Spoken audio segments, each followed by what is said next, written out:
the surgical fruit in American comics. This video is purely for entertainment and does not infringe on copyrights or laws. The rights to the novel and image belong to the original author. We do not claim ownership. Don't like waiting and want to listen to this fanfic in full now? Subscribe to our Patreon, where you'll find the best fanfics. Chapter 476 Akatsuki vs. the 5 Great Ninja Villages, Part 2. Fourth Hokage, do you understand what you are doing? They are the ones who want to destroy Konoha? Those who rushed towards Shen Fei were immediately redirected, which made Senju Tobirama realize that it was impossible to get close to Shen Fei, so he set his sights on the fourth Hokage, Namikaze Minato. Second Hokage, there is no need to say more. I believe in Kushina. Since she is on their side, she must have her reasons. And I am also very unhappy about what happened to Naruto. At the end of his words, Namikaze Minato's voice turned cold. Don't think that Namikaze Minato has no temper. Whether it is strength or wisdom, he is first class. He would not know what happened after becoming Hokage. It's just that the situation at the time did not allow him to think too much, just like Kushina. Before their demise, the Uzumaki clan wasn't unaware of Konoha's intentions. Ultimately, they had no choice but to send Kushina to Konoha. They had no choice. The 5 great ninja villages were all equally corrupt, and the Uzumaki clan could only choose a less corrupt one. Plus, Mito Uzumaki was still alive at the time. While that couldn't change the entire Uzumaki clan's fate, it could still help Kushina. Mito Uzumaki was the wife of Konoha's first Hokage, so when considering matters, she naturally prioritized Konoha. Just like the Queen of Qin in the film Qin's Moon, the queens of the Qin dynasty were generally princesses of the Chu kingdom, many of whom held great power within the Qin kingdom. Yet, none of them prioritized the country over the rest of the nation. If nothing unexpected had happened, Minato and Kushina would have continued to fight for Konoha. But now, a new twist has emerged. Of course, as the fourth Hokage, Minato didn't want Konoha to be destroyed. If only Minato had been resurrected by the impure world reincarnation, Shen Fei wouldn't have been able to convince him with just his words. But as he'd said before, he believed in Kushina. In Minato's heart, Kushina always came first. Boom. As Minato spoke, a massive Rasengan appeared in his right hand. A large Rasengan. If the second Hokage hadn't seized the opportunity to use the Flying Thunder God Jutsu, he would have been struck directly by it. As two masters of the Flying Thunder God Jutsu, they had left a trail of Flying Thunder God Jutsu patterns around them during their battle. With their combined strength, they could have left trails of Flying Thunder God Jutsu patterns on the ground with a single gesture. That monkey bastard. Minato's words made Senju Tobirama internally resent Sarutobi Hiruzen. For a city as vast as Konoha, it was easy enough to support a well-fed and well-clothed person. Yet, he resorted to such trickery in such a situation. If nothing had gone wrong, it would have been a good move. But now something unexpected had happened. But then Senju Tobirama regained his composure. Blaming Sarutobi Hiruzen was pointless in this situation. Finding a solution to the current problem was the most important thing. The simplest way to break the impasse was undoubtedly to overwhelm the opponent with sheer force. However, after witnessing the battle between Uchiha Madara and the first Hokage, he had to abandon this idea, as Uchiha Susanoo was currently dominating the battle. As for other ways to break the impasse, Senju Tobirama couldn't immediately think of any, especially since the opponent hadn't tampered with their impure world reincarnation bodies at all. Even using cells from the first Hokage to enhance them. This gave Senju Tobirama a deep sense of foreboding. The opponent completely ignored their control.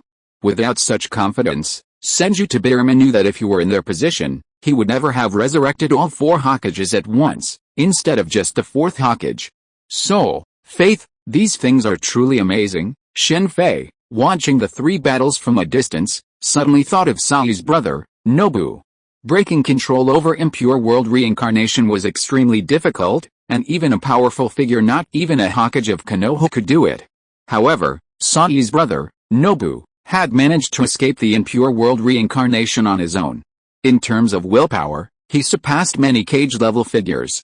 While it sounds easy to say, escaping the impure world reincarnation with willpower is incredibly difficult to achieve, in reality, it was simple for Shen Fei to avoid the fight. With his strength, he could easily suppress both of them once they used their impure world reincarnation releases. This wasn't just the first Hokage, Uchiha Madara was also in the same boat. However, he didn't want to control Uchiha Madara and the first Hokage, so he didn't intervene this time. Originally, Shen Fei only needed to resurrect 3 Hokage. The second Hokage was merely a filler. The third Hokage was summoned because Kushina was seeking revenge. The fourth Hokage was summoned to revive him. As for the first Hokage, it was because of Uchiha Madara. No one on the second Hokage's side was interested in him, but Shen Fei, realizing that if one sheep is herded, a flock can be driven.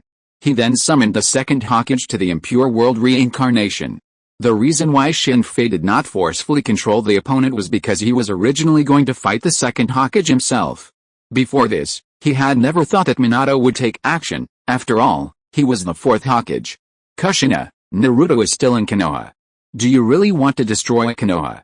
It's not too late to stop now. Sarutobi Hiruzen, who was fighting with Kushina, had been trying to persuade Kushina. Shut up, Sarutobi Hiruzen. I can tell you with certainty that no matter whether Konoha is destroyed or not, I will never allow the Sarutobi clan to exist. I will personally destroy the Sarutobi clan. Kushina's face and voice were unusually cold at this time.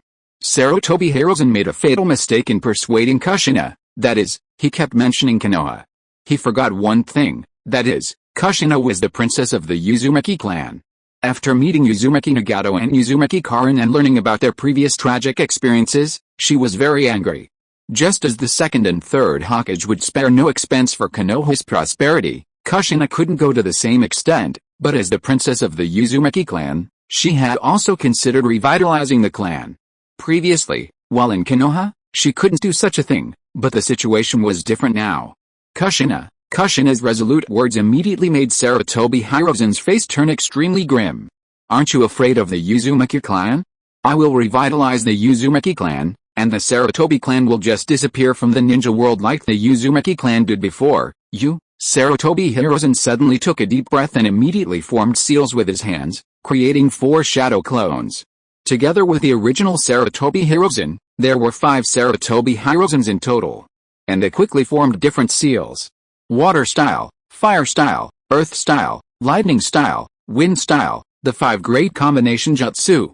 After Kushina's suggestion of revitalizing the Uzumaki clan, Sarutobi Hiruzen realized there was no way to convince her otherwise. The vast majority of ninja in the ninja world share this goal.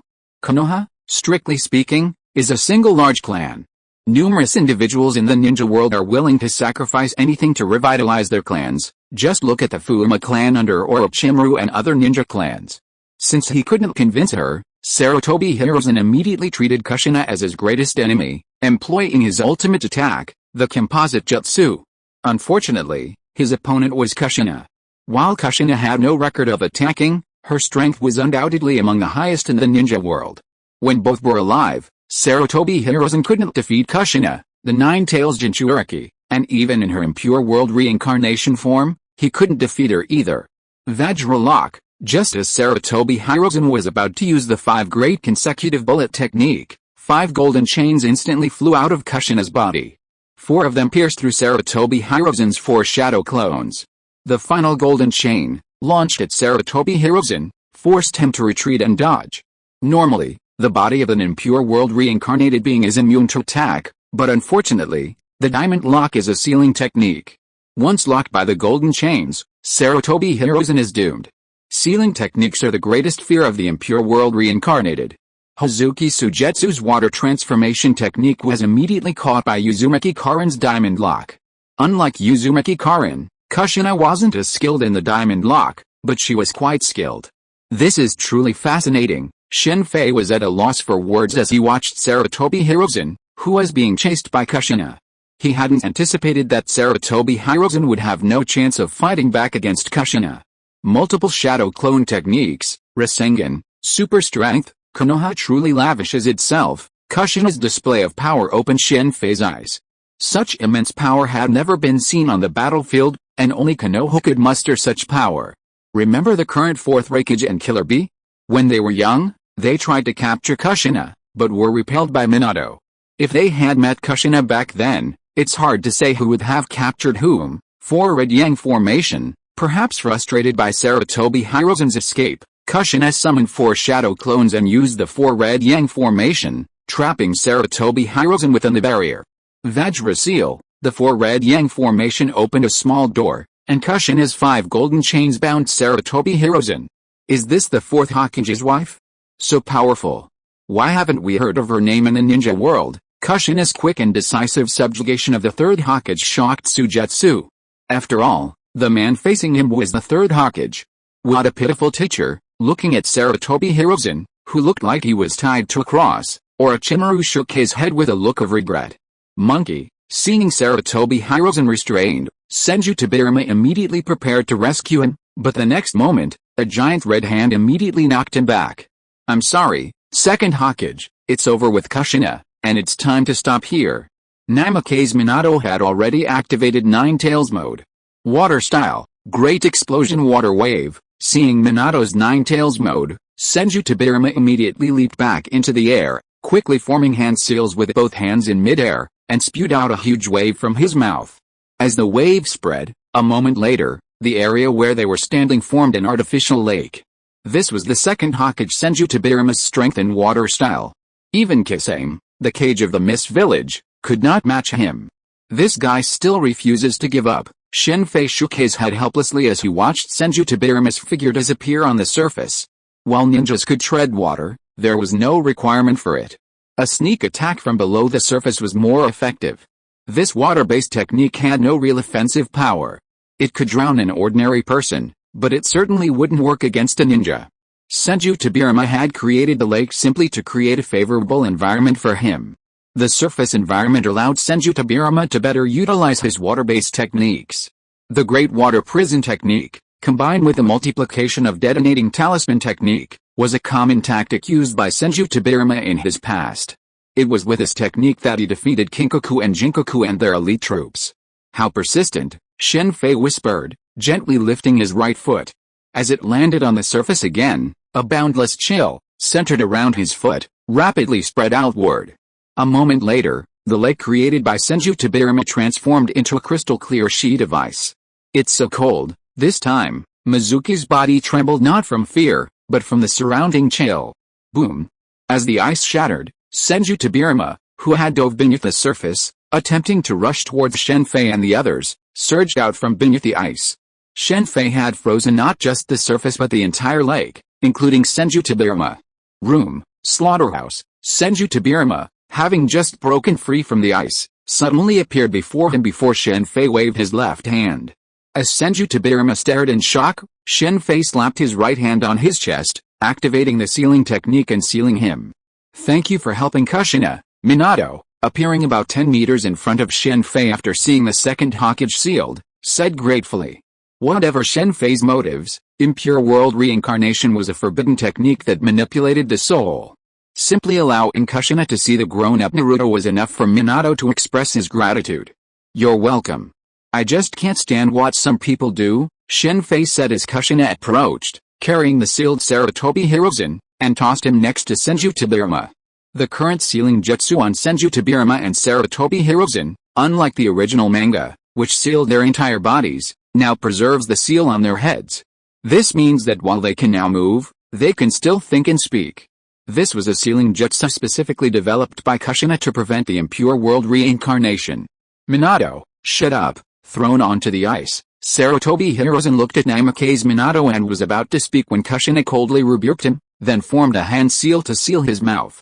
Aren't you relying on your Rinnegan to bully others? Shen Fei said, looking at Uchiha Madara, who was holding up Senju Hashirama, who was covered in black rods. Under the same conditions, it would be too easy for Madara, with his Rinnegan, to defeat Senju Hashirama. The wood release technique that the first generation mastered was something Madara could now master. The black rods created using the power of the Rinnegan, while far less powerful than the Seeking Truth Jade, were effective in transmitting and blocking chakra. The black rods on Hashirama Senju made it impossible for him to use chakra. The Rinnegan is my power, why can't I use it? Okay, let's wrap things up here, let's go, Uchiha Madara said, not waiting for Shen Fei to speak. He picked up Hashirama Senju and disappeared with a flash of his body. Chapter 477, Akatsuki vs. the 5 Great Ninja Villages, Part 2. What a pair of good friends. Looking at the direction where Uchiha Madara disappeared, Shen Fei shook his head speechlessly, then turned his gaze to Senju Tobirama, who was stunned because Uchiha Madara possessed the Samsara Eye. As the second-generation Hokage, although he had never actually seen the Samsara Eye, he still knew something about the legend of the Samsara Eye. Okay, the matter has finally come to an end. Let's go back, Shen Fei said as he opened a golden secret door, and the group immediately arrived at Orochimaru's southern base. You two must have something to talk about, so I won't disturb you, Orochimaru. Let's talk. Okay, the Sound Village can join Akatsuki, but what benefits do I have? After Shen Fei and Orochimaru arrived in the hall, Orochimaru immediately said directly.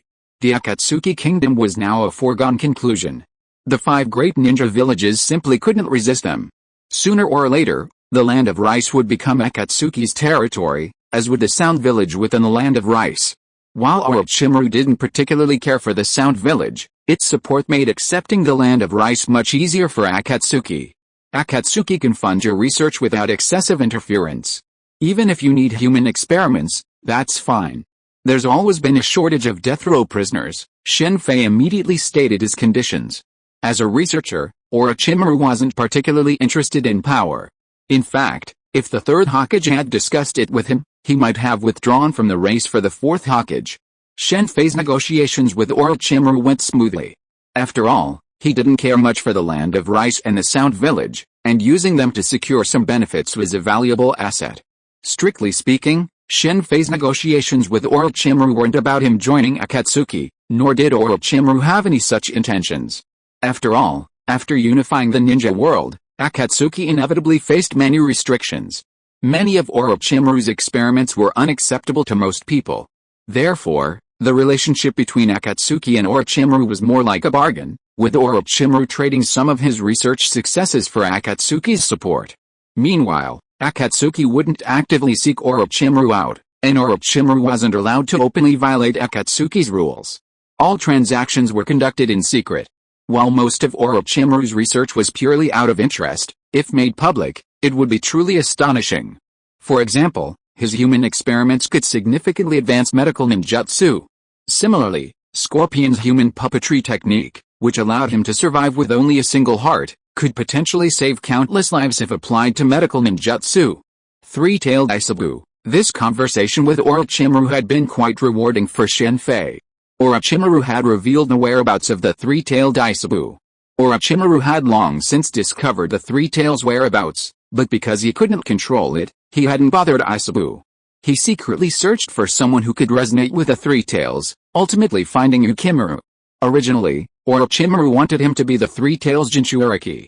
But now, that wasn't necessary. With Kushina, the legitimate princess of the Uzumaki clan, and the fourth Hokage, creating a three-tails Jinchuriki would be a breeze.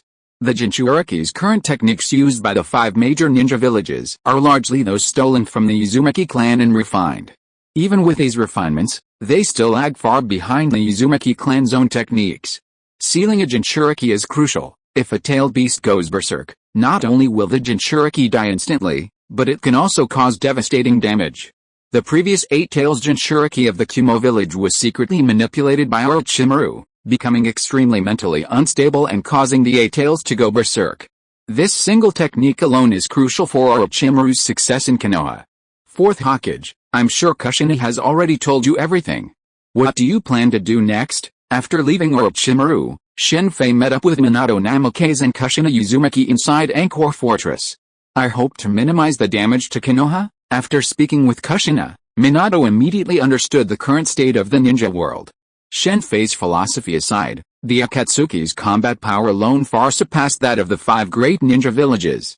Even with 2 Rinnegan's, Shen Fei possessed no chance of harm against these 2 unless he possessed Senjutsu.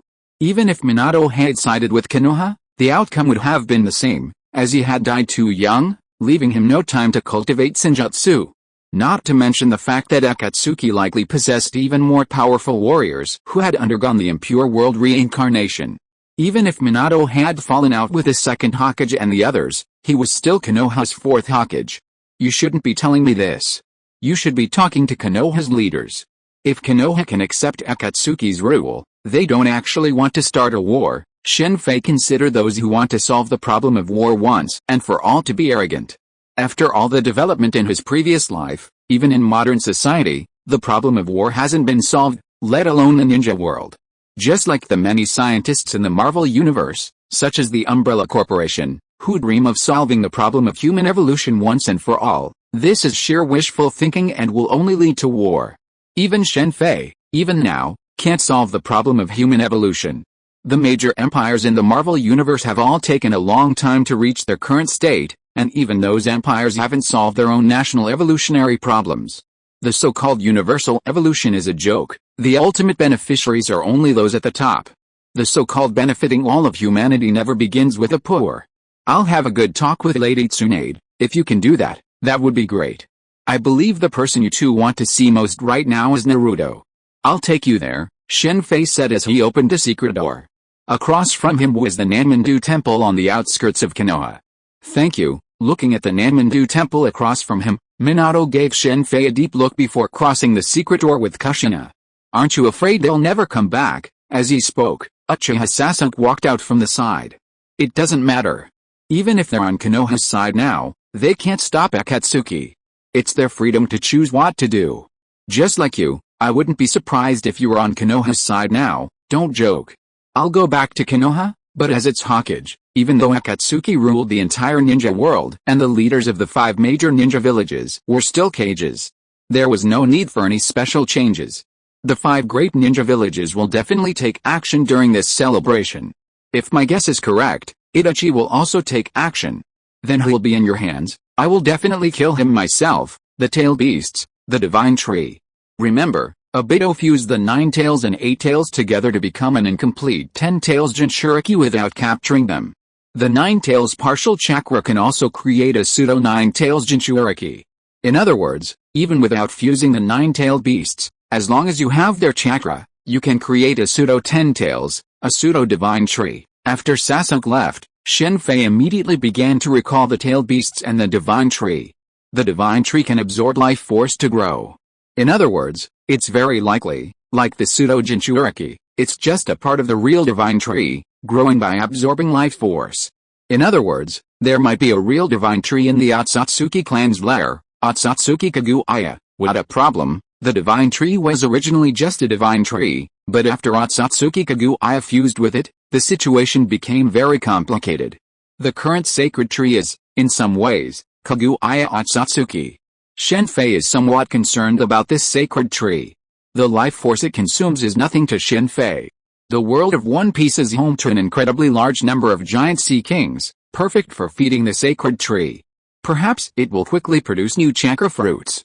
However, if the sacred tree is also Kaguya Otsutsuki, then if the sacred tree absorbs a large amount of life force, Kaguya Otsutsuki will simply emerge.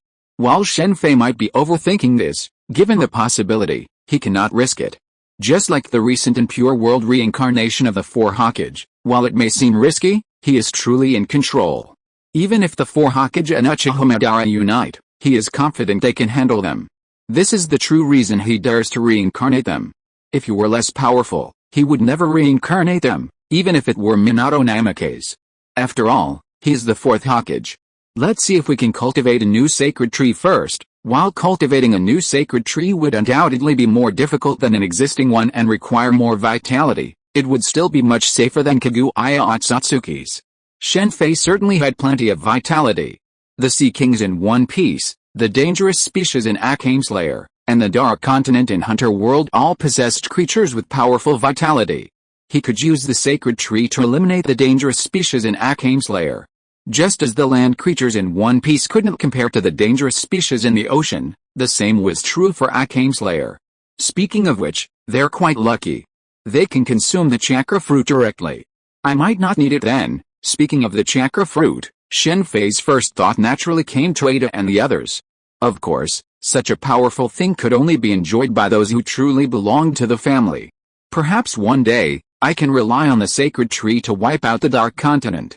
That would be fascinating. The sacred tree absorbs not only powerful creatures but also the life force of planets and Earth. There are countless uninhabited worlds in the universe, perfect for cultivating sacred trees. The Otsutsuki clan doesn't do this, probably because it's too inefficient. It's like a capitalist investing. Naturally seeking high profits, quick cash flow, the kind that lets them reap the rewards today and go bankrupt tomorrow. It's like investing. Do you hope for a return 10 years from now, or a profit dozens of times greater tomorrow? The choice is simple. As for killing the goose that lays the golden eggs, draining the pond to catch fish, it's a matter of indifference to them. At most, they'll just find the next chicken, the next fish pond. It's in here. It's time for Isabu to get up. Shen Fei, who was floating in the air, looked at the huge lake below and immediately formed seals with his hands. The next moment, a huge water dragon about 50 meters long rushed out of the lake, and then dived under the surface of the lake, stirring the entire lake surface unscrupulously, using the water-style water dragon bullet technique. The three-tailed Isabu was hiding under the surface of the lake. If they wanted to call him out, they had to stir the entire lake surface. Deidara used depth charges, and he would directly use the water dragon. Roar. As the water dragon unscrupulously stirred the entire lake surface, after a while, accompanied by a roar, a huge turtle monster with three tails rushed out of the water. I remember that Samedhita is the companion fish of the three-tailed Isabu. Looking at the three-tailed Isabu that appeared, Shen Fei thought to himself while controlling the huge water dragon bullet to rush towards the other party. Tailed beast ball. As the water dragon bullet hurtled towards the three-tailed Isabu, the three-tailed opened its mouth, releasing powerful chakra, and a massive black-tailed beast ball materialized before it. Boom! The tailed beast ball and the water dragon bullet collided, sending waves several meters high across the lake, sweeping outwards and accompanied by a violent storm. Quick reaction, huh? But you're out of luck today. Wood dragon jutsu. Shen Fei formed hand seals, and a wooden dragon, tens of meters long, rushed directly towards the three-tailed Isabu from above. As the dragon bound it tightly, the three-tailed Isabu struggled desperately. However, its struggle soon grew weaker. Wood releases the nemesis of the tailed beasts. It's a shame it's a concentrated form of chakra, otherwise it might be possible to create an animal-type tailed beast devil fruit. It should be a mythical beast. With this thought in mind, Shen Fei immediately used the incredibly convenient large scarf to contain the three-tailed Isabu. Minato, I'm sorry. Before the Namen Hall, Kushina looked at Minato Namikaze with a complicated expression. Just as Minato gave her unconditional support, Kushina also didn't want to embarrass him. You and I are husband and wife, so there's no need to discuss such matters. Besides, this is indeed the best way to end the Ninja World War, and Konoha hasn't disappeared, has it? Well, let's go see Naruto. I wonder who he looks more like, Minato said, quickly changing the subject. Of course, he looks like me. I definitely look like me. What did you say? Minato's words caused Kushina's hair to flutter in the wind again. Seeing Kushina's expression, Minato quickly apologized. Naruto should be in the training cave right now. The training cave. Let's go see our children first, then look for Tsunade. Hearing Kushina mention the training cave, Minato immediately showed a hint of nostalgia. Those training years were arguably Minato's most carefree time. Compared to Naruto's training, Minato seemed much happier. Kushina was always by his side and always made delicious food for him. Sakura would also bring food to Naruto, but it was mostly Hiryoku Maru, and of course, she couldn't compare to Kushina's. Among the many female Hokage, Sakura's cooking skills were the worst, with Hinata being the best. As the two of them approached the training cave, Minato's face suddenly turned cold after seeing the situation ahead. Naruto was now restrained in a straitjacket, and beside him stood Konoha's higher-ranking officials and numerous Anbu and followers. Chapter 478 Akatsuki vs. the Five Great Ninja Villages, and Danzo, how dare you? Tsunade stared at the restrained Naruto, glaring angrily at Danzo and Konoha's two advisors, Utane Kaharu and Midakato En. She had never imagined that Danzo and his men would dare attack Naruto while she and the other four Kage were discussing a strategy for the attack on the Rain Village. If someone hadn't secretly tipped him off, she wouldn't have known until Naruto disappeared. The Anbu Tsunade had sent to monitor Naruto were killed before they could even send a message. Tsunade was furious at both Naruto's situation and the reckless actions of Danzo and his two advisors, who disregarded her, the Hokage. This war against the Rain Village was crucial for the five great ninja villages and the five great nations. Of course, such a vital force as the Jinchuriki couldn't be left unused.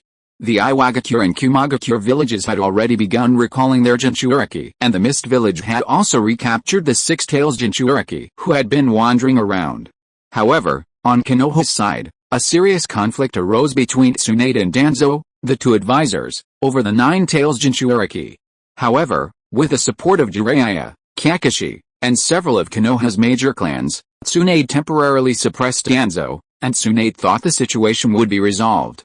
However, Danzo and his men took advantage of Jiraiya, Kakashi, and his men's visit to the Rain Village, while Narashikaku, Yamanaka Inoue, and others were mobilizing troops and discussing war plans with the other 4 ninja villages, to launch an attack. Without the support of Jiraiya, Narashikaku, and others, Tsunade was naturally at a disadvantage against Danzo and his men. Tsunade, you're too indecisive. This war means something. You must understand. Konoha must fight with all its might, Udatane Kaoru said, her expression determined for the good of Konoha and Tsunade. For Udatane Kaoru, both for Konoha and for her own power, she was determined not to allow Konoha to fall. The 2 advisors had originally been on a neutral side, supporting Danzo if Tsunade was stronger, and supporting Tsunade if Danzo was stronger, so they could maintain their positions. These 2 truly deserved to be companions of the 3rd Hokage. Their strength aside, their political tactics were equally masterful. However, the situation in the ninja world was changing so rapidly, and the strength of Akatsuki had forced the 2 advisors to choose Danzo's approach. I have my own plans for this war. I am the Hokage of Konoha. You are so bold. Are you planning a rebellion? As Tsunade spoke, the Anbu behind her immediately gripped their weapons, looking ready for battle. At the same time, the members of Danzo's organization also tightened their grip on their weapons. We certainly overstepped our authority this time. After the war, we will request disciplinary action. Don't worry, we know the Nine-Tails Jinchuriki's importance to Konoha better than you do, and we won't put him in any danger. Udatane Kaoru wasn't lying. It wasn't that Naruto couldn't die, but he couldn't die at this stage. If he did, he had to leave behind descendants of the Uzumaki clan in Konoha. Old fox, Tsunade said with a grimace as she looked at Naruto, who was being guarded by 2 members of the sect. He struggled to speak, but his mouth was sealed, preventing him from uttering anything. She glanced across at Danzo, the 2 advisors, and the others, her expression shifting. Hearing Udatane Kaoru's request for disciplinary action, Tsunade felt a pang of laughter. The so-called disciplinary action was nothing more than a few days of confinement, completely useless. But she didn't want to give up on Naruto. She hadn't saved her brother back then, and now she felt that nothing could happen to him. Bang! The sound of Tsunade's fists clashing and the powerful chakra emanating from her instantly heightened the atmosphere. Tsunade's actions caused Shizune, the Anbu, and the others behind her to simultaneously gather their chakra. Tsunade, you're crazy. Tsunade's actions caused the expressions of Udatane Kaoru, Midamanen, and Danzo to change.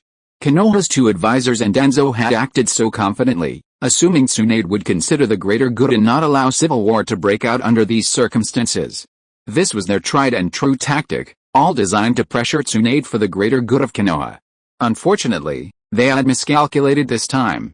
Release Naruto immediately, or we'll have a fight. Tsunade paid no attention to Udatane Kaoru's words, her chakra surging ever stronger. Tsunade, do you understand the consequences of this? Do you want to destroy Konoha? Udatane Kaoru shouted in exasperation. Tsunade's resoluteness left Udatane Kaoru, Mito-Kato-en, and Danzo looking at each other in bewilderment. Tsunade's decision was something they hadn't anticipated, and now they were in a difficult position. Regardless, Tsunade was the 5th Hokage. If war broke out, she would undoubtedly side with justice, and they would be considered traitors. That would then give Tsunade a reason to mobilize the forces of Konoha's major clans to encircle and suppress them. 3. Tsunade muttered a number in response to Udatane Kaoru's words. 2. Just as Tsunade was about to utter a word, Udatane Kaoru was about to speak to stop her, and Danzo was about to remove his bandaged right eye. The expressions of both sides suddenly changed. Danzo's men immediately dodged, but it was too late. The 2 guards guarding Naruto collapsed, blood streaking down their necks. Udatane Kaoru leaped into the air, and a red figure suddenly appeared beside her, tearing off her right arm. Uzumaki Kushina, Yondaime Hokage, seeing the 2 figures suddenly appear in the middle, Tsunade, the captain, and Konoha's 2 major advisors' expressions could not help but change. Udatane Kaoru was so shocked that she seemed to not even feel the pain. Tsunade-sama, captain, 2 advisors, long time no see. As Kushina went to remove Naruto's seal, Namake's Minato softly greeted the people around him. After removing the seal, Naruto looked at Kushina and Namake's Minato, his lips moving for a long time, but he didn't say a word in the end. Kushina turned her head and gave Danzo's group a cold look, then she carried Naruto away, leaving Namikaze Minato alone. This is in pure world reincarnation. Danzo immediately noticed the physical condition of Minato and Kushina.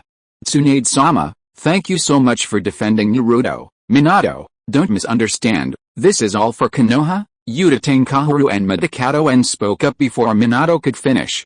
To attack someone else's only child in front of their father, even the most clueless of Konoha's two advisors knew they were in trouble. They could only hope Minato would consider the greater good. I know, but I'm Naruto's father after all, as Minato spoke. Utatane Kaoru and Midakato sighed in relief. But the next moment, their expressions changed. A scream rang out from Midakato as Minato's kunai severed his right arm. Kushina's people have already taken action. As a father, I can't be left behind. For Konoha's sake, I won't kill you. After severing Midakato arm, Minato glanced at Danzo and vanished in an instant.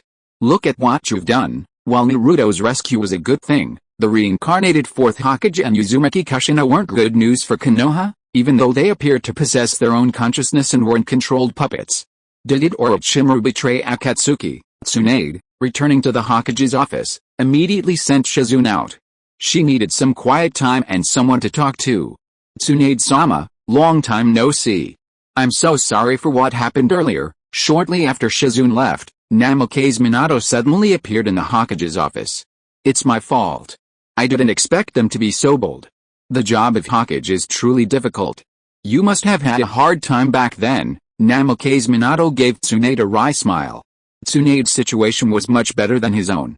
After all, she was one of Konoha's three ninjas and the granddaughter of the first Hokage, so she still had a lot of support in the village. Minato was born a commoner.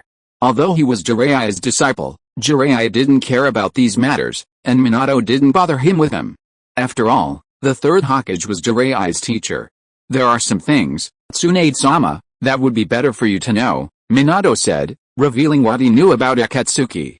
Great-grandfather, second grandfather, Uchiha Madara, Tsunade, having witnessed a perfect and pure world reincarnation of Minato Namikaze, had mentally prepared for a dire situation. However, she hadn't anticipated how dire the situation would become, with even her great-grandfather defeated. It was even possible that Konoha's first enemies in this attack on Omegakure would be the Hokage of Konoha. It's easy to imagine how deeply Konoha's morale would plummet in such a situation. Is it impossible to force Konoha to surrender, Minato? If it were you, what would you do? I'm sorry, Tsunade-sama, I don't know either. Minato's words were truthful.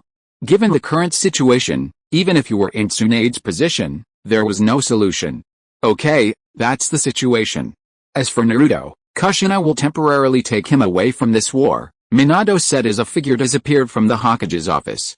The two of them hadn't seen Naruto for so many years, so they were naturally very excited. Naruto was the same.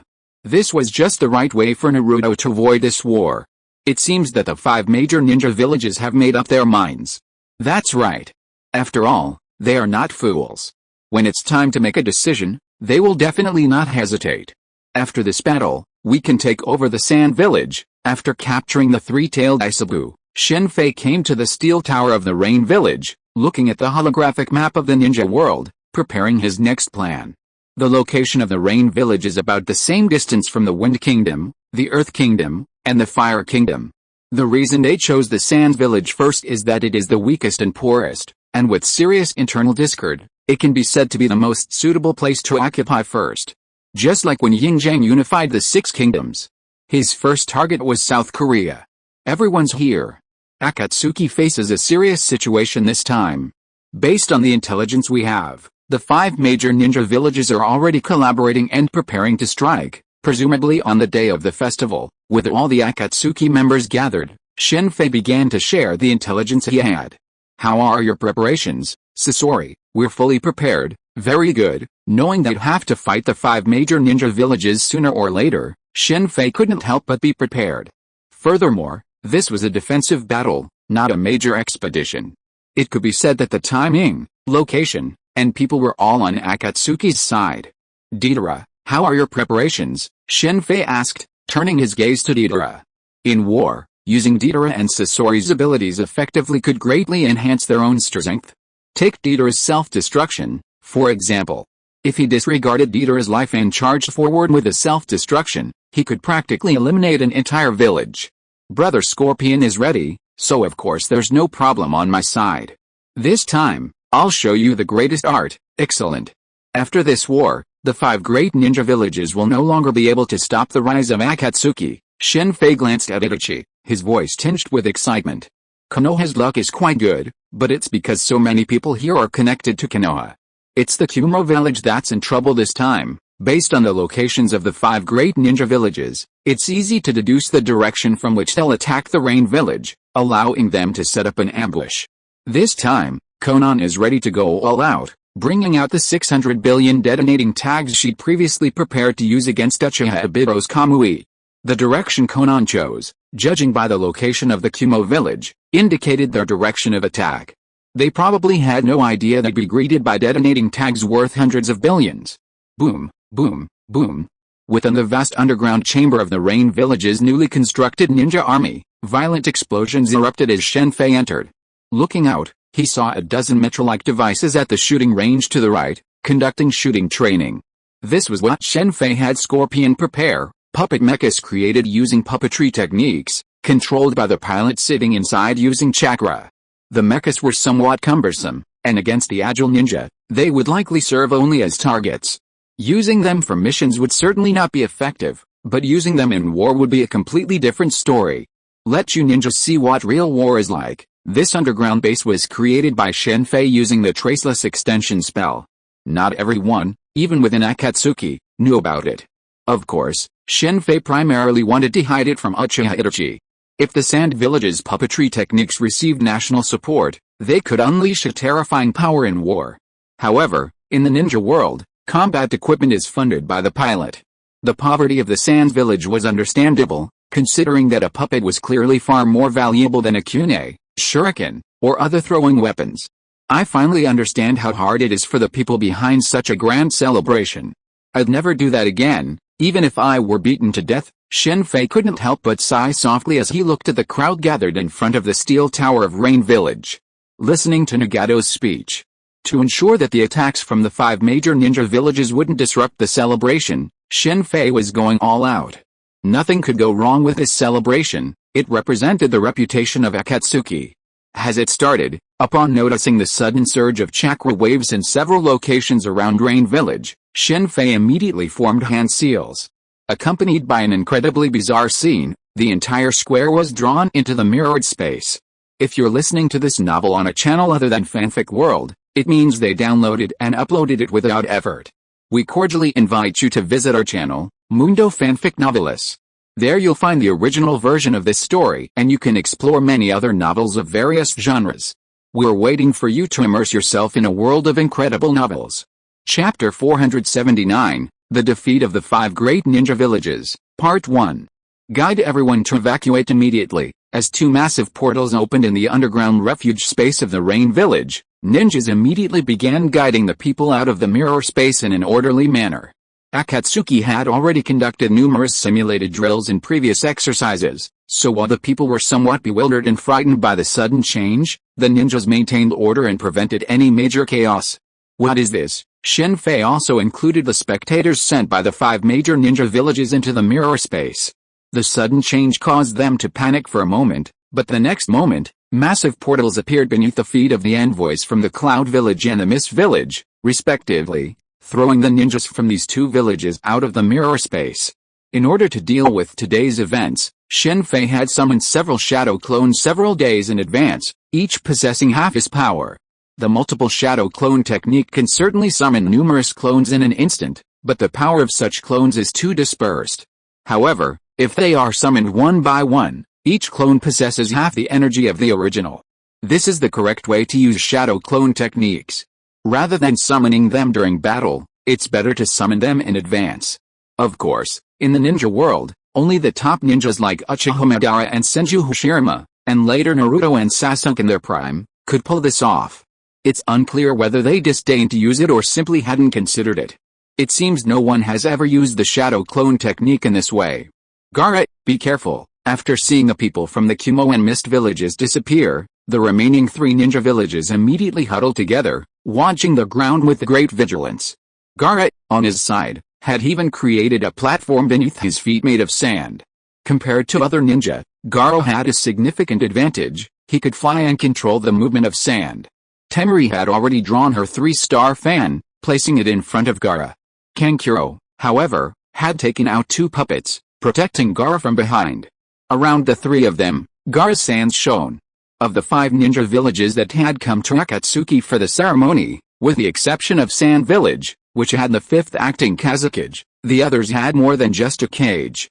Furthermore, the people from Kumo and Mist villages were not particularly important. They were clearly discarded prodigies, deputies who would die in Rain Village without a care. None of the prominent figures Shen Fei knew were present. In contrast, the people from Konoha and Iwagakure were more important. From Konoha came Jiraiya, Kakashi, and Shikamaru, while from Iwagakure came Kuratsuchi, the granddaughter of the 3rd Tsuchikage and Deidara's apprentice, along with Akaji and Bunga, 2 masters of the younger generation. Given this situation, Shen Fei naturally showed no mercy to these 2 villages. Those who could remain in the mirror dimension needed to be treated with mercy. Even though the people from Konoha and Sands Village were now enemies, he didn't want anything to happen to them, especially since he had the ability to do so. As for the 3 from Iwagakure, while Kuratsuchi wasn't familiar with her, he knew she would one day become the 4th Tsuchikage. More importantly, she was Deidara's apprentice, making it difficult for Akatsuki to kill her. Deidara would have certainly killed the 3rd Tsuchikage, but he couldn't bring himself to kill this apprentice. After Kuratsuchi arrived in Rain Village, Deidara had been avoiding her for a while. The 3 from Iwagakure stood on the shoulders of a rock giant conjured by Akatsuki. Upon noticing the change, Akatsuki immediately created a rock giant. "Cooperate," Shikamaru whispered from another position in the triangle. After the Kumagakure and Mist villages disappeared, the remaining 3 ninja villages immediately gathered together, perhaps because they were all equally matched. Although the 3 major ninja villages were gathered together, they were still separated by a distance. This distance allowed them to provide mutual support and sufficient reaction time in the event of attacks from other villages. Okay, as Temari and Kankuro looked at Gaara, Gaara was silent for a moment before nodding. Deidara-san, what do you mean by this? Kuratsuchi, on the other hand, didn't directly answer Shikamaru. Instead, he waved and called out to Deidara, one of the Akatsuki ninjas surrounding them. Among those surrounding the envoys from the 3 major ninja villages were Shen Fei, Deidara, Nagato, Konan, and nearly 10 Akatsuki ninjas. "Kuratsuchi, we're enemies now," Deidara said, looking at Kuratsuchi with a look of resignation. "That's not necessarily true, Deidara-san. We surrender," Kuratsuchi said, leaping from the rock giant in front of Deidara with his hands raised. He then waved to Akatsuki and Fumiyo behind him, signaling them to join him. Akatsuki immediately disarmed the rock giant, then he and Fumiyo raised their hands and headed towards Kuratsuchi. "That was the old man's order, wasn't it?" Deidara's expression darkened as he watched the 3 Kuratsuchi surrender. "You really know that old man?" "Yes, he was the one who ordered us to surrender." "So, Akatsuki, will you accept?" Kuratsuchi flatly betrayed the 3rd Tsuchikage. "Old fox, hedging your bets? It's like those aristocratic families from the Qin dynasty." The Kuratsuchi and his 3 men's immediate surrender left Shen Fei speechless, but he couldn't help but accept it. It left him even more speechless, as it reminded him of the aristocratic families who favored betting on both sides. With the Kuratsuchi and their 3 men's immediate surrender, Iwagakure wouldn't be the worst off of the 5 great ninja villages, regardless of victory or defeat. If the 5 great ninja village won, they could rescue Kuratsuchi and his men. If they lost, Iwagakure would surely be treated better because of their early surrender and Deidara's presence. This tactic was already practiced among the 7 warring states. For example, Zhang Liang's Zhang family surrendered directly after the fall of Han, while Zhang Liang went to Xia Shangxi and Zhuang. While the situation during the warring states period was relatively benign, consider the 3 kingdoms period, where family members truly fought against one another. The 3 major factions included members from various prominent families, even the renowned Huge clan. As the saying goes, Shu gets its dragon, Wu gets its tiger, and Wei gets its dog. Take them away. However, despite their frustration, local forces were indispensable for Akatsuki's true unification of the ninja world. With Kuratsuchi in place, ruling Iwagakure would be much easier. Soon, Akatsuki ninja stepped forward and restrained the 3 men. "Brother Deidara, can I come with you?" Just as the Akatsuki ninjas were about to lead Kuratsuchi and the other two away, Kuratsuchi suddenly ran up to Deidara, grabbed his arm, and spoke. You, sir, just let me see how Akatsuki handles the 5 great ninja villages. You, untie her, Shen Fei suddenly said, as Deidara looked helpless. However, he only untied Kuratsuchi's bonds. The 2 guards surrounding her couldn't possibly do it. Let's go, senior brother Deidara, untied. Kuratsuchi seemed even more motivated than Deidara.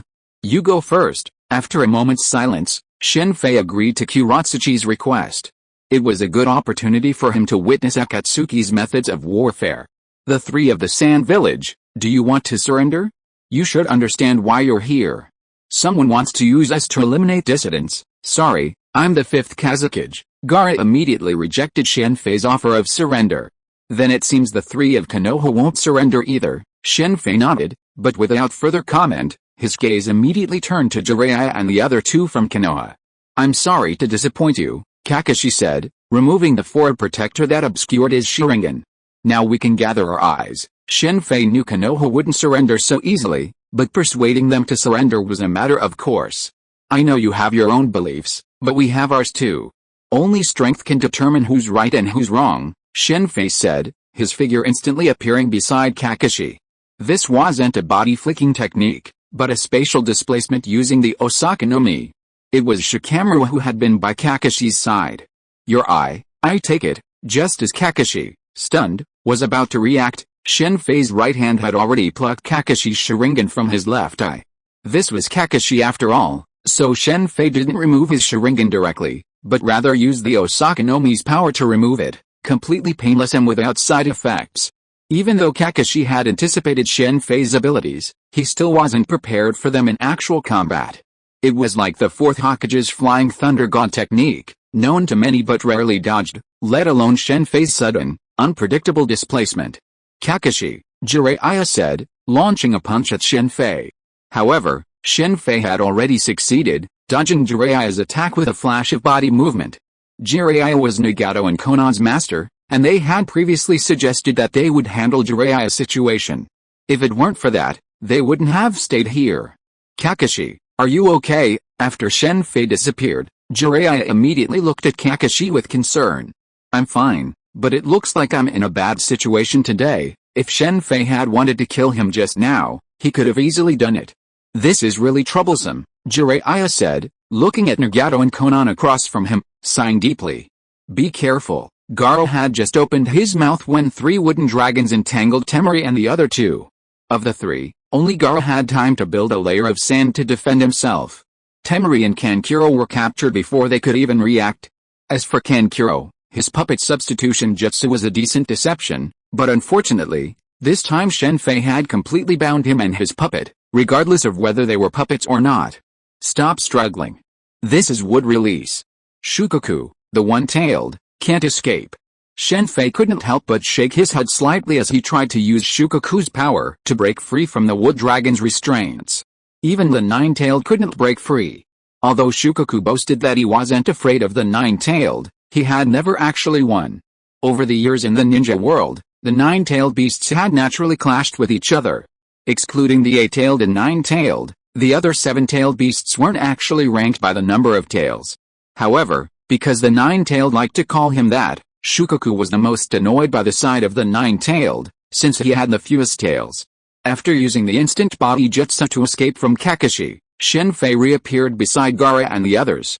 At this point, only Jiraiya and Kakashi remained undefeated.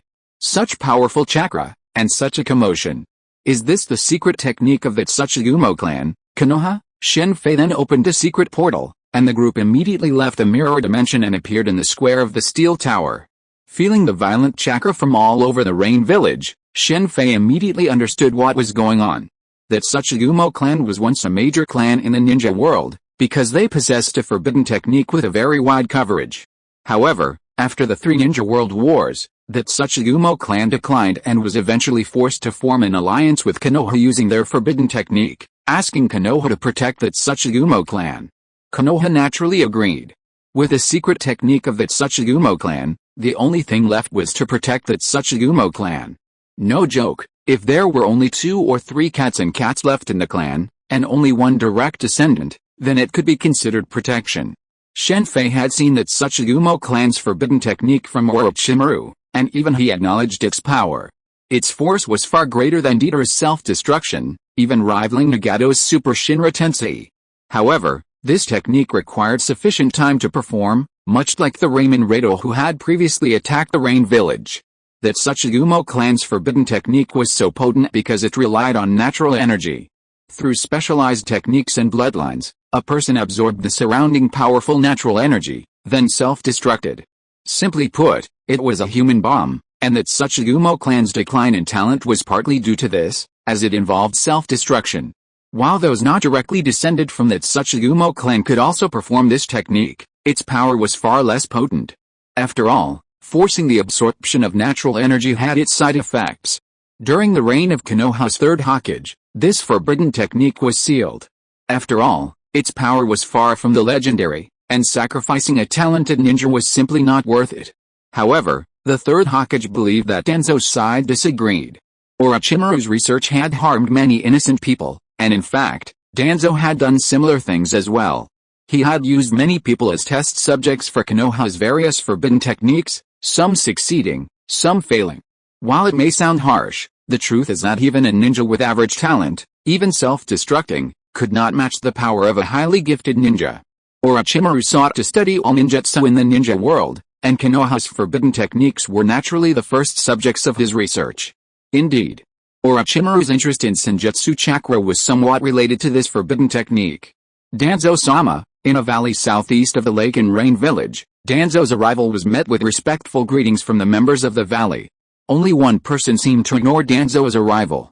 Akatsuki, looking at the large number of corpses and countless poisonous insects in the deep pit in the valley, Danzo showed a grim smile. Chapter 480, The Defeat of the Five Great Ninja Villages, Part 2. The Aburame clan, a veteran clan of Konoha, made remarkable contributions to Konoha during several major ninja world wars. The Kamasurian clan's insect control techniques pale in comparison.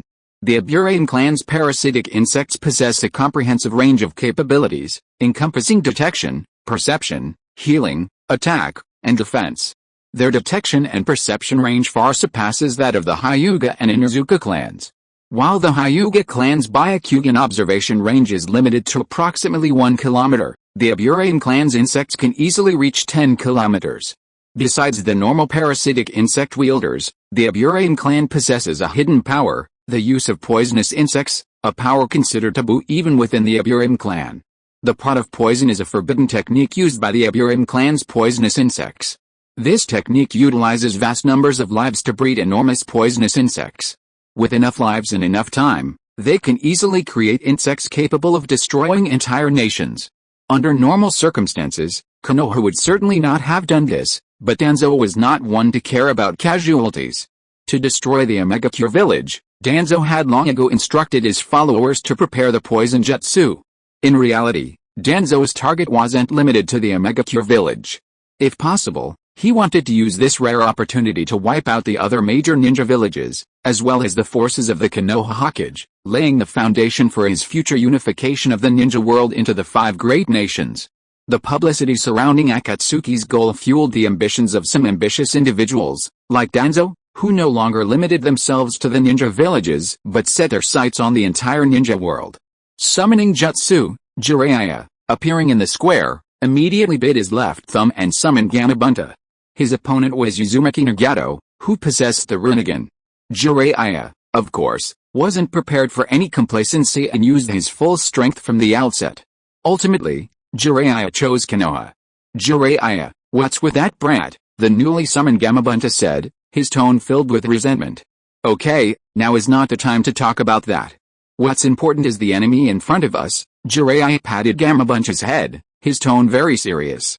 That's not like you. Gamabunta was surprised that Jiraiya could be so serious. He followed Jiraiya's gaze and looked at the figure on the ground in front of him. After seeing Nagato's eyes clearly, his pupils shrank.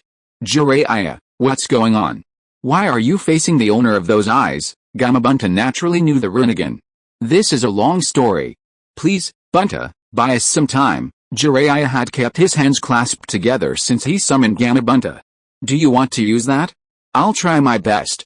Facing the Rinnegan, Gamabunta naturally had no mood to joke with Jiraiya. Sage mode, Jiraiya-sensei? If it were any other time, I would give you time. But I apologize today, Shinra-tensei. Nagato raised his right hand. With his words, an immense repulsive force sent a 10-meter-tall Gamabunta flying dozens of meters into the air. Such a powerful force. Jiraiya, how could you have provoked such a person? I won't be able to buy myself enough time like this, Gamabunta, tumbling in midair, voice filled with shock. As the summoning beast of Jiraiya and the fourth Hokage Minato Namikaze, Gamabunta had fought many battles, including the Second and Third Shinobi World Wars, facing off against powerful figures like Hanzo, the Salamander. However, those men were no match for him, and a single blow left him severely injured. Jiraiya was also deeply shocked. He knew about the Rinnegan, but he had no idea how powerful it was. It wasn't his fault, after all. Nagato was too young to fully unleash its power. Bunta, if this doesn't work, return immediately. Nagato's strength far exceeded Jiraiya's expectations, leaving him somewhat worried about Gamabunta. Summoned beasts normally wouldn't die in battle, but that only happened when they voluntarily returned to the summoning world.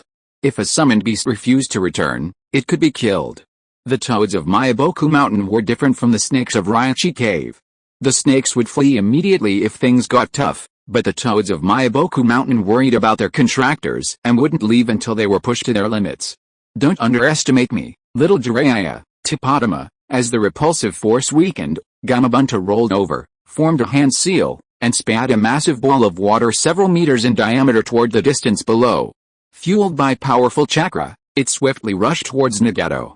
Wind-style Great Breakthrough, Nagato immediately formed a hand seal and unleashed a hurricane force wind, blowing Gamabunta's Tipotama back. Moments later, a torrential rain fell within a radius of dozens of meters. Fire-style, Great Fire Extinction, Wind-style, Great Breakthrough. After defeating the Iron Cannonball, Nagato quickly formed hand seals again, unleashing Fire-style and Wind-style in quick succession. The Wind-style significantly amplified the Fire-style's power, speed, and range. Boom! Mid-air, Gamabunta had no chance to dodge and was consumed by the sea of flames. With a resounding bang, Gamabunta plummeted from the sky, creating a massive crater in the ground and sending up a cloud of dust. Wind-style, Vacuum Linking Ball. Facing Gamabunta and Jiraiya, who were invisible in the dust, Nagato unleashed nearly 10 piercing wind balls. They pierced through the dust, leaving long trails in the air that even the dust couldn't obscure. As the dust cleared, multiple burns and wounds were revealed on Gamabunta's body, and red blood flowed profusely. Hey, little Jiraiya, this opponent is too strong. Retreat immediately. Despite being seriously injured, Gamabunta was still worried about Jiraiya. If Jiraiya agreed, he could use reverse summoning to take Jiraiya away with him when he returned to the summoning world. In the original story, Jiraiya, when seriously injured, had not been trying to figure out the secret of pain's 6 paths. He might have had a chance to escape. Bunta, I can't leave. Thank you for taking care of me all these years. Looking at the seriously injured Gamabunta, Jiraiya unclasped his hands. Hey, little Jiraiya. Gamabunta's words abruptly stopped there. Jiraiya terminated the contract and sent Gamabunta back to the summoning world. I'm sorry, Jiraiya-sensei, Nagato said, and his figure instantly appeared in front of Jiraiya, attacking him with a punch. Faced with a sudden attack, Jiraiya blocked Nagato's fist with both hands.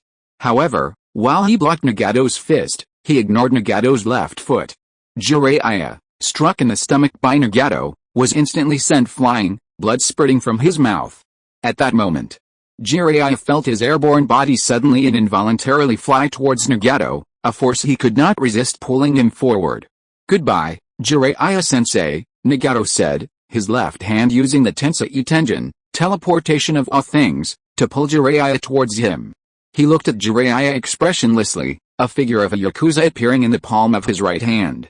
Jiraiya, flying towards Nagato with a Ranshizi Harjutsu, quickly formed hand seals in midair.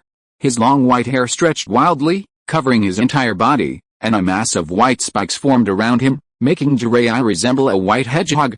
Puff!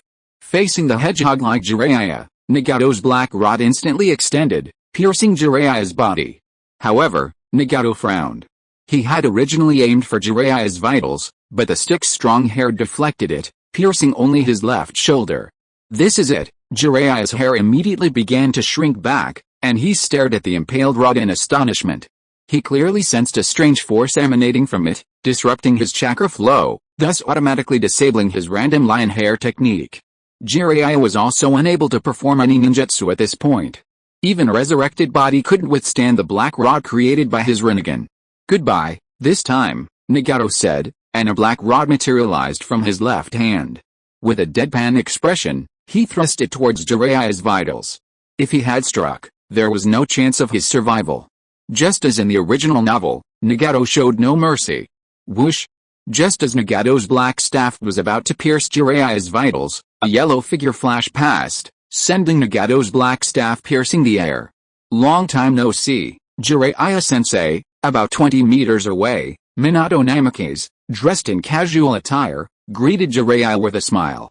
"Minato, what are you doing?" Minato's sudden appearance stunned Jiraiya, and his state also surprised him. "Namikaze Minato, you're on Konoha's side too." Nagato was also a little surprised by Minato's appearance, but he quickly regained his composure. "I have no intention of participating in this war, and Jiraiya-sensei can't fight now. Farewell," Minato said, and he and Jiraiya vanished in an instant, performing the Flying Thunder God Jutsu. Looking at the place where Minato and Jiraiya disappeared, Nagato was silent for a moment before rushing towards the steel tower of Rain Village. "Nine Tails Chakra, Nagato, is Minato Namikaze here?" "That's right, Jiraiya is his teacher after all." Atop Rain Village's steel tower, Shen Fei, sensing the Nine Tails Chakra, thought for a moment before realizing what had happened. Regarding the battle between Nagato and Jiraiya, although Shen Fei didn't want Jiraiya to be killed by Nagato, the two sides were now enemies, and even Nagato's disciple didn't want to show mercy. He had no choice. As the saying goes, out of sight, out of mind, Shen Fei ignored the fighting. While Jiraiya's death would be a shame, it wouldn't be possible for Konoha to remain without casualties in the war. That simply wouldn't make sense. Minato's intervention was something Shen Fei hadn't expected, but the outcome did bring him some relief. At least Jiraiya wouldn't die, and perhaps Nagato and Konan would be relieved as well. "I truly don't have the potential to be a great general. Under these circumstances, I actually forgot about Minato. I also underestimated the strength of the 5 great ninja villages." "Nagato, are you alright?" Konan asked with concern immediately after Nagato appeared. "He was rescued by Minato Namikaze," Nagato said, perhaps knowing what Konan was asking. Sure enough, upon hearing Jiraiya's escape, Konan's expression remained unchanged, but her eyes revealed a deep sense of relief. "It seems the 5 great ninja villages intend to destroy the entire Rain Village. Our methods seem a bit too gentle." With their overwhelming advantage in strength and intelligence, Shen Fei hoped to resolve the ninja world's problems with the least casualties. However, the current situation made him realize that while his side might consider this, the other side didn't. Generally speaking, wars in the ninja world rarely involve large-scale attacks on opposing villages. They weren't always fought ninja against ninja. Nagato's role in Konoha was to inflict the same pain on Konoha. But the enemy now was different. Whether it was that Tsuchigumo clan's forbidden techniques, or the forbidden techniques prepared by the Kumo, Mist, and Sand villages near the lake, they were all intended to destroy the entire Megacure village in one fell swoop. As for the number of casualties, they seemed unconcerned. The 5 major ninja villages each possessed their own secret techniques and forbidden techniques, rarely displayed during the Ninja World War, primarily due to inadequate conditions. But this time, however, the conditions were met, allowing for large-scale, coordinated ninjutsu. Hundreds of ninja combined to unleash a single ninjutsu, creating a similar effect to a forbidden technique. In a ninja war, it was naturally impossible to allow the enemy to gather so many ninjas and deploy them in formation. After all, those who used such techniques were no fools. Even if they couldn't interrupt them, wouldn't they retreat? But now, the entire Megacure village was their target, and they couldn't retreat. Massive thunderclouds appeared above the Kumo, and the lake beyond the mist was surging.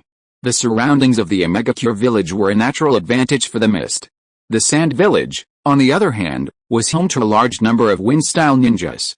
During the 4th Shinobi World War, a sufficient number of them could have defeated even the 10 Tails, let alone the Rain village this time. The 5 great nations and the 5 great ninja villages were likely well aware of Akatsuki's Rain village and were determined to wipe it out in one fell swoop. As for why they didn't have the rock village's forbidden jutsu, if it weren't surrounded by a lake, the rock village would have certainly been generous with their combined jutsu. Unfortunately, the surroundings made the rock village's earth-style jutsu ineffective. Leave the sand village and the mist village to me. Conan will handle the cloud village. Nagato, you'll keep an eye on Konoha? Shen Fei immediately assigned the 3 people their tasks. What about the sand village? Conan asked. Don't they have a forbidden jutsu from that Tsuchigumo clan? Let them try it for themselves. The commotion around the rain village naturally caught Shen Fei's attention, but he was waiting for the moment their jutsu was nearly perfected before taking action. For Shen Fei, the forbidden technique of the Tsuchigumo clan was too easy to solve. With a secret door, he could send the other party to the ninja of Sand Village. The same was true for Kumo Village and Mist Village. Chapter 481, The Defeat of the 5 Great Ninja Villages, Part 2. For Shen Fei, the Tsuchigumo clan's forbidden techniques could be unleashed upon any ninja village if he so desired. Choosing the Sand Village was simply bad luck. Konoha, considering the presence of Minato Namikaze and Kushina, couldn't afford to do so. Although it wouldn't matter if they did, given the war, they couldn't say anything. However, everyone has their own biases. That Tsuchigumo clan's forbidden techniques were incredibly powerful. A single misstep could wipe out all 12 ninjas. As for whether they'd be killed by Nagato, that was another matter entirely. Move, the 3 of them said, immediately taking off towards their target. All 3, after all, were ninjas capable of flight. Obito, you're still alive. As Shen Fei and the others began their move, Kakashi and Obito's battle continued within the rain village. Kakashi was shocked to find Obito as their opponent. Shen Fei, of course, hadn't forgotten Kakashi, the 50-50 copy ninja, and had prepared an opponent for him, his former comrade, Uchiha Obito. On the condition of resurrecting Nahara-rin, Obito obeyed Shen Fei's orders. Obito was a very infatuated person, and Shen Fei admired such people very much. In addition, after learning about all the circumstances, Minato Namikaze and his wife no longer blamed him, and Shen Fei wanted to conduct an experiment on Obito, so there was a deal. The experiment Shen Fei wanted to do on Obito was very simple, that is, after Obito's Kamui Meijekyo Sharingan was taken away, would it still be able to open the Sharingan? This was something Shen Fei was very curious about, because if it could still be opened, to some extent, he could create the Meijekyo Sharingan, and even the Rinnegan. There were only 3 extant members of the Uchiha clan, and it was difficult to conduct experiments on Sasuke, not to mention Itachi. After much thought, Obito was the most suitable. To test the effectiveness of the experiment, Shen Fei deliberately used his dual-wielding hand to restore Obito's eyes. The result was a normal pair, not a Sharingan. Even so, Obito, with his Uchiha bloodline, the cells of the first generation, and the ability to use wood release, was at least an elite Chunin. Against Kakashi, who had lost an eye, they were evenly matched. This was because Obito's strength lay in his Kamui, relying on this elusive ability. Honestly, his combat experience wasn't particularly high. Otherwise, even after becoming the Ten-Tails Jinchuriki, even before his full-fledged form, he wouldn't have lost to Sasuke and Naruto. Remember, Sasuke and Naruto at that time hadn't inherited the Six-Path Sage's power. Is it strange that I'm still alive, Kakashi? Obito looked at Kakashi, his expression remarkably calm. Why didn't you return to Konoha? Sensei and the others were so worried about you back then, Kakashi said after a moment's silence. You missed one person, Kakashi. Go back, what are you going to do? Become cannon fodder for Konoha. Will of fire, that's ridiculous. Obito's expression turned cold as he spoke. Obito, about Rin, what are you trying to say, Kakashi? Are you saying that Rin's death was an accident, or that her sacrifice for Konoha was noble? She's just a pawn of the Konoha High Command, disposable at any moment, just like your father was back then. A Konoha like that has no reason to exist. Rin's wish is for an end to conflict in the ninja world. As long as those so-called ninja villages and daimyo are gone, this wish will soon be realized. For Rin's wish, I will eliminate anyone who dares to stand in her way. Hearing Obito mention his father, Konoha White Fang, Kakashi fell silent. If Shen Fei hadn't come into this world, Kakashi could still comfort himself with the excuse that his father's sacrifice was for peace. But with Shen Fei's appearance, revealing that dark secret, that excuse seemed absurd. Similarly, Itachi's idea of slaughtering his entire clan for the sake of peace in Konoha was somewhat absurd. Compared to Itachi, Goishiro and slaughter of his entire clan for his daughter was more palatable. Fire style, great fireball jutsu. Kakashi didn't hesitate for long, because Obito didn't give him time to think. He struck again. Obito, disillusioned, had only one goal, to see Rin again. After Kakashi dodged the great fireball attack, Obito and Kakashi engaged in a fierce kunai battle, each exchange sending up a shower of sparks. About 3,000. While not as many as during the Fourth Shinobi World War, they are far more elite. It seems the 5 great ninja villages are truly going all out this time, using his observation haki to sense the number of ninjas from the Mist Village ahead, as well as those from Konoha and Kumo villages to either side. Shen Fei roughly guessed that the 5 great ninja villages had mobilized a combined total of over 10,000 ninja. This was only 1/8 of the 80,000 ninjas from the Fourth Shinobi World War, but their quality was significantly improved, with virtually no Genin left. Meanwhile, behind the Mist Village ninjas, hundreds of ninjas had assembled several massive barriers. Within these barriers, massive water dragons emerged, using the water dragon bullet jutsu. The power of the water dragon bullet jutsu varied greatly depending on who wielded it. Meidarumi's water dragon bullet jutsu was capable of knocking back Uchiha Madara's Susanoo. The power of the water dragon bullet jutsu, combined with the combined power of hundreds of ninjas, was unimaginable. Surrounding the hundreds of ninjas were numerous mist ninja, guarding them against potential surrender. Summoned beasts abounded, even underwater, making a sneak attack impossible. The Mist Village's summoned beasts were mostly aquatic, rendering them useless on land. However, the situation was completely different underwater. When the Mist Village attacked Konoha, the battle was primarily land-based, leaving them unable to summon summoned beasts to aid.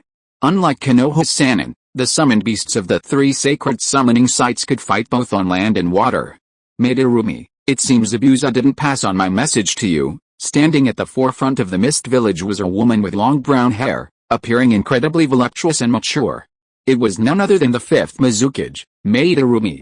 He brought them, but the outcome is unknown before the actual battle. Do you really have a chance against the combined might of the 5 major ninja villages? Meidarumi said with a charming smile. That was true. Just like a pirate supernova, clamoring to challenge the 4 emperors and dethrone them, the 5 great ninja villages would never admit defeat without a real fight. You had no chance of winning from the start. We gave you 5 villages time to gather because we didn't want to waste time attacking each of your villages one by one. Otherwise, do you really think the 5 great ninja villages could gather so neatly here? Shen Fei was no Obito. Giving the enemy time to regroup and engage in a fair fight was a war, not a duel. As the saying goes, all is fair in war. While the 5 great ninja villages gathered, Akatsuki had time to concentrate all their forces and defeat them one by one. The distance between the 5 great ninja villages and the Rain village was different, and their efficiency of movement was different, which created a time lag. Really? You think you can stop us alone? Meidarumi's expression remained unchanged after hearing Shen Fei's words. After all, she was the shadow of the village, and her will was unwavering. Of course it's difficult for me to stop you. My only goal is to block your forbidden technique, ice release, Shen Fei said, clasping his hands together. A terrifying chill suddenly emanated from his feet, sending the surrounding air plummeting in temperature. A moment later, the entire area was a deep blue, the lake frozen solid. The massive water dragons summoned by the Mist Village through their barrier, as well as the various summoned beasts, such as sharks, arrow rains, and octopuses, that patrolled the water's surface, were also frozen. Come on. I'll await your attack in the Rain village. After freezing the entire area, Shen Fei immediately retreated. While the Mist village had over 3,000 ninja, he could still defeat them with his full strength. However, this was war, and there was no need to handle everything alone. Furthermore, if he could defeat them all, the Akatsuki ninja army he had previously trained would be useless. Thunderblade, Xiaonin's fate was far worse than Shen Fei's. The 4th Raikage didn't even give him a chance to speak before unleashing his lightning release rapid blade, piercing Xiaonin's body. Then, Xiaonin's entire body transformed into a massive paper, scattering across the water. Paper god technique. The next moment, Xiaonin's figure appeared in midair. As Xiaonin finished speaking, the Kumo village ninjas saw the water beneath them split in two. The sudden shift left the Kumo village without a foothold, sending them plummeting towards the rift below. Even the 4th Raikage was no exception. The Kumo village ninjas' layout was similar to that of the Mist village. Hundreds of ninjas gathered in various locations, casting lightning release barriers. Other Kumo ninjas stood around to defend against the enemy, with the fourth Rackage standing in the front row. However, they were completely wiped out by Xianen's paper god technique. What's this? As the water parted, a flood of paper appeared. The Kumo ninja were momentarily confused, but soon discovered what they were. Yukido, endless detonating tags drifted around, leaving the Kumo ninja with nowhere to stand, with no chance of escape. The fourth Rackage, AI, erupted in a powerful lightning armor, and roared. Understood. Killer Bee and Yukido immediately transformed into tailed beast forms, protecting the surrounding Kumo ninja. Unfortunately, even the eight-tailed Jayuki was incredibly powerful, only a handful could be protected. Boom boom boom. As the detonating tags continued to explode, the screams of countless Kumo nin filled the cracks. While some powerful Kumo nin could mitigate the damage with chakra release or lightning armor, they were simply too numerous. This time, Conan's exploding talismans reached 300 billion. The explosion of so many talismans could continue uninterrupted for approximately 10 minutes. For such a length of time, 90% of the Kumogakure ninjas would be unable to withstand the onslaught. Only the fourth Hokage, AI, and Killer Bee, along with a few others like Bakudo, could manage to do so. Even if they did, it would inevitably consume a significant amount of chakra. Conan's paper god technique couldn't achieve a targeted explosion like the multiplication talismans could, otherwise even the fourth Hokage, AI, would have been unable to block it. Daru, Zai, relying on the powerful defenses of his lightning release armor, the fourth Rackage, AI, was nearly immune to the damage from the talismans. However, some of the young Kumogakure ninjas he valued lacked this strength. Furthermore, being deep in midair, with no leverage, and the sheer force of the talisman's explosions, the fourth Rackage was unable to rescue the others. He was furious after witnessing the death of Zai, one of his personal guards. Zai was one of the fourth Rackage's guards. He was an elite Jonin skilled in lightning-style illusions and medical ninjutsu, possessing remarkable sensory abilities. Under normal circumstances, killing him would have been extremely difficult, given his powerful senses. Unfortunately, his defenses were weak. Facing the relentless explosion of detonating tags, his defenses were quickly shattered, and he was shattered to pieces. Truly shattered to pieces. 300 billion detonating tags filled every inch of the rift, leaving no trace of a body. Melting style, Kumo Jade, just as Daru and the other Kumo ninjas were about to give up, a middle-aged Kumo ninja with a strange eye patch on his left eye clasped his hands together in a hand seal and released a strange yellow, gelatinous substance. It gathered Daru and the surrounding Kumo ninjas together, then formed a sphere, encasing Daru and the others. This unusual substance, with its strong elasticity, bounced back and forth amidst the detonating tags, yet remained undamaged. Dode, Daru and the others were safe, but the jutsu user was soon engulfed in a torrential downpour of explosive tags. Akatsuki, the fourth Rackage, AI, roared in rage, his face veins bulging. Sadly, no matter how loud his roar, it made no difference. Amidst this vast, smoky explosion of explosive tags, even those in the Kumo village, possessing special ninjutsu, secret techniques, or bloodline limits, were unable to use them. Their fate was sealed the moment they fell prey to Conan's paper god jutsu. Conan's paper god jutsu is extremely complex to use, requiring advanced planning, much like the combined jutsu previously employed by the Kumo, Mist, and Sand villages.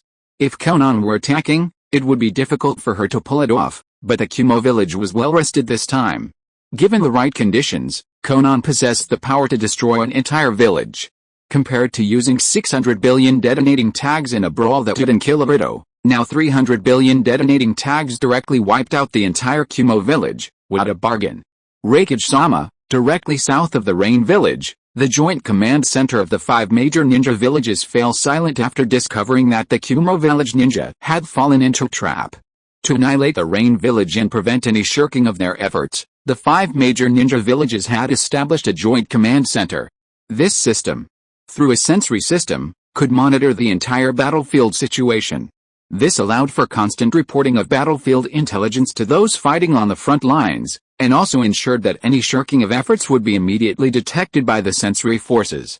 With the combined sensory ninjas of the 5 major ninja villages, there was no way for them to show favoritism. Chapter 482 The Defeat of the 5 Great Ninja Villages, End.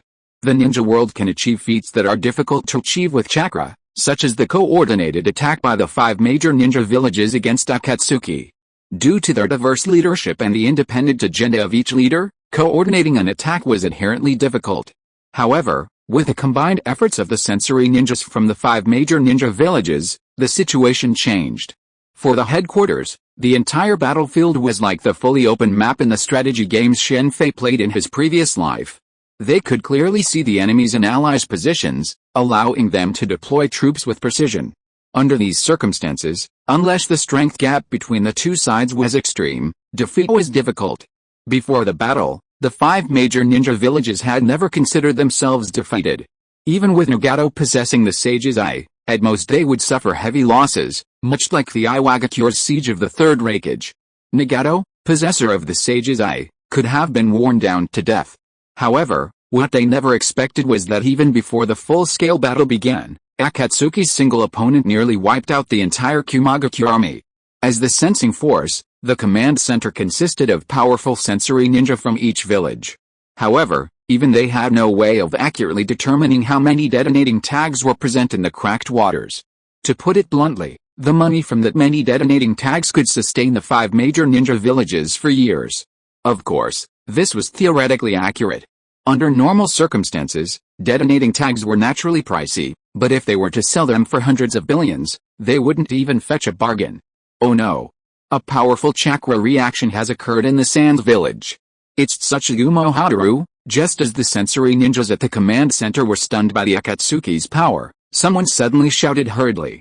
What? The command center, comprised of the brain power of the 5 major ninja villages, Narashikaku, Ebizo, Ao, Mabu, and the others, faces paled. The next moment, everyone heard a deafening explosion, followed by a blinding light in the distance, too blinding to be seen. Damn it, when the light faded, the group instantly understood what had happened, even without the need for a sensory ninja to report.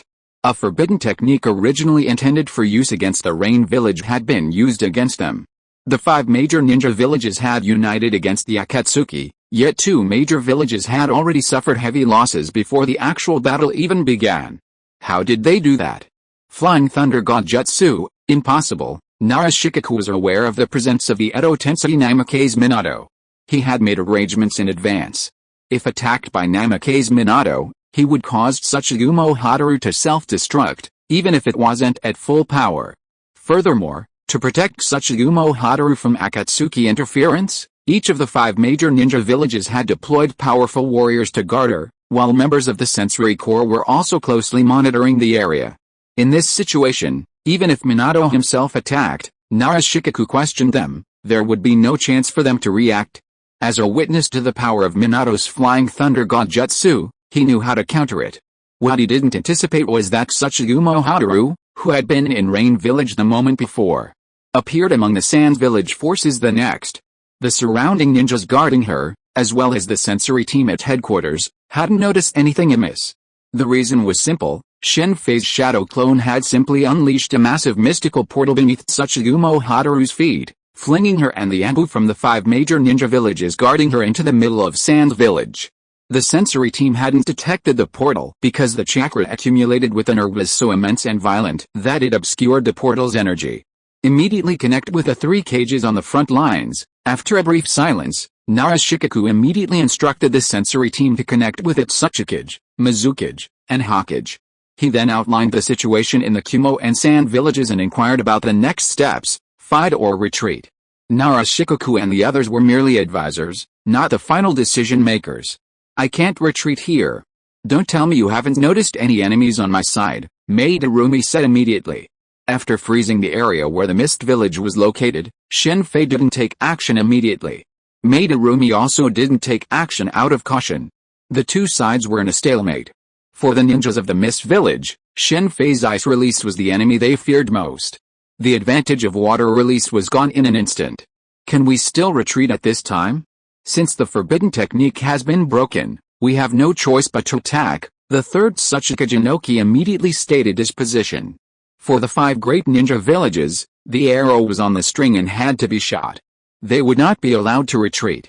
This time, even with the combined strength of the 5 great ninja villages, they couldn't deal with the Rain village. There would be no chance next time. I agree, Tsunade also spoke. Even though Tsunade had received a lot of information about Akatsuki from Minato, she had no intention of surrendering directly. After all, Konoha was founded by her great-grandfather. Tsunade would not allow Konoha to perish in her hands, no matter who her opponent was. The same is true for other ninja villages. Konoha has the will of fire, while other ninja villages have similar wills, such as the will of stone and the Iwagakure. Melting style, dissolving monsters. I still have to fight. Facing Terumi Mei, who suddenly formed hand seals and used a Kekai Genkai attack, Shen Fei sighed softly, then quickly retreated with a single step. He had no interest in testing the power of Terumi Mei's melting style. Terumi Mei's melting style differed significantly from the Kumagakure's Tsuchide, the Iwagakure's Kuratsuchi, and even Naruto's later melting style. While many possessed melting style, even those in the Rain Village, Terumi Mei possessed melting style alone. Furthermore, even with the same melting style, the abilities of different users varied greatly, just as with Tsuchide and Kuratsuchi, whose abilities differed significantly. Tsuchide's melting style created a film-like substance, possessing excellent elasticity and defensive power. Kuratsuchi's melt-release technique involves spewing cement from his mouth, temporarily imprisoning opponents. This ability also exists in the Rain Village, though the difference in chakra makes the difference in strength significant. Terumi Mei's dissolve release, on the other hand, involves spewing a substance similar to a strong acid. Highly corrosive enough to corrode even Susanoo. All-out attack, I understand. Just as Shen Fei retreated and prepared to attack, he heard Chino's call. The 5 major ninja villages could join forces to establish a sensory command center. Akatsuki had the advantage of the Rain Village's location, though their number of sensory ninja was far less than the 5 major ninja villages. However, Karin Uzumaki, combined with modern technology, was more than enough to sense the situation around the Rain Village. The 5 major ninja villages were connected through the Konoha Mountain Clan's telepathic ninjutsu, while Akatsuki relied on technological means. Let's leave this to them, thought Shen Fei, and he immediately disappeared from Terumi Mei and the other side. With his current strength, he could certainly defeat the Kurigakure group, but that would render his previous arrangements useless. Let's go. After seeing Shen Fei retreat, Mei Terumi was silent for a moment, and then immediately led a group of mist ninjas to rush towards the Rain Village. I didn't expect to see you all in a place like this, on a high platform near the lake in the Rain Village, more than 20 figures. After seeing each other, most of them sighed. It's really interesting, Senju Tobirama. It seems that your ninjutsu has been used by your enemies. One of the 20 figures, who was wrapped in bandages, said with a look of ridicule after seeing the second Hokage Senju Tobirama. This person was none other than the second Tsuchikage Mu of the Rock Village. In addition to the second Tsuchikage, there were also the second Hokage, the third Hokage, the third Kazekage, the fourth Kazekage, the third Reikage, the second Mizukage, the fourth Mizukage, and so on. These were naturally all masters resurrected by Shen Fei through his impure world reincarnation technique. After obtaining numerous materials from Orochimaru and Obito, Shen Fei began using it. Obito's materials were all for masters, while Orochimaru's were mixed with many lesser-known minions. Unlike Kabuto Yakashi's resurrection during the Fourth Shinobi World War, which prioritized quantity over quality, Shen Fei prioritized quality. Naturally, he unleashed the impure world reincarnation technique on those lesser-known minions, sending them back to the underworld. Kabuto Yakashi's resurrection techniques were truly unpredictable, even resurrecting Jinan, such as a portly Jinan who had a crush on Temari. The latter stages of the Fourth Shinobi World War felt like a family reunion. One example involved a comrade who had passed away, and then helping to care for his girlfriend ended up becoming his girlfriend's problem. Of course, these cases were exceptions. The vast majority of resurrected individuals excitedly chatted with their former loved ones. This led Shen Fei to wonder if Kabuto Yakashi was using his impure world reincarnation technique to fulfill their wishes. Shen Fei naturally wouldn't follow Kabuto Yakashi's lead, choosing only to retain over 20 powerful impure world reincarnation warriors and abandoning the rest. The current second and third Hokage were reincarnated by Shen Fei. This time, he didn't give them a chance to form hand seals to escape his control, instead directly controlling them.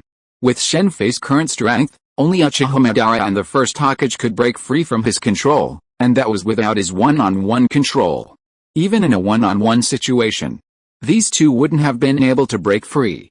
As for the third Kazakage, Shen Fei obtained the materials from Sasori. Sasori's puppet of the third Kazakage was a human puppet, so naturally, he wouldn't be short of materials. This is truly troublesome, the third Rakage said, and everyone present fell silent. Their village's ancestors had now become enemies, which was terrible news for those present, who generally prioritized their village. It's just causing trouble. The second Mizukage, however, looked completely unconcerned, even leisurely scratching his ear. You idiot, the second Tsuchikage glared at the second Mizukage with an unpleasant expression. You have a problem. The second Tsuchikage and the second Mizukage were born to be incompatible. They had fought many battles before becoming village kage. The second Tsuchikage was covered in bandages because of the severe injuries he suffered during his battle with the second Mizukage, leaving extensive burns on his skin. Even after becoming village kage, the two continued to fight, until the final battle, when both perished. Aren't you worried about your village? Aren't you afraid of its destruction? The third Hokage asked the second Mizukage. Is there any point in worrying now? If it's destroyed, it's simply because they were too weak. I inherited the village intact. Alright, stop talking. Who else has the right to ask me that? This jutsu was developed by Konoha. You Konoha don't seem to have the right to ask. The second Mizukage interrupted the third Hokage as he began to speak. As the second Mizukage finished his words, most of the people present glared at the Konoha members. It was clear that the second Hokage, who had been resurrected by the impure world reincarnation, wasn't just hungry for the third Hokage. Besides Hashirama Senju, who had been taken away by Uchiha Madara, several Konoha members, such as Hyuga Hisashi and Kato Dan, were also present. The same was true for the other ninja villages. Even with the impure world reincarnation, the 5 major ninja villages still occupied their own areas. The Tsunagakure cage was the most pitiful, with only 2 solitary cages. It wasn't that there were no other members of the Tsunagakure present, but rather that the Tsunagakure members who had been resurrected by the impure world reincarnation had grudges against the 4th Kazakage, such as Yakira, who used the Scorch release. In other words, the reincarnated were all under Shen Fei's control, preventing them from fighting each other. Otherwise, Yakira would have immediately given the 4th Kazakage, Raza, a taste of his Scorch release. Yakira's words also caused most of the crowd to look at the 4th Kazakage with disdain, causing the 3rd Kazakage to almost refuse to side with him. But then someone else uncovered Konoha's dark history, and the 3rd Hokage immediately became the next to be scorned. From there, it was a fascinating exchange of debunking secrets. Some things can be done, but they absolutely cannot be revealed. Alright, it seems our mission has arrived. With everyone at the scene falling silent, the 20-plus people present immediately split into 4 groups and rushed in 4 directions: the Kumagakure, the Mist, Konoha, and the Iwagakure. Akatsuki, I'm going to kill you. After the 300 billion detonating tags had detonated and the water had covered the scene, the 4th Rakage, AI, erupted with immensely powerful lightning chakra. With a roar, he charged towards Konan above. Witnessing the Kumagakure's elite perished before his eyes, AI was filled with rage. Sadly, despite his anger, Konan's expression remained unchanged. The Kumagakure's current state was dire, but the Rangakure's was even more dire back then. Don't run. Before Konan was pierced through by the 4th Rakage's lightning chakra-filled arm, her body disintegrated into massive paper butterflies. Your opponent is not me. With these words, the 4th Rakage's expression changed immediately, and he turned to his left, where a flash of white lightning was rapidly approaching. 3rd Rakage-sama, Daru and the others, who had survived thanks to Dode's ninjutsu, froze upon seeing the newcomer. Akatsuki, how dare you toy with the souls of the dead? Seeing the 3rd Rakage's expression, the 4th Rakage grew even more furious. He knew the 3rd Rakage's situation. Chapter 483 Sasuke vs Itachi, Part 1. The impure world reincarnation and multiplication detonating talisman techniques were no secret to the other ninja villages. During the First Shinobi World War, Tobirama Senju used these 2 techniques to defeat numerous experts from the other 4 ninja villages. The second Hokage died at the end of the First Shinobi World War, during the alliance between Konoha and Kumo. Even though the second Hokage fell at the hands of Kinkaku and Jinkaku, Konoha did not continue fighting Kumo. After all, the second Rakage of Kumo had also fallen at the hands of Kinkaku and Jinkaku. The difference between the impure world reincarnation back then and the impure world reincarnation techniques now is significant. The second Hokage merely used the impure world reincarnation technique to manipulate souls, something Tabirama Senju was aware of. However, in wartime, no one cared much about that. Victory was paramount, and other matters could be considered after victory. The third Raikage was accompanied by two men, the third and fourth Kazekage. The battle took place on a lake, putting them in a difficult position, as this was the most unfavorable terrain for them. That's why Shen Fei sent them to the Kumo and Mist villages. The two Kazekage would face significant limitations there. Whether it was iron sand, gold sand, or sand, they all had the same properties. Controlling them in water became extremely difficult. The entire impure world reincarnation team was divided into three groups: Kumo, Mist, and Konoha. As for the Iwagakure, Shen Fei wanted to send someone there, but Uchiha Madara stopped him. He wanted to surprise the third Tsuchikage and challenge the Iwagakure alone. "This is truly interesting," said the fourth Kazekage, Raza, looking at the third and fourth Raikage, a look of gloating delight in their misfortune. For the Sand Village, the weaker the other villages, the better.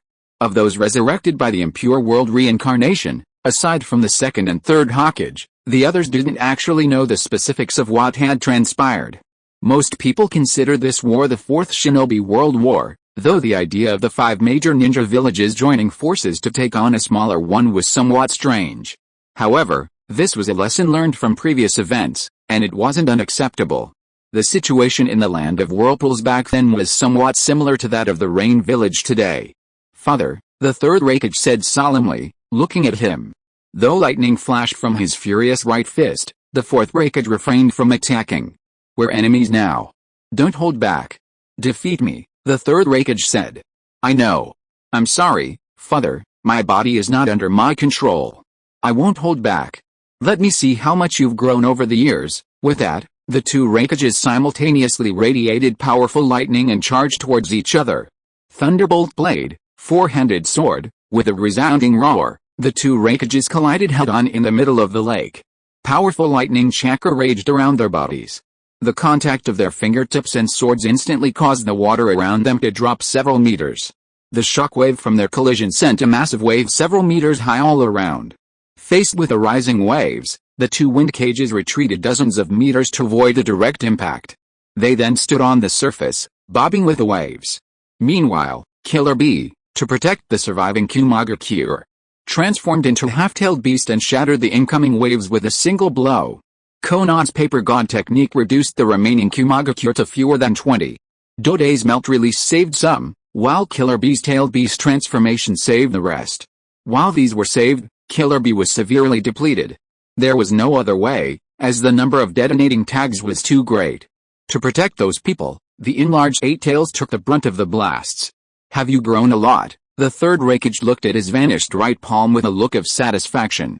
He had lost this clash, but the next moment, amidst the scattering of paper, his right palm instantly returned. "Ah, this body is immortal. We must find a way to seal me," the third Raikage spoke again. "I know, B," the fourth Raikage nodded, then immediately called out to Killer Bee behind him.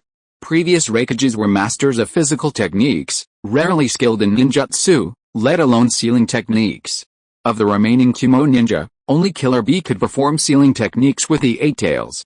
Got it. The devastating losses suffered by the Kumo village had completely extinguished Killer Bee's usual eccentricity. "I can't let you pass." Just as Killer Bee was about to rejoin the fourth Raikage, the third Kazekage manipulated iron sand to block his path. While the lake's terrain was unfavorable for the two Kazekages, they were still cage-level powerhouses, and with the iron sand and gold sand Shen Fei had prepared, their combat effectiveness wouldn't be greatly diminished. After all, few Kumo ninjas knew water escape techniques. "Hi, Master," seeing the third Kazekage stop Killer Bee, his disciples, the other Kumo ninjas rescued by Killer Bee, and Daru prepared to stop the third Kazekage, but they were immediately stopped by the fourth Kazekage, Raza. Unlike the third Raikage, who was reluctant to attack the fourth, the two Kazekage showed no mercy to the Kumo village. Even if they didn't understand what was happening in the ninja world, weakening the power of the rival village was always a good idea. The ninja world's inherent beliefs prevented the ninja from the 5 great villages from considering war a threat to their homeland. Therefore, in such situations, killing or injuring the strongest members of the rival village was the best way to weaken them. When ninja from the 5 great villages were on missions, if their strength was evenly matched, it wouldn't be a problem. However, if the difference in strength was significant, they would almost always try to kill the opposing ninja, disrupting their mission and lowering the other village's reputation. Even better would be killing or injuring a promising ninja. For a ninja, no matter how powerful their background, they all came from Jinan and had to leave their village to undertake missions. This presented an opportunity for some. Those 2 guys are really working hard, perfectly coordinating their impure world reincarnation bodies against the enemy. Atop the Rain Village's steel tower, Shen Fei couldn't help but chuckle as he watched the 3rd and 4th Kazakage clash. Impure world reincarnation bodies are insensitive to pain and lack vital points. In the absence of ninjas like the Sealing Squad, they can easily inflict damage in combat. For example, the 4th Kazakage, Raza, exploited this trait to instantly dispatch the 2 remaining Kumo village ninjas. If Daru hadn't reacted quickly, he might have been killed as well. The 3rd Kazakage, on the other hand, controlled a vast amount of iron sand to entangle Killer Bee in his 8 Tails transformation. The 4th Raikage attempted to intervene, but was blocked by the impure world reincarnation 3rd Raikage. Uchiha Madara, I'm doing this for the good of the ninja world. Shen Fei then stopped paying attention to the Kumo village battle. Whether the 3 impure world reincarnation cages won or lost, the outcome remained the same for him. Turning his attention to the Sand village's defenses, Shen Fei scratched his head in frustration. Originally, he had planned for the Rain village's ninja forces to engage the Iwa village's vanguard, with Uchiha Madara arriving at the appropriate time. However, this plan was completely rejected. Uchiha Madara declared that there was no need for such a hassle, they could simply push through. In fact, if Shen Fei hadn't pointed out that Akatsuki didn't have enough manpower to govern the entire ninja world, Madara would have already dragged Nagato and the other 2 into sweeping across the 5 major ninja villages. I'm right, I was a bit overly cautious and meddled too much? Uchiha Madara and Yin Jiang are quite similar in some ways. Perhaps it's the confidence of a wise man. Although Shen Fei rejected Madara's idea, he reflected on it. After all, this was the ninja world, where the strong were respected. Applying modern methods was unwise, adapting to local conditions was the best approach. However, Shen Fei was unwilling to give up the ninja army that had been trained for a long time, so he mobilized all these people to the 2 directions of Konoha and Mist Village. In the 2 directions of Konoha and Mist Village, Shen Fei did not let the reincarnated people go directly to meet them, but waited for them on the shore. This was different from dealing with the Cloud Village, where most of the people were killed. Release. When Konoha and Mist Village were about to approach the shore of Rain Village, the ninja army that had been prepared on the shore immediately started to attack. The next moment, countless kunai and shurikens directly covered the entire sky and attacked the enemy. Water style, water array wall. Earth style, earth flow wall. Wind style, great breakthrough. Faced with a barrage of hidden weapons, like a dark cloud bearing down on a city, the ninjas immediately employed their specialized defensive jutsu. The waters of the Mist Village froze, though the ninjas could spit water from their mouths. Unfortunately, these defensive jutsu only provided partial protection, as a large number of hidden weapons directly enveloped the forces of the 2 major ninja villages. This situation wasn't entirely surprising. Ninja battles were essentially specialized operations. Even the 4th Shinobi World War in the original story, with 80,000 versus 100,000, still resulted in specialized operations, simply by fragmenting the battlefield. They had never witnessed large-scale, concentrated fire attacks. With the relevant technology from Shen Fei and the improvements from Scorpion, it's safe to say that this defensive formation would have been a challenge for Deidara in the original story's battle to capture Gaara. This attack directly caused casualties among the Mist Village's forces, roughly 1/3, and the Leaf Village's forces, roughly 1/4. The reason for this heavy casualty was simple. The hidden weapons were laced with explosive tags and poison. In reality, Shen Fei had anticipated that this attack would eliminate at least half of the enemy's forces, perhaps even 3/4. The reason he only managed to eliminate 1/3 was that Shen Fei underestimated the power of the strongest ninja, despite the fact that he himself was capable of defeating an entire army. A large portion of the hidden weapons launched against the Mist Village were destroyed by the combined efforts of Madarumi and several of the Mist Village's elite jonin using water and wind styles. Konoha suffered fewer casualties than the Mist Village, primarily thanks to the Agurim clan, who collaborated to create a screen of insects in the sky. Of course, other members of Konoha also contributed significantly, such as the Hyuga clan, whose 8 trigrams palm technique deflected many hidden weapons. Insect Tornado. Konoha's response immediately erupted after the hidden weapon attack ceased. Dozens of Aburim clan members combined forces to summon a blanket of insects, forming several tornadoes that swooped down on the Rain Village. The scene was no less impressive than the previous attack from the Rain Village. Not bad for the response. The second and third Hokage nodded in satisfaction at the response of Konoha. Without knowing what arrangements the Rain Village had, using insects to test the attack was the best way. But then they both sighed at the same time. Even if Konoha won, the result would be the same once they faced Uchiha Madara. Without an opponent to stop him, and with his reincarnated body, Uchiha Madara could be said to be rampant in the ninja world. As for the response of the Mist Village, it was even simpler. Madarumi led several elite jonin and went straight to the heart of the matter. If it weren't for the strong men who were reincarnated there, the shore would probably be covered by her boiling escape and dissolving escape. Hey, it turns out that the real ninja world war is very different from what I knew. Fortunately, we have absolute strength here, otherwise we might really be in trouble.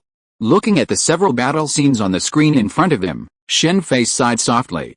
The biggest gap between Akatsuki and the 5 major ninja villages is the lack of sufficient backbone forces. Nagato and Konan didn't pay attention to this before. After he came, although they paid attention to it, there was no way to see the effect in a short time. I really admire Han Fei. In this war, Shen Fei originally wanted to imitate Han Fei, plan everything behind the scenes, and make every step carefully. However, the facts taught him a good lesson, that is, he thought too much. Forget it, this kind of thing is not suitable for me at all, let's do it. After shaking his head vigorously, Shen Fei immediately shifted his attention to the battlefield. At the same time, he issued an order to Deidara, Fidouin and others to start. 2 great scales Inoki, long time no see. With a loud bang, a powerful wave was set off on the water, and a figure rushed into the sky and landed in front of the Iwagakure team. Uchiha Madara. In the team of the Iwagakure, the third Tsuchikage Inoki, who was floating in the air, immediately changed his expression when he saw the figure falling from the sky. Uchiha Madara had left such a deep impression on him that even after so many years, he still recognized Uchiha Madara at a glance. Second Tsuchikage. Then Inoki also discovered a second Tsuchikage Mew who was running over from the water in front. "You kid is still alive." The second Tsuchikage Mew, after taking a closer look at Inoki, was full of surprise. "You are barely alive, Lord Mew. It seems that you are the enemy this time." Of course, the traces of Uchiha Madara on Mew's expression could not be hidden from Inoki. "Yes, although I don't know what happened, in order to avoid greater losses to the village, I advise you to surrender," the second Tsuchikage Mew said bluntly. "I'm sorry, Lord Mew, there is no chance to surrender this time. If it is possible to surrender, the third Tsuchikage does not mind surrendering. The Sand Village has surrendered so many times in the ninja world, and it is still one of the 5 major ninja villages. The Rock Village has surrendered before, but who made it different this time?" Chapter 484 Sasuke vs Itachi, Part 2. Shen Fei considered the 3 ninja world wars between the 5 great ninja villages somewhat trifling. While they certainly caused numerous casualties and altered the fates of many, the fates of Itachi, Kabuto, and others were altered by them. Without the wars, Itachi wouldn't have been so radical, and Kabuto wouldn't have been orphaned. However, there weren't many punitive measures for the defeated ninja villages, at most, compensation and a reduction in village missions due to their defeat in the war. A smaller ninja village might have collapsed due to reduced missions, but the 5 great ninja villages were different. They had the support of the 5 great nations behind them. Even the weakest Sand Village, though the daimyo of Wind Country constantly cut its funding, wouldn't let it perish. The 5 great ninja villages were the foundation of their existence. Without their threat, the 5 great nations might not exist. Ninja villages wouldn't occupy the empire's territory, but the daimyo would. The decline of the Fuma clan in the Land of Rice was due to the daimyo's failed attempt to seize territory from a neighboring nation. For the 5 great nations, the best approach is undoubtedly to control the 5 major ninja villages, rather than the current semi-employment relationship. The daimyo of the Wind Country's reduction of Sand Village's funding isn't necessarily incompetent, it could be a desire to gradually weaken the village and ultimately control it. This is similar to how Konoha's 12 Guardian Ninja targeted Konoha. The second Tsuchikage Mu immediately urged the third Tsuchikage Inoki to surrender upon meeting him, drawing inspiration from past ninja wars. Admitting defeat and retreating to Iwagakure would likely mean paying some money, reducing missions, income, and the need to reduce the number of ninjas, far better than facing Uchiha Madara. Being able to bend and stretch is the hallmark of a qualified politician, and whether the compensation will actually be paid depends on the opponent's strength. If the opponent is powerful enough, as in Konoha back when both Uchiha Madara and the first Hokage were still alive, no one would refuse to pay. However, if the opponent is not very powerful, the compensation may just be a figure on paper. If they want money, they'll just say they were poor and don't have it. If you're capable, come and get it yourself. While Konoha's geographical location and environment are the best of the 5 great ninja villages, this also presents a fatal weakness. First, Konoha lacks strategic defenses, and second, it is the most prosperous. Why were all 3 shinobi world wars instigated by other ninja villages, and were they all directed at Konoha? It's because it's difficult to attack other places, so who else should they attack? The Iwagakure wouldn't send troops to the desert to attack the Sand Village, or the mountainous Cloud Village to attack them. As for attacking the Mist Village, that's even more impossible. Akatsuki's goal is to unify the entire ninja world, including the 5 great nations. Inoki, seeing the second Tsuchikage's puzzled expression, immediately offered a brief explanation. If territory hadn't been involved, the third Tsuchikage, Inoki, would likely have surrendered long ago. As for compensation, he could have demanded it from the daimyo of his respective nation. Of the 5 great ninja villages, the Iwagakure actually enjoyed the most comfortable life. Inoki enjoyed a harmonious relationship with the daimyo of the Land of Earth, a stark contrast to the daimyo and ninja villages of other nations. How is this possible? After hearing Inoki's words, Wu looked at Uchiha Madara in astonishment. Even when Uchiha Madara and the first Hokage were still alive, Konoha hadn't even uttered such a slogan. At most, they just unified the 5 major ninja villages. Why not, Wu? The situation is different now. No one will stop me this time. Madara glanced at Wu with a hint of a sneer. The only person who could stop him, Hoshirama Senju, was no match for him now. Inoki, you're a wise man. You should know there's no chance of victory. But for the sake of peace in the ninja world, I'll give you a chance. Surrender. With that, Uchiha Madara's gaze immediately turned to Inoki, his eyes transforming into Mangekyo Sharingan. That would be a betrayal of Madara-sama's kindness. Iwagakure village cannot be destroyed in my hands, the third Tsuchikage Inoki said, forming hand seals with both hands. Dust release, original realm separation technique, Inoki declared, immediately unleashing the power of his Kekai elimination. Dust release is a terrifying power within the ninja world. If an opponent is trapped within its barrier, they will be instantly disintegrated into atoms. It's a must-have for home, travel, and murder. Even Uchiha Madara's Susanoo can be disintegrated. Numbers are meaningless against dust release. Other ninjutsu, including those of Uchiha Madara and the first Hokage, can be survived with luck, but dust release is impossible. Dust release's only weakness is the time it takes to activate. If an opponent is aware of its effects and possesses sufficient strength, it can be avoided. During the Third Shinobi World War, due to the sudden rise of Minato Namikaze, the third Tsuchikage attempted to ambush and eliminate him, but naturally, they failed. The 5 great ninja villages often kill rising stars from other ninja villages, and when necessary, even the Kage of a village could personally take action. Did it the fourth Raikage personally led his guards to steal the secret techniques of a small ninja village? Not to mention assassinating ninjas from rival villages. Konoha's third Hokage didn't do anything like this, but Danzo did. That's what Konoha's genjutsu are for. Konoha has always been rich in talent, while the other 4 ninja villages haven't seen many rising stars. This isn't without the genjutsu's contributions. Even in modern society, discouraging newcomers is a common practice in the workplace, let alone the ninja world. For ninjas, only those who grow up are truly talented. Without growth, who would know you're truly talented? Take Uchiha Obito. If he had truly died at the Battle of Kanokun Bridge, who would have known his Mangekyo Sharingan would have been so incredibly powerful? And then there's the father and son duo of Might Guy and Might Guy.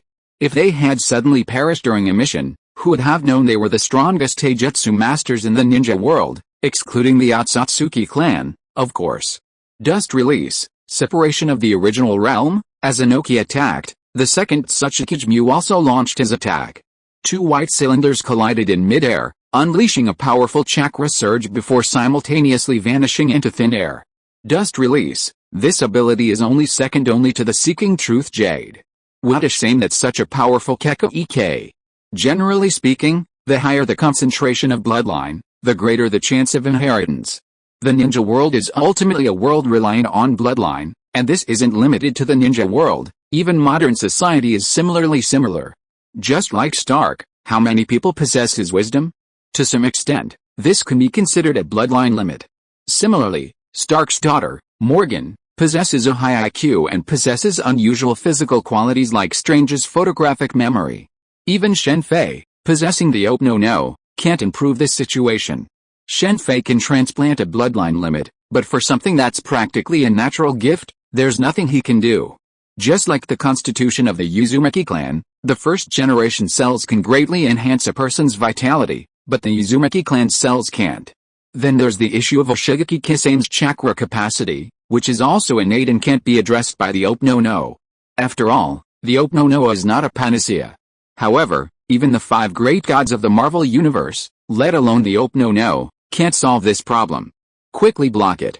Dust release. Original world separation jutsu. Dust release. Original world separation jutsu. Immediately after Inoki's attack, the second Tsuchikage shouted as he unleashed a dust release at the Iwagakure. Fortunately, Inoki seemed to have been keeping an eye on him and countered it with his own dust release. Currently, there are only 3 ways to counter a dust release. One is to counter it with equal force, the second is to use chakra absorption to absorb it, and the third is to be fast enough to escape before the dust release barrier is deployed. For most Iwagakure ninja, none of these methods are possible, forcing Inoki to counter them with his dust release. Master Mew, leave it to me. You guys deal with Uchiha Madara. Be careful, Inoki shouted to the Iwagakure ninja behind him, keeping a close eye on the second Tsuchikage. It's unclear what Konoha's reasoning was for not informing their allies of Akatsuki's potential impure world reincarnation. Oldie, it's our turn. Yes, we've got this here. You proceed according to the plan. As Inoki and Wu Fei were midair, performing dust release against dust release, 2 figures suddenly emerged from the Iwagakure and blocked Uchiha Madara's path. The other Iwagakure immediately split apart, preparing to bypass the 3 and continue their attack on the Rain Village. Jinchuriki, Uchiha Madara looked at the 2 men blocking his way with interest, a strange smile crossing his face. Konoha's 9-tailed beasts weren't actually captured by the first Hokage, but by Uchiha Madara, intending to strengthen Konoha's power. However, Hoshirama Senju and Tobirama Senju wanted to sell the tailed beasts to maintain the so-called balance. I can't let you through. I promised that guy that I'd leave everything here to me. For Uchiha Madara, aside from Shen Fei and Hoshirama Senju, he looked down upon everyone else, including Nagato. Under normal circumstances, Uchiha Madara would not attack those who were too weak, but who made him say in front of Shen Fei that he would take care of everything here, which led Shen Fei to transfer all the people away, which made Uchiha Madara speechless. Because under normal circumstances, the so-called handing it over to him means that he would deal with the masters of the Rock Village. And he would not bother to take action against other people who were too weak. But since he had just said that he would take care of it, Uchiha Madara naturally did not want to change his words. He did not want to save face. Just play with you guys, Uchiha Madara said, and split into 2 shadow clones, each to meet the 2 separated teams of the Rock Village. Do you want to dance? With these words in unison, the 2 Madara shadow clones, without using any ninjutsu, directly charged into the team of the Rock Village. Old Shizuku, it's been ages since we've fought side by side. Well said, Han. This rare opportunity, let's witness the might of Uchiha Madara, the once mighty ninja. Alright, with that, a flood of red chakra suddenly emanated from the 2 Jinchuriki of the Iwagakure. Under its influence, their bodies underwent a dramatic transformation, transforming into enormous tailed beasts. Since their opponent was Uchiha Madara, they immediately unleashed their full might. Old Shizuku, the 4 tails Jinchuriki, and Han, the 5 tails Jinchuriki, were the 2 Jinchuriki of the Iwagakure. Though they had a strained relationship with the 3rd Tsuchikage, they naturally returned to aid the Iwagakure in this crucial moment. Not bad, it seems we won't be bored after all. Madara remained expressionless despite the transformations of the 2 Jinchuriki. Roar. With a beastly roar, the 4 tails Jinchuriki, Lao Shi, immediately charged at Uchiha, his right arm swathed in searing lava. The Four-Tails, a giant red ape, specialized in lava release, a technique that allowed it to create magma, similar to Akainu's magma fruit. Under different circumstances, Lao Shi would certainly not have rushed at Madara, but would have tested it with lava release. Unfortunately, the surrounding water was naturally hostile to the Four-Tails. Hoshigaki Kisame had been able to capture the Four-Tails Jinchuriki single-handedly because of his powerful water release, which countered the Four-Tails lava release. Boom! The Four-Tails Jinchuriki charged fast, but retreated even faster. Its massive body tumbled dozens of times across the water before finally coming to a halt 100 meters from Uchiha Madara. Now, any random person dares to attack me. As these words echoed through the air, a massive blue figure, nearly 50 meters tall, appeared, towering over the water. Compared to this immense bulk, the massive bodies of the tailed beasts seemed dwarfed. Uchiha Madara, perched atop the giant blue figure's forehead, surveyed the five tails below with a proud expression. This was Madara's Susanoo. As Susanoo unbridled its chakra, it caused waves several meters high to rise from the surrounding water. The faces of the sensory ninjas at the Allied Forces headquarters changed drastically. This chakra was simply too powerful, surpassing even that of the tailed beasts. How can we counter such power? Narashikaku, at the Allied Forces headquarters, frowned, concentrating on a solution. Konoha had greater intelligence than the Gast ninja villages and was well prepared for the impure world reincarnation, but Uchiha Madara's appearance, and especially the power he displayed, left Narashikaku feeling helpless. As the chief of staff of Konoha village and the confidant of the Hokage, Narashikaku was naturally not like other people who knew nothing about Uchiha Madara, but the power he displayed far exceeded Shikaku's expectations. Chapter 485 Sasuke vs Itachi, Part 2. Intelligence, when the difference in strength between the two sides is not big, can play a role in turning the tide, but if the difference in strength between the two sides is huge, intelligence will be vulnerable. For example, Han Fei in Qin's Moon, his intelligence is extremely high, but facing the Qin state, he can only destroy his country and his family. There is also the Fourth Shinobi World War in the original work. There are so many people in the Shinobi Alliance, but they still can't beat Obito, Madara and others. If the Six-Path Sage hadn't passed his power to Sasuke and Naruto, the plan of infinite Tsukuyomi would have been completed. Now Narashikaku and his group are at a loss in the face of the power of Akatsuki, and they can't think of a way to break the deadlock. It's not just the Iwagakure, the battles in Konoha, Mist Village, and Cloud Village are the same. Horns snapped, after Uchiha Madara sent the 10 Tails Jinchuriki, Old Purple, flying, the 5 Tails Jinchuriki, transformed into a massive white 5 tails. Powerful chakra erupted from its limbs, instantly blasting a large crater in the water beneath its feet.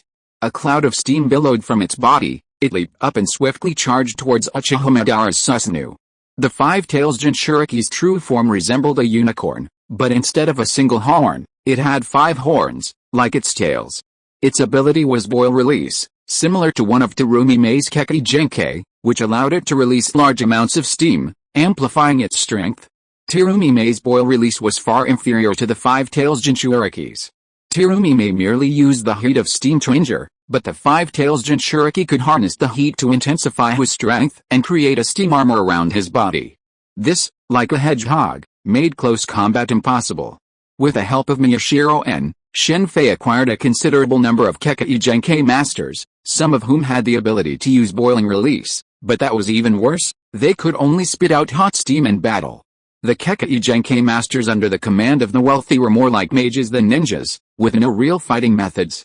They essentially engaged in ninjutsu and kunai attacks. Bang! A loud bang erupted as the 5 Tails horn collided with Uchiha Madara's Susanoo, but unfortunately, it failed to shake the Susanoo at all. The next moment, the 5 Tails was sent flying backwards, directly knocked away by Madara's Susanoo. Don't kill them. Waiting for the tailed beasts to revive will be very troublesome. The second Tsuchikage, Mew, suddenly shouted from above, aiming at Uchiha Madara below. The voice wasn't Mew's, but Shen Fei's. Even if killed, the 9-tailed beasts can be resurrected, though the duration of their resurrection is uncertain. The 9-tailed beasts are called natural disasters, and for good reason. Historically, there are numerous records of battles between humans and the tailed beasts within the ninja world.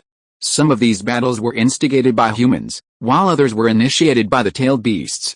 Initially, the 9-tailed beasts were scattered throughout the ninja world, isolated from human society due to the 6 paths sage. However, there was a mastermind behind the scenes, Black Zetsu, who secretly orchestrated and instigated the battle between humans and the tailed beasts. Even with Black Zetsu's instigation, once humans discovered the existence of the tailed beasts, war would undoubtedly have ensued. Black Zetsu simply brought a conflict to a head. While the tailed beasts might not actively harm humans due to the 6 paths sage, humans are different. Seeing such rare creatures, many seek to collect their fur and bones, primarily the daimyo. Just look at the development of modern society and how many animals have been forced to move further from their former habitats. Because of the Ninja World War, the 5 great ninja villages haven't expanded much, leaving them relatively unchanged for years.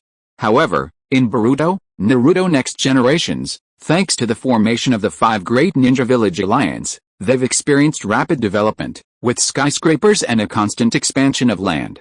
To be frank, if this expansion continues, humanity might eventually face a war with the summoned beasts.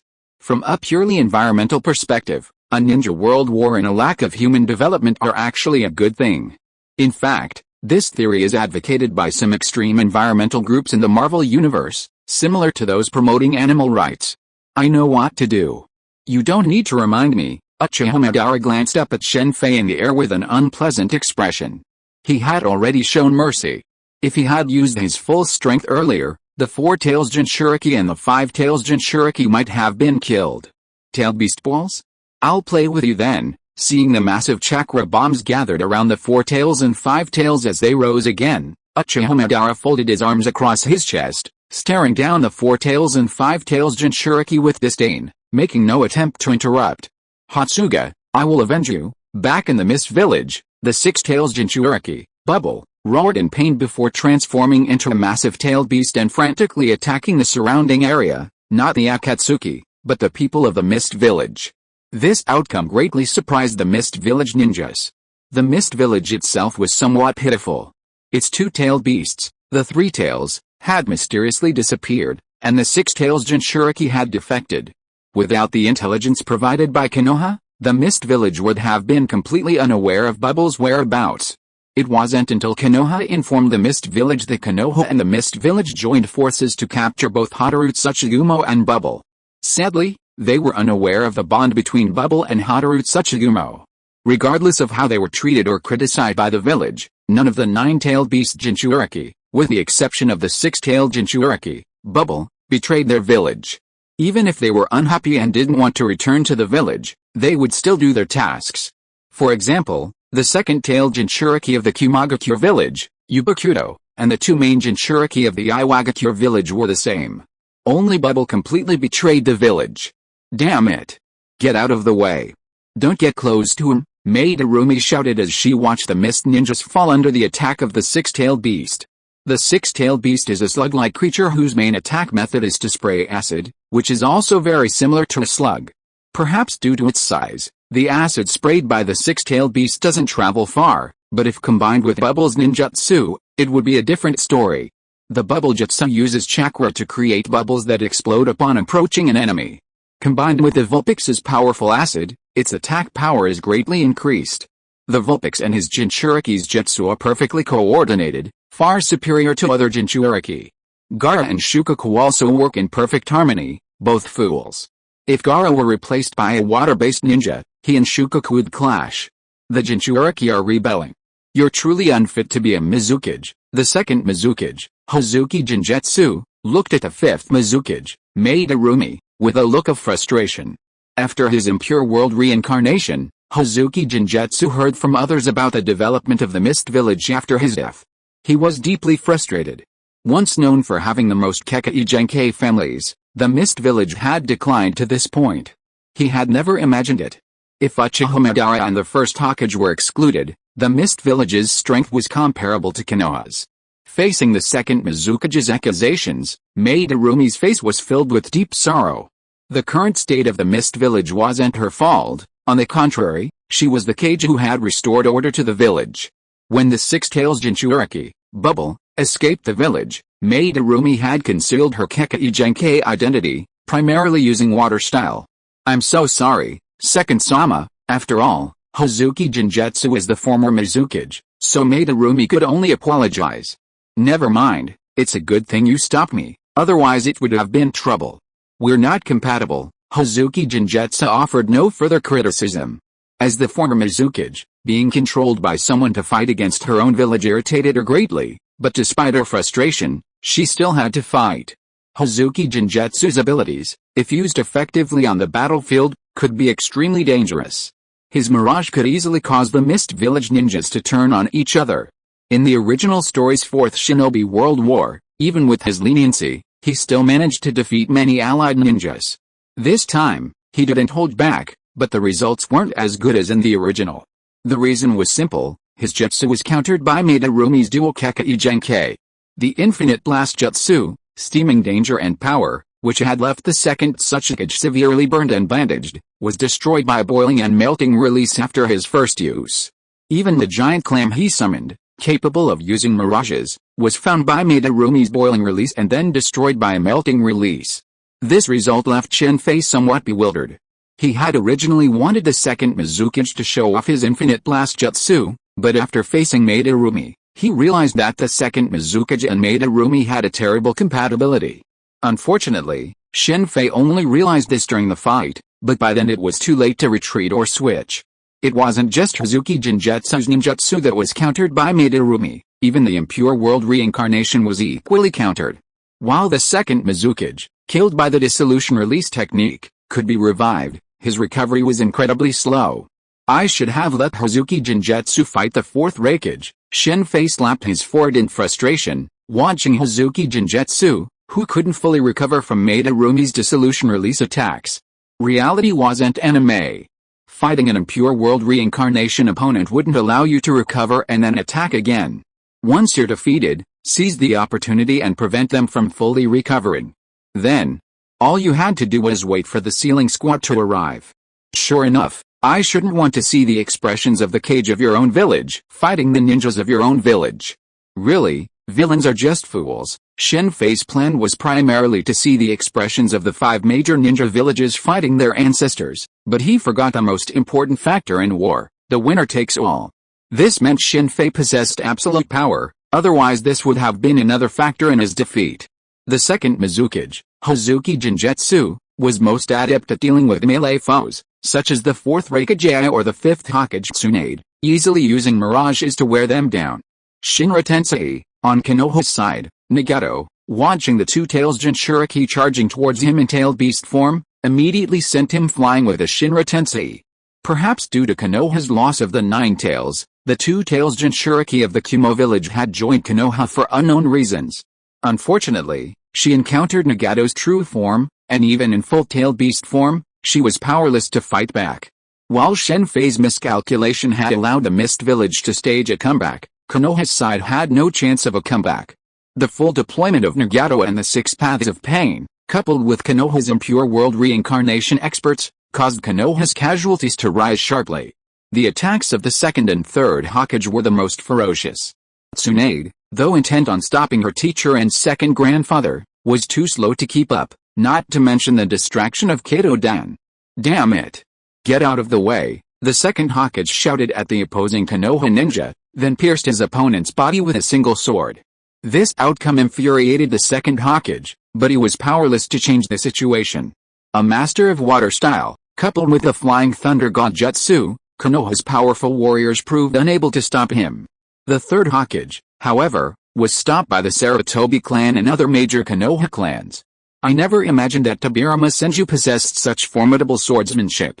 It's all because of your 2 brilliant talents. Inside the steel tower, Shen Fei surveyed the battlefield displayed on several large screens before him.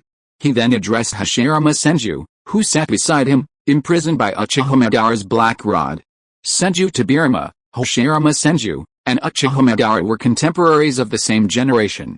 With his talent, he could have been a household name in the ninja world, but unfortunately, due to the presence of 2 prominent figures above him, Senju Tobirama's name remained largely unknown. When he first became the second Hokage, many believed he relied on his brother's influence to ascend to the rank. Similarly, Uchiha Madara's younger brother fought a fierce battle against Hashirama Senju, resulting in both sides suffering losses. Yet, little is known about him in the ninja world. If it weren't for the fourth Hokage's flying thunder god jutsu and the subsequent widespread use of impure world reincarnation, Senju Tobirama would likely have faced the same fate as Uchiha Madara's brother. Even so, the second Hokage's impression of him is largely attributed to his achievements in forbidden techniques. Some people know about his water jutsu, but even Shen Fei wouldn't have believed his swordsmanship unless he had seen it with his own eyes. It wasn't until Senju Tobirama demonstrated it that Shen Fei remembered that he once possessed the Thunder God sword. Why? Hashirama Senju frowned as he looked at the slaughtered Konoha ninjas. Why? Shen Fei asked in confusion at Hashirama Senju's incoherent words. Even if you want to unify the ninja world, with the power of you, Madara, and that Nagato, there is no need to start a war to unify it. Why do you have to start a war? This is the Rain Village. I think you should have known how many casualties the 3 ninja world wars have caused here in the past few days, and many civilians have been killed. I also have a question. First Hokage, is it true that in your heart only you, Konoha, are allowed to kill them, and you don't allow them to kill Konoha's people? Faced with Shen Fei's question, Hashirama Senju fell silent. Under Uchiha Madara's indoctrination, the first Hokage finally realized one thing, that is, his so-called peace was an illusion. When he was alive, everything was peaceful, but as soon as he died, the war began. If you're listening to this novel on a channel other than Fanfic World, it means they downloaded and uploaded it without effort. We cordially invite you to visit our channel, Mundo Fanfic Novelis. There you'll find the original version of this story and you can explore many other novels of various genres. We're waiting for you to immerse yourself in a world of incredible novels. Chapter 486 Sasuke vs Itachi, and the first Hokage, Senju Hashirama, had originally believed that his decisive battle with Uchiha Madara and his former confidant's death were the right move. However, after viewing the records Madara displayed, he was shocked to discover that even more people had died in the ninja world because of him. The combined casualties of the 3 shinobi world wars rivaled those of the Warring States period.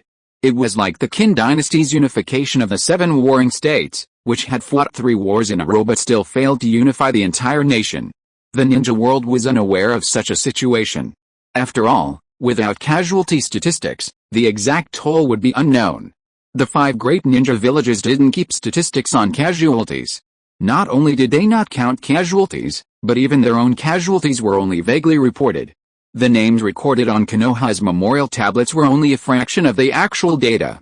However, while the 5 great ninja villages didn't keep statistics, Shen Fei commissioned one. It was precisely with his data that Shen Fei was able to convince Nagato, Uchiha Madara, and others, and also attracted many smaller ninja families and wandering ninja to join him. Of course, this also presented numerous challenges.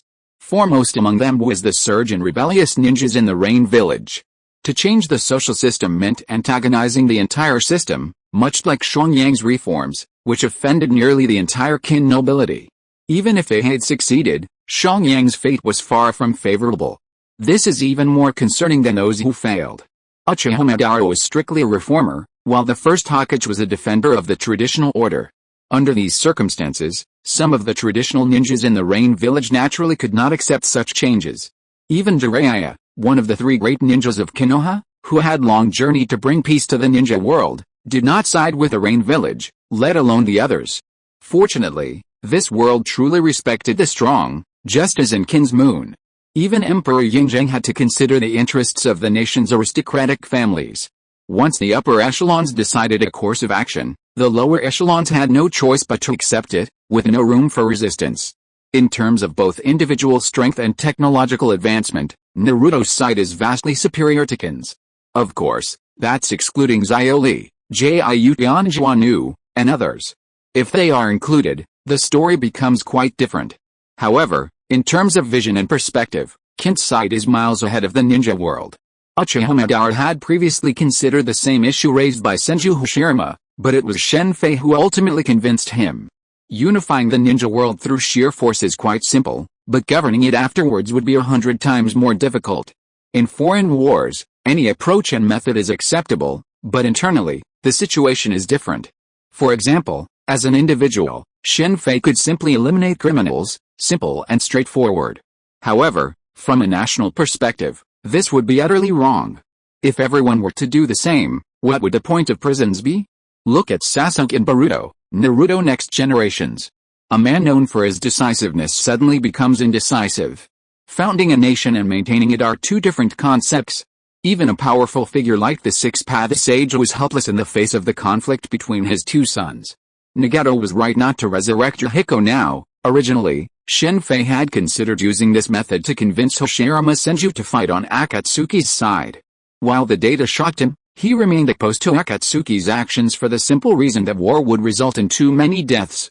After another conversation with Uchiha Madara, Shen Fei completely abandoned the idea of urging Hashirama Senju to side with Akatsuki. While Hashirama Senju was undoubtedly a good man, he was a conservative one. Back when Hashirama was at his peak, his foreign wars didn't kill many people, they were primarily about intimidation. Simply put, it was about demonstrating one's strength to force the enemy to surrender without a fight, like summoning a giant wooden man to destroy a mountain. With such power, most, save for a few stubborn individuals, would find it difficult to continue fighting.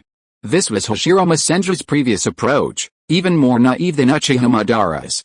Uchiha Madara's so-called display of strength was similar to Nagato's method of inflicting pain on the enemy, first killing a portion of the enemy's population before forcing them to accept their rule. Just like the way Uchiha Madara dealt with Mew, who was not yet the second Tsuchikage, and Inoki, who was Mew's disciple at the time, he killed all their companions and seriously injured them. Fortunately, Nagato and Uchiha Madara still supported Shen Fei, otherwise Shen Fei really wanted to quit, hide aside and follow the plot, plan for benefits, and reap everything at the last moment. Wouldn't he be so cool? Senju Tobirama is letting the sea go. Looking at the second Hokage who had been killing people with swordsmanship, Shen Fei shook his head slightly. As a master of water escape, he had not used water escape on the lake. This behavior was too easy to guess. After Uchiha Madara made his move, Shen Fei let go of the strong control and let them play freely. Of course, he still gave them certain restrictions. It was impossible for them to stay aside and not take action. There's some trouble with the Eight Tails. Looks like it's my turn. Shen Fei looked at the battle at the Mist Village, where Deidara, Kokuzu, Sasori, Kisame, and others had joined forces and gained an advantage. Then, he set his sights on the Kumo village. At that point, the third Raikage was holding off the fourth Raikage, while the third and fourth Kazukages teamed up to deal with Killer Bee, the Eight Tails Jinchuriki. The remaining survivors of Kumo village were annihilated by the fourth Kazukage, and Daru, who became the fifth Raikage in the original story, also fell at his hands. Without sealing techniques and Raza's trade-off tactics, Daru and the others couldn't hold out for long. Lightning Release couldn't do much damage against Gold Sand in his impure world reincarnation form. Itachi finally chose Konoha. Uchiha Itachi was originally sent by Shen Fei to fight the Mist Village, but unfortunately, he disappeared along the way. Kisame had requested that he deal with Itachi, but Shen Fei declined, having already prepared an opponent for Itachi. Long time no see, brother. In a usually deserted section of the Iron Tower, Uchiha Itachi had just jumped out of the window when he heard a familiar voice. It was none other than Uchiha Sasuke. Upon seeing Itachi enter, he immediately removed the black earphones from his ears and crushed them. Even before Itachi appeared on the battlefield, Shen Fei had guessed what he was planning. Akatsuki's advantage against the combined forces of the 5 major ninja villages was primarily due to the impure world reincarnation technique. Unleashing the impure world reincarnation technique would significantly weaken Akatsuki. Although Itachi had somehow evaded Korin Uzumaki's perception, Shen Fei's observation haki completely controlled his movements. Itachi was truly formidable. Through the complex network of pipes in the Iron Tower, he had found a hidden passage leading to Shen Fei's room. Sasuke, Itachi said slowly, a complex expression on his face after a moment's silence upon seeing Sasuke, clad in his Akatsuki trench coat. Brother, you know, I'm disappointed to see you here. Sasuke's tone sounded calm, but the moment he saw Itachi appear, his eyes instantly transformed into the 3 Magneto Sharingan, indicating that he was far from calm. Sasuke, Itachi was about to say something, but was immediately interrupted by Sasuke. For the sake of peace in Konoha, for the sake of peace in the ninja world, you chose to slaughter the Uchiha clan, including your own parents. Now that peace is at hand, you're siding with Konoha. It's truly hilarious. Sasuke's voice rose unintentionally as he mentioned his parents. Itachi's decision to slaughter his own clan wasn't just for the sake of peace in Konoha, It was also for the sake of peace in Konoha. The ninja world is a ripple effect. If the Uchiha clan and Konoha went to war, regardless of victory or defeat, Konoha would suffer a significant loss of strength. The other 4 ninja villages would not miss such an opportunity. The 5 major ninja villages actually have some understanding of the patterns that led to the Ninja World War. While not as thorough as Shen Fei's analysis, they do understand some of the patterns. In peacetime, the number of ninja is excessive, while the number of missions hasn't increased significantly. Therefore, the Ninja World War was the only way to deplete the surplus ninja and cultivate a new generation of powerful ninja. While battlefields often inflict heavy casualties, they are also a valuable opportunity to cultivate talent. Like Kakashi and Itachi, if Sasuke were placed in the same era as Kakashi, he would have improved rapidly. After learning the truth about the genocide from Shen Fei, Sasuke's feelings towards Itachi became deeply complex. After learning the cruelty of war from Shen Fei, Sasuke began to somewhat agree with Itachi's actions.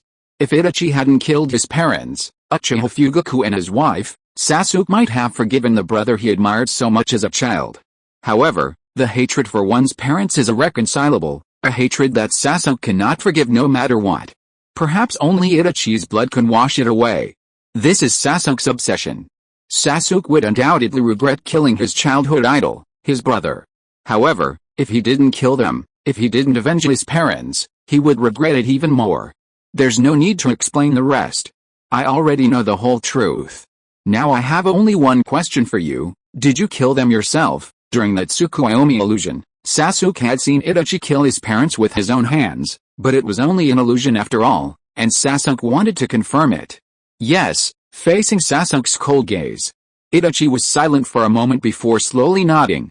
Why did you do it yourself? Sasuke suddenly roared frantically. After so much, Sasuke was no longer the student of the ninja school.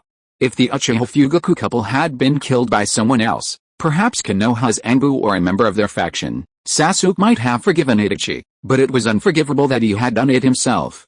The saying sacrifice one's own family for the sake of justice is simple to say, but it is extremely difficult to actually do it, especially when someone killed his own parents. This was Itachi's biggest problem.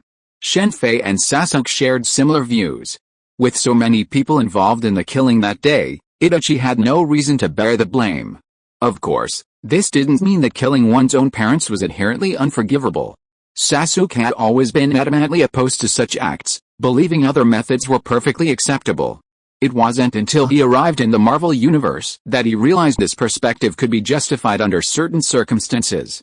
In the Marvel Universe, Shen Fei witnessed many previously unseen aspects of parental abuse, including the widespread abuse of children by both adoptive and biological parents.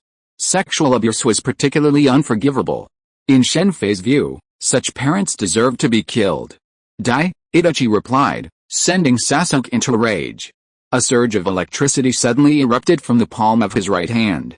With a sizzling sound, a dazzling beam of light pierced through the body of Uchiha Itachi, the Chidori sharp lance.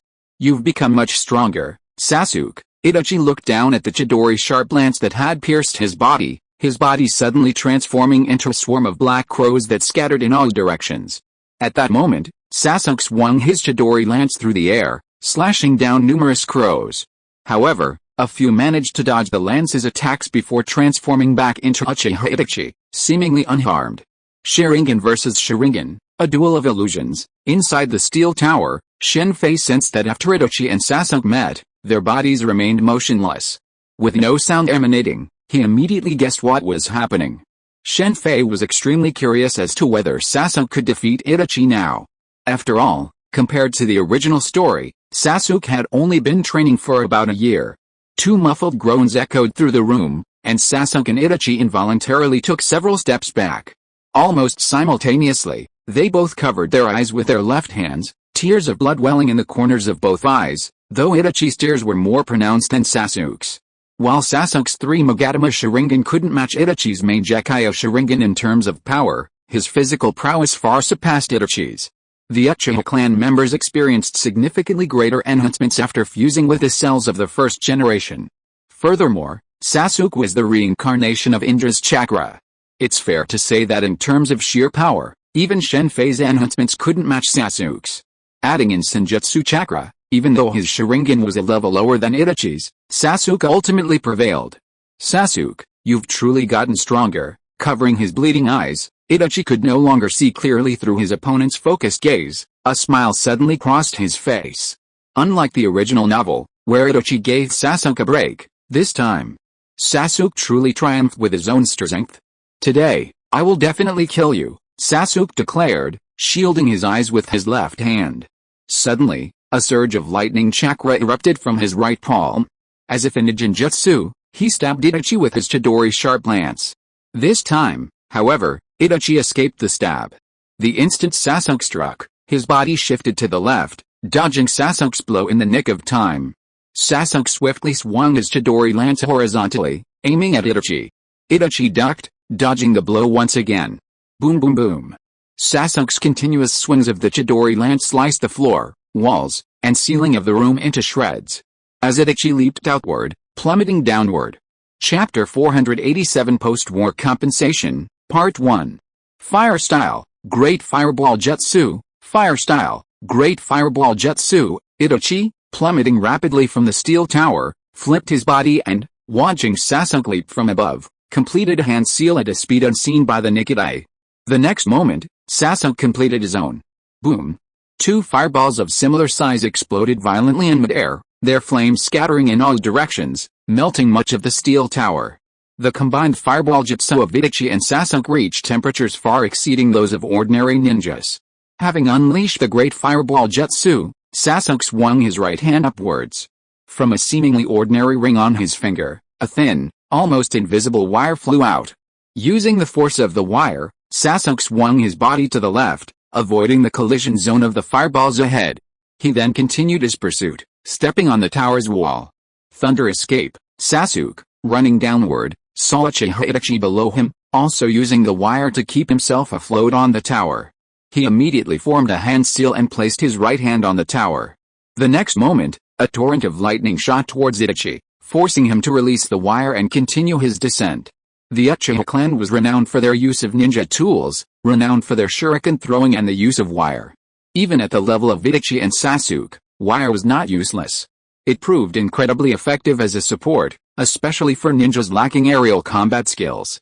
Just as Itachi and Sasuke had previously avoided danger unscathed with the help of the wire, if Sasuke hadn't been able to change direction, he would have been slammed directly into the center of the collision between the two fireball techniques. Without the wire, Itachi's landing wouldn't have been easy. A ninja can use their chakra to step on a suspended object, but stopping a rapid fall with their chakra is difficult. Lightning Release, Chidori Senbon. Sasuke unleashed his lightning release again, sending hundreds of lightning-generated senbon blasts hurtling toward Itachi below, forcing Itachi to draw his kunai and deflect several of them. It seems he taught you a lot. As the two landed in the square below the steel tower, Itachi looked at Sasuke with a complicated expression. Itachi had been deeply concerned about Sasuke's situation with Shen Fei. This was unlike the original novel, where Sasuke was with Orochimaru. At that time, Itachi had mastered everything about Sasuke, including the battle of consciousness between Orochimaru and Sasuke, which Itachi had observed from the sidelines. It was for this reason that, during their later battle, Itachi realized that Orochimaru was not completely dead. It was only then that, through the battle between the two, Itachi used the Tenkin sword to seal Orochimaru's consciousness hidden within Sasuke. It could be said that Sasuke's entire growth during that period was under Itachi's watchful eye. However, after Shen Fei took Sasuke away, Itachi completely lost all information about Sasuke, and was deeply concerned about him, fearing that he might be exploited by Shen Fei. The biggest difference between the ninja world and the pirate world is that the ninja world generally assumes evil. For example, Shen Fei's intentions had always been Itachi's presumption, and he simply refused to believe that Shen Fei had no ulterior motives. On the pirate side, the vast majority of people tend to believe in good. Even when they are evil, they do so openly and honestly. Those like Blackbeard are very rare. More than you think. Alright, enough nonsense. I will kill you today, Sasuke said, rapidly forming hand seals with his hands. Itachi, upon seeing Sasuke's mark, was momentarily stunned. The next moment, his expression changed, and dozens of wooden spikes quickly emerged from the ground, piercing Itachi's body. Wood style, wood style, wood style.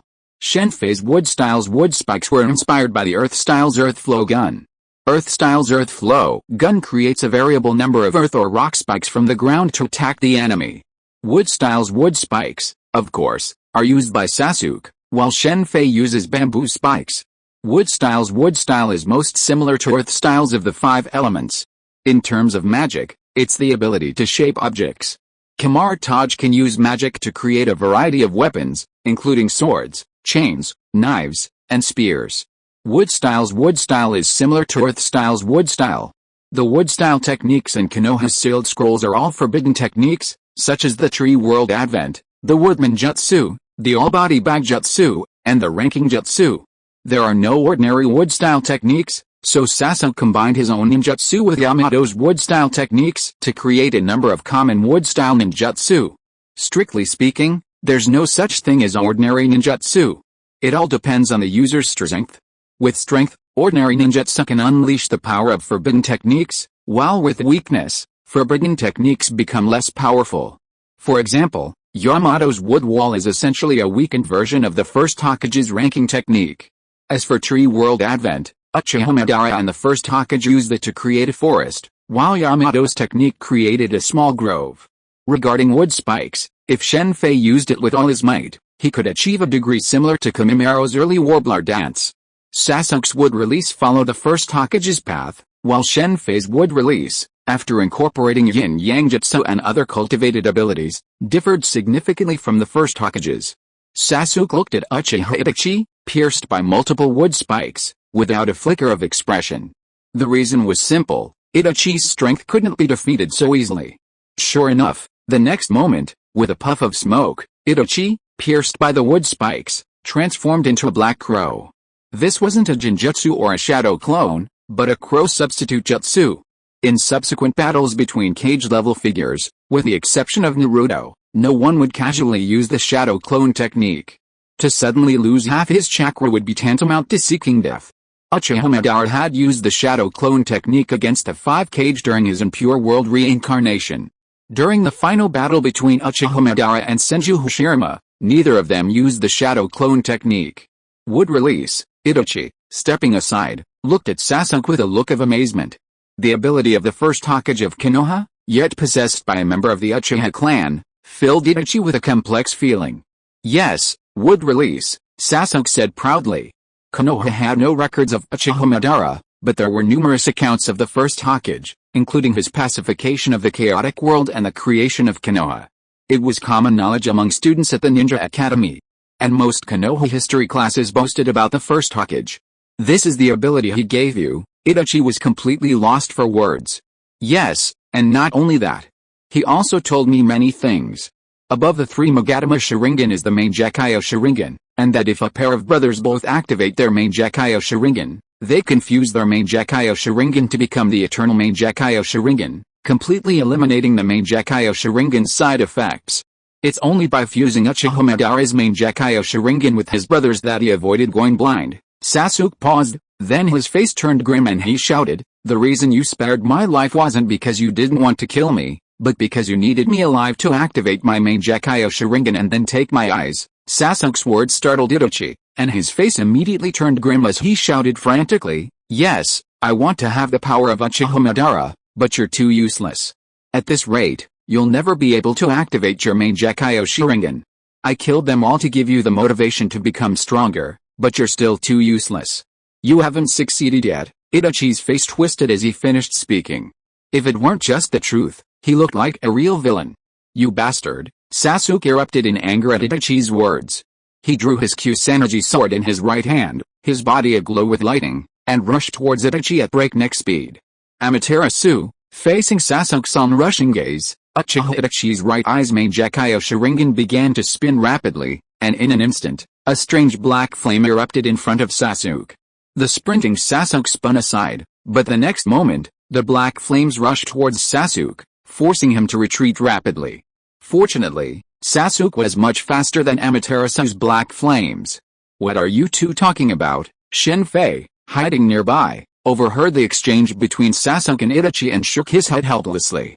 "Keep an eye on Sasuke, don't let anything happen to him. We've got support from the Kumo village, Shen Fei's real body's voice echoed in his clone's ear.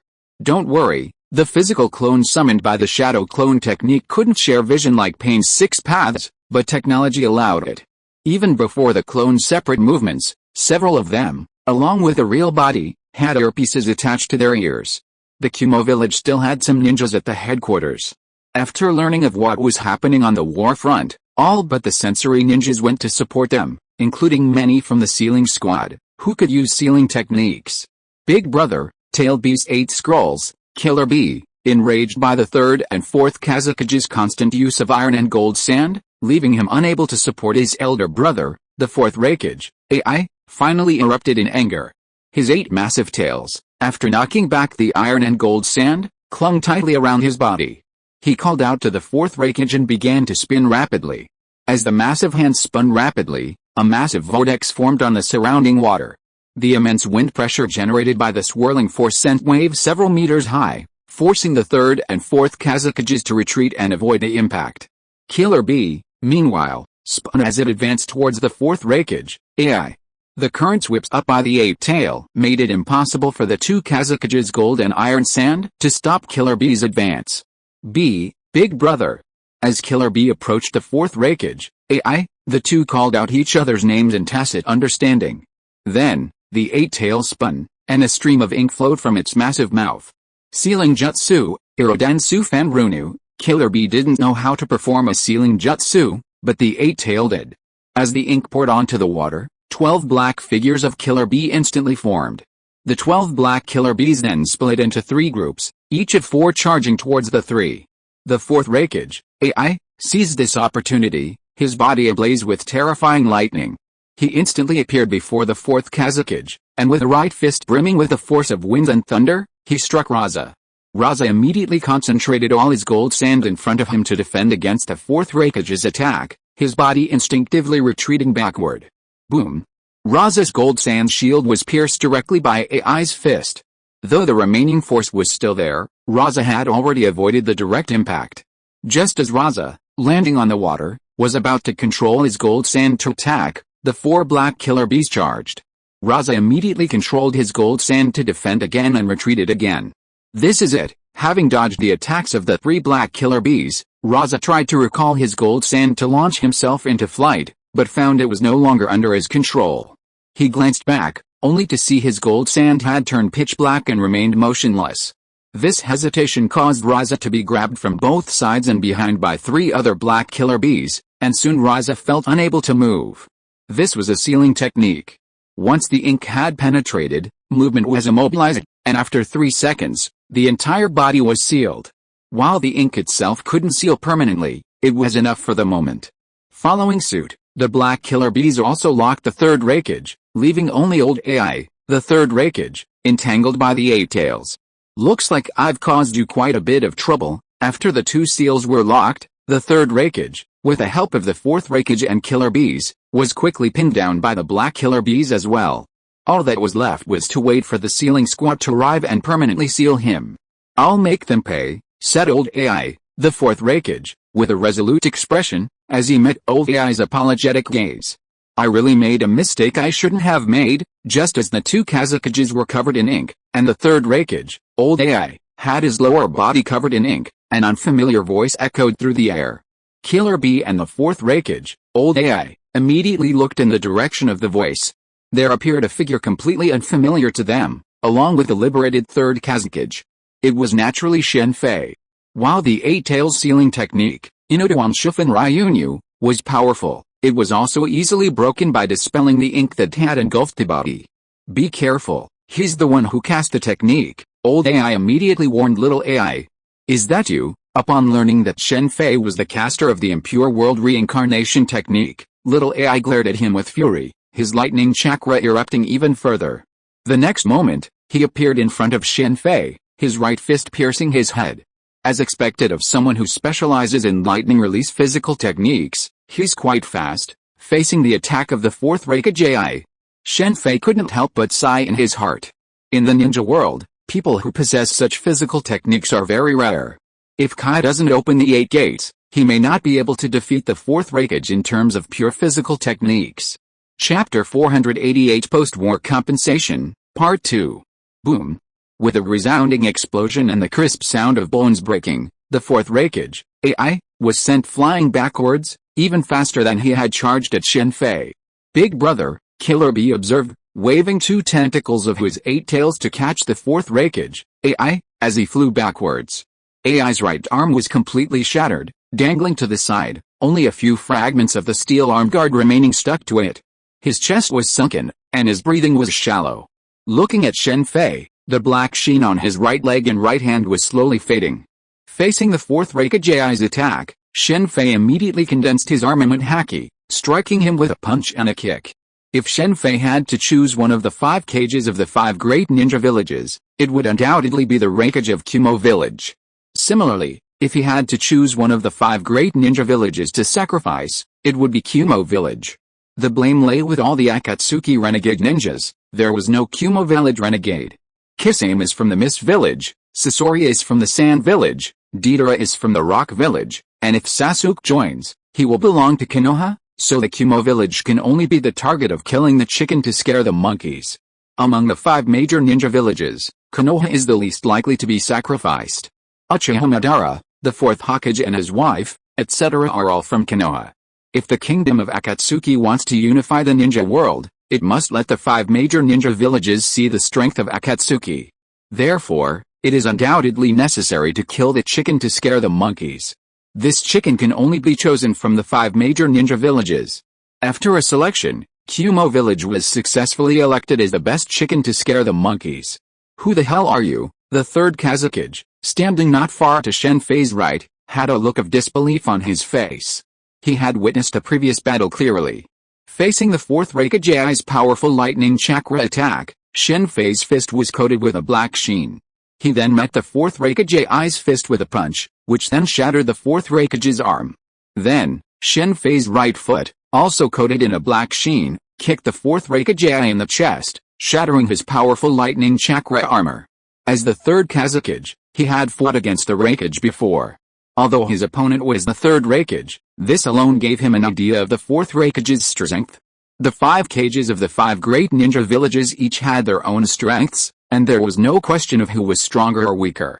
The question of who's stronger won't be revealed until a fight, and this depends on the cage's strengths and the surrounding environment. For example, if the 2nd Mizukage suddenly attacked the wreckage, it would be much easier. But fighting the 5th Mizukage, Madarumi, even though they were both Mizukage, they would be outmatched. In the ninja world, ninja battles, excluding the super cage level powers like the Otsutsuki clan, Uchiha Madara, and the 1st Hokage, are all based on battle acumen, ability restrained, and other factors. It's not impossible for the weak to triumph over the strong. Big Brother, Killer Bee erupted in anger at the dying 4th wreckage AI. With a furious roar, the 8-tailed Jayuki opened his maw, and powerful chakra gathered before him. In a moment, a massive, 1-meter diameter black chakra ball, the tailed beast ball, formed. Killer Bee and the 4th wreckage AI had a very close relationship, cultivating a perfect rapport since childhood. As a child, Killer Bee was disliked by the villagers due to his status as a Jinchuriki, and it was the 4th wreckage AI who constantly accompanied and comforted him. This is where the difference in treatment is evident. The 2 Yukatas, also Jinchuriki, did not receive the same treatment, not only as children but also as adults. As the 8-tails Jinchuriki, Killer Bee was never allowed to leave the village by the 4th wreckage AI, constantly sending people to follow him. Look at the treatment the 2 Yukatas received. That's the difference. If the 2 Yukatas had stayed in or near the Kumo village, they would have been easily captured by the immortal duo of Kokuzu and Hidden. Tailed Beast Ball, Shen Fei smiled as he gazed at the nearly completed Tailed Beast Ball, condensing immense chakra. The next moment, he appeared before the 8-tails Jayuki. A massive Rasengan, approximately 3 meters in diameter, suddenly emerged from his right hand and landed directly on the 8-tails Jayuki. A large Rasengan. Boom. The powerful force of the Rasengan exploded, sending the 8-tailed Jayuki flying backwards. The resulting shockwave sent waves several meters high on either side. Boom. Another violent explosion erupted from the 8-tailed Jayuki, sending it careening backwards. This time, it wasn't Shen Fei's attack, but the tailed beast ball he had previously condensed. Shen Fei's massive Rasengan, uncontrolled, caused an explosion. The force of the explosion created a nearly 10-meter-deep crater in the water, sending waves soaring again. "I can't let you escape." Seeing the eight-tailed Gyuki, flung high into the air by the tailed beast ball's blast, about to fall, Shen Fei waved his left hand, freezing the entire area in front of him. The eight-tailed Gyuki is amphibious, so if it landed in water, escaping by diving would be extremely difficult. In the original story, Sasuke's Snake Squad used this very trick to escape during their battle with Killer Bee. Minato's fighting skills are truly impressive. Watching the eight-tailed Gyuki, stricken upon the ice with multiple wounds and only 2 of its 8 tails intact, Shen Fei couldn't help but recall the combat techniques he'd learned from Minato regarding the Flying Thunder God technique. Every clash in battle presented Minato with an opportunity to imprint the Flying Thunder God technique onto his opponent, whether it was a weapon or clothing. Minato's specially crafted kunai, imprinted with the Flying Thunder God technique, was merely a deception to draw his opponent's attention. In reality, Minato could easily imprint the technique mid-battle. Of course, a custom-made kunai also had its advantages. The Flying Thunder God technique would remain permanently, and the effects of combat were short-lived. Obito's was an exception, as the Rasengan imprinted the technique into his muscles. Compared to Minato, everyone seems inferior, Jiraiya said of Namoka's Minato, a remark that was profoundly insightful. Minato's greatest weakness was his chakra deficit compared to Uchiha Madara and the first Hokage. However, this weakness has now been overcome, with half of the Nine Tails power sealed within him, catapulting him to the same level as Uchiha Madara and the others. Previously, when Shen Fei destroyed the 4th Raikage with a single punch, he also imprinted the Flying Thunder God technique on him. This was the only method Shen Fei had mastered to do so. For a long time, Shen Fei would not be able to imprint the Flying Thunder God technique on an opponent through the Rasengan. Imprinting the Flying Thunder God technique through the Rasengan was simple in theory, but incredibly difficult to accomplish. The Rasengan is a constantly rotating mass of chakra, and directing it to imprint on the opponent according to the technique's flow required extremely precise chakra control. Shen Fei had been practicing this technique constantly. While it wasn't necessary to use it in combat, it helped him hone his chakra control. Just like Shen Fei would play telekinesis games in his free time, he learned this from Jin Fulishi. Jin's ability to mimic the abilities of most other espers, and Lyris, was evident at first glance, stemmed from his precise control of his telekinesis. This was also the reason Shen Fei could create wood release like ninjutsu from ninjutsu related to earth release and crystal release. This was similar to how the Zaya Washuangong mimicked other martial arts. As expected of a tailed beast, it's recovered so quickly. Watching the 8-tailed Gyuki, lying on the ice, stand up again, all 8 tails restored, Shen Fei nodded gently and quickly formed hand seals. Wood release, Myojinman. The next moment, 9 massive door frames descended from the sky, pinning the 8-tailed Gyuki's 8 tails and head within them. Wood release's Myojinman is one of the most effective ninjutsu for suppressing tailed beasts. In the original story, it could even suppress the 10 tails for a while, let alone the 8-tailed Gyuki. When the 6th sage used yin-yang release to split the 10 tails and create the 9 tails, it was a profoundly unfair act. The 9 tails was incredibly powerful. To put it bluntly, in a real fight, the 9 tails could easily defeat 7, or even 8, on its own. Lord Raikage, Lord Killer Bee, the battle ended so quickly, and the resulting turmoil prevented the Kumo ninja reinforcements from getting close. Now that the battle was over, they immediately rushed over, some toward Shen Fei and his companions, others toward Killer Bee, attempting to rescue him. Very loyal, but Alice, their heroes are our enemies. Different sides naturally made them enemies. Facing the nearly 100 Kumo ninjas of varying strength, Shen Fei lightly snapped his fingers. The next moment, a massive ice ball, nearly 10 meters in diameter, appeared in the sky and rapidly descended upon the Kumo ninjas below. Simultaneously, Shen Fei shifted his footing and retreated. Over there, the 3rd Kazekage, having freed the 4th Kazekage, also began to retreat. It's too slow, really. Shen Fei had learned the technique of falling ice balls from his teeth. In the world of Akenga Slash, it was quite powerful, but in the world of Naruto, the speed of its descent was much slower, allowing even the fastest ninja to escape the ice wall in no time.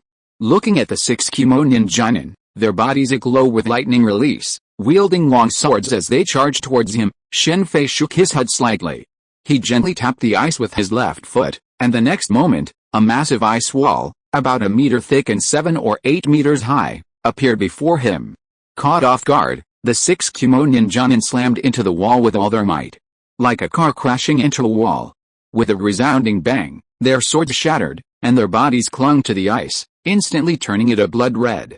The vast majority of the ninjas in the Kumo village are lightning release ninjas. Due to the nature of lightning release, the village is dominated by physical ninjas, leading to the aforementioned situation.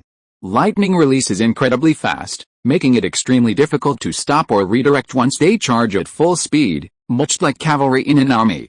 Therefore, lightning release ninjas rarely charge at full speed, especially in group battles. But Shen Fei's defeat of their Raikage has driven them wild. Even Kakashi shares this problem.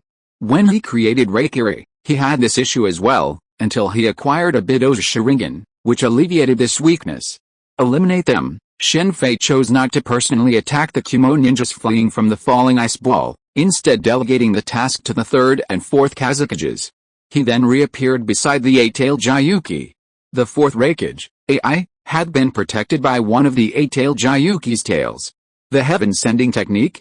Sorry, you don't have this chance, Shen Fei thought to himself and immediately knocked out Mabu Ai, a secretary and advisor to the 4th Raikage AI with short white hair. Shen Fei, who possessed the secret door, was very sensitive to spatial fluctuations.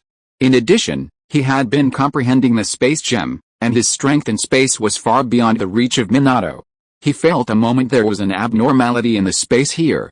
I almost forgot about her. Mabu Ai's heaven-sending technique was mainly used to teleport objects. Because ordinary people could not withstand the speed of the transmission, it would lead to death. Only the Raikage's lightning release armor or a strong self-healing ability like Tsunade could withstand this technique. Mabu Ai obviously wanted to use the heaven-sending technique to send Killer Bee and the 4th Raikage AI away. With the physical fitness of the 8 tails, he could withstand the pressure of the transmission. Don't look at me like that. As the 3rd Raikage, you should know that this is war, and the winner takes all.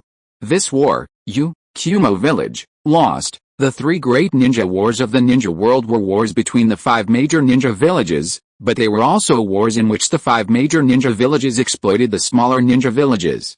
Countless smaller ninja villages perished during these wars, including the Uzumaki clan's Whirlpool country, which fell under these circumstances. Yugakure, the former ninja village of the Land country, the Sky village, and the ninja villages specializing in summoning beasts, among others, perished in the wars. Had the 5 major ninja villages not been wary of each other, the Takumi village would likely have been destroyed as well.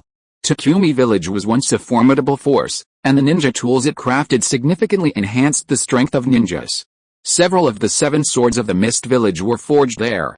Sadly, after the war with the Mist village, the Takumi village's masters were slain, and their ninja tools were stolen, becoming the legacy of the Mist village. Some time ago, the Takumi village rioted, intending to use the one-tailed beast to resurrect the first Takumi village leader, King Ming, to fight against the exploitation of the 5 great ninja villages. However, the Sand village in Konoha joined forces, killing the last few Jonin of Takumi village and thwarting their plan. Among those involved from Konoha was Naruto. The victors take all, and the losers are the bandits. Go support the battle over there, Shen Fei said, dispatching the 3rd Raikage and the 2 sealed beasts to the battlefield in the Mist village. He was not at all concerned about the anger in the 3rd Raikage's expression. If he truly had the ability, he should first break through the impure world resurrection. I've got the 8 tails. After the 3 cages left, Shen Fei walked over to the 8 tails Ushiki and, using the Flying Thunder God technique, took the 8 tails and the 4th Raikage AI away. What should we do now? In the command center of the coalition of the 5 major ninja villages, Yamanaka Inoichi whispered to Narashikaku. Shen Fei's attack was naturally seen by the ninjas here through perception. The overwhelming force when facing the shadow of a village and the tailed beasts made all the ninjas who saw this scene fall silent at the same time. Chapter 489 Post-War Compensation, Part 2. We can only take it one step at a time, Narashikaku said with a deep sigh. With the absolute gap in strength, he had no way out. Have you found Minato and the others? Narashikaku then asked in a low voice. He said this is Konoha's business and he has already sacrificed for Konoha once, as Konoha's think tank. Narashikaku would certainly not turn a blind eye to the Minato couple's appearance. The Minato couple's behavior showed that although they were reincarnated bodies, they were not controlled by the people behind the scenes. Nara Shikoku originally wanted to use Konoha's will of fire to persuade Minato couple to take action, but unfortunately, the will of fire could not work this time. Now it depends on whether Guy can kill the leader of Akatsuki. Even if things have calmed to this point, Konoha is not completely without a chance of turning the tables. That is Might Guy's 8 gates. You're being too heavy-handed. Wouldn't it be troublesome if you kill them? On the battlefield of Iwagakure, Shen Fei shook his head helplessly as he watched the 4 tails Jinchuriki and the 5 tails Jinchuriki being hit like baseballs by Uchiha Madara's Susanoo, and the 3rd Tsuchikage, whose back pain was recurring from exhaustion. Because he was too idle, Uchiha Madara had also snatched away the 3rd Tsuchikage, Inoki, the 2nd Tsuchikage's rival. Originally, Dust Release could have been used to counter the impure world reincarnation, but the power gap between the two was too great, and with Uchiha Madara still possessing the Rinnegan, Dust Release had no room to be used. Even when he was alive, Uchiha Madara wasn't afraid of Dust Release, as he didn't even have the Rinnegan back then, so it's even less so now. The same is true for the fully tailed beast transformations of the 4 tails Jinchuriki and the 5 tails Jinchuriki. Back then, Uchiha Madara had captured all 9-tailed beasts. He could have controlled all 9 to fight the first Hokage, but why did he only bring the 9 tails? It was because the other tailed beasts were too weak against Hashirama Senju, and would have been a burden. Only the 9 tails could intervene in the battle between the two. However, even the 9 tails was easily captured by Hashirama's woodman jutsu. Don't worry, you won't die. Your presence here means the battle is almost over. It's almost over, right? Only Konoha and the Mist Village are still resisting. It's such a simple matter, but you're making it so complicated. Conquering the world and ruling the world are different. Why didn't the 6-Path Sage bring peace to the ninja world? It was because he didn't know how to rule the world. HMPH, Uchiha Madara snorted coldly after hearing Shen Fei's words. Although he was deeply annoyed, he had to admit that no one in the ninja world was as good as Shen Fei at ruling the world. Madara then immediately turned and headed towards the Rain Village. Now that the war was over, there was no point in staying here. He could go see his good friend. We've got the 4 tails and the 5 tails too. After Madara Uchiha left, Shen Fei immediately dragged the 2-tailed beasts, along with the now defenseless 3rd Tsuchikage, Inoki, with a single flying thunder god technique, and vanished. That's the 2 tails. Shen Fei then reappeared on the Konoha battlefield. The 2 tails Jinchuriki lay slumped in the water, pierced by several black rods, created by Nagato through his Rinnegan, capable of restraining the tailed beasts. Nagato, it's almost over. Akatsuki held a commanding advantage on Konoha's side. Nagato, along with the 6 Paths of Pain and Konan, was no match for Konoha's ninja. Everyone retreat. Under Shen Fei's command, the Impure World Reincarnation Group and the Akatsuki ninjas immediately retreated, leaving only Nagato and the 6 Paths of Pain in the front. Although Nagato, Konan, and Yahiko were disciples of Jiraiya and his trio, Nagato and his trio held a deep hatred for Konoha. It was Konoha that had been responsible for the murders that had left them homeless. Nagato could still point to Uchiha Madara and Black Zetsu as the culprits, but the tragic deaths of Konan and Yahiko's families had nothing to do with Uchiha Madara. Furthermore, Konoha had always been known as the strongest of the 5 ninja villages. In the original story, Nagato's mission to Konoha was perfectly acceptable. In fact, if we ignore other considerations, such as the Minato couple's situation, Shen Fei's choice of Konoha as an example was the most sensible choice. When it comes to killing, one should naturally choose the strongest. Be careful. Akatsuki's actions caused the remaining Konoha ninjas to gather around Tsunade, the 5th Hokage. On the Konoha side, forced out individuals, approximately 6 or 7 meters tall, were members of the Akimachi clan. The Ino Shikacho clan had numerous groups within Konoha. Tsunade-sama, Might Guy said, stepping out of Konoha's ranks. He faced Nagato and Pain's 6 Paths alone, his right thumb pressed to his heart. Are you about to open the 8th gate, the Death Gate? This won't do. Might Guy's 8 gates were far superior to his father's. Might Guy's previous 8 gates were far superior to his father's.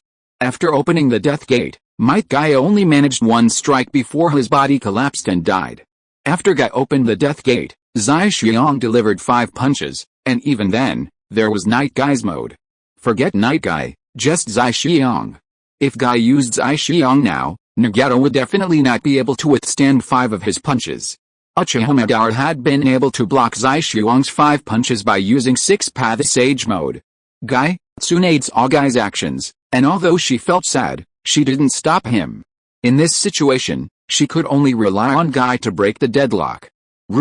Slaughterhouse. Seeing Might Guy about to activate the Death Gate, the 8th gate of the 8 gates, Shen Fei immediately waved his right hand, swapping Might Guy's position with a bamboo he had summoned using wood release. Go, you! While Guy was stunned, Shen Fei's right hand was already resting on Guy's right shoulder. The next moment, Guy's body vanished from the battlefield. It was the Flying Thunder God technique. The Flying Thunder God technique can carry a person through space, and naturally, it can also teleport a person to another location independently. It is far more advanced than the Sky Sentence technique, but it lacks the Sky Sentence technique's drawbacks. Although he longed to witness the power of Guy after activating the Death Gate, Shen Fei had no intention of committing suicide. What did you do to Guy? Tsunade shouted as she saw Guy suddenly disappear. Nothing.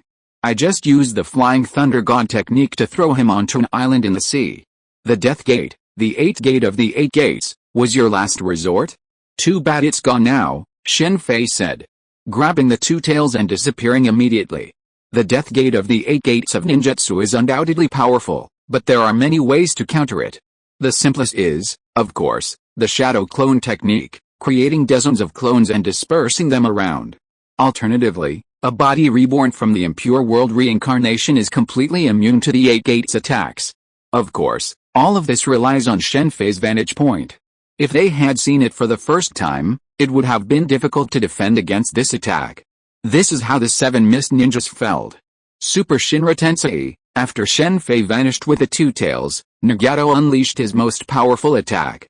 This time, it wasn't an overhead pressure attack, but a horizontal one. The immense power of the Super Shinra Tensei instantly split the lake's surface in 2, like a cliff. From Nagato's perspective, he could see the lake's bottom. Summoning technique. After Nagato unleashed the Super Shinra Tensei, Tsunade immediately gathered all her chakra. In an instant, her youthful features became visibly older. This time, she even unleashed all the chakra from the Yin Seal.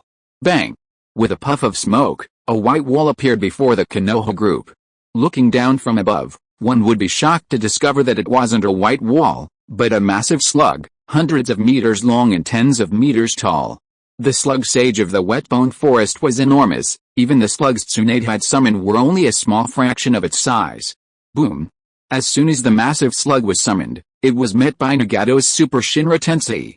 The immense force instantly shattered the massive slug into smithereens, sending countless tiny slugs flying forward, accompanied by the power of the Super Shinra Tensei. Even though Tsunade used the massive slug as a wall, it was unable to stop the Super Shinra Tensei's force. The immense impact sent many Konoha ninjas flying into the air, where their bodies exploded. The immensely powerful shockwave sent Konoha's ninjas and the lake water flying off into the distance. A moment later, a vast, bottomless crater, nearly 100 meters wide, appeared before Nagato. Both Konoha's ninjas and the lake water were blown away by the Jiao Shinra Tensei.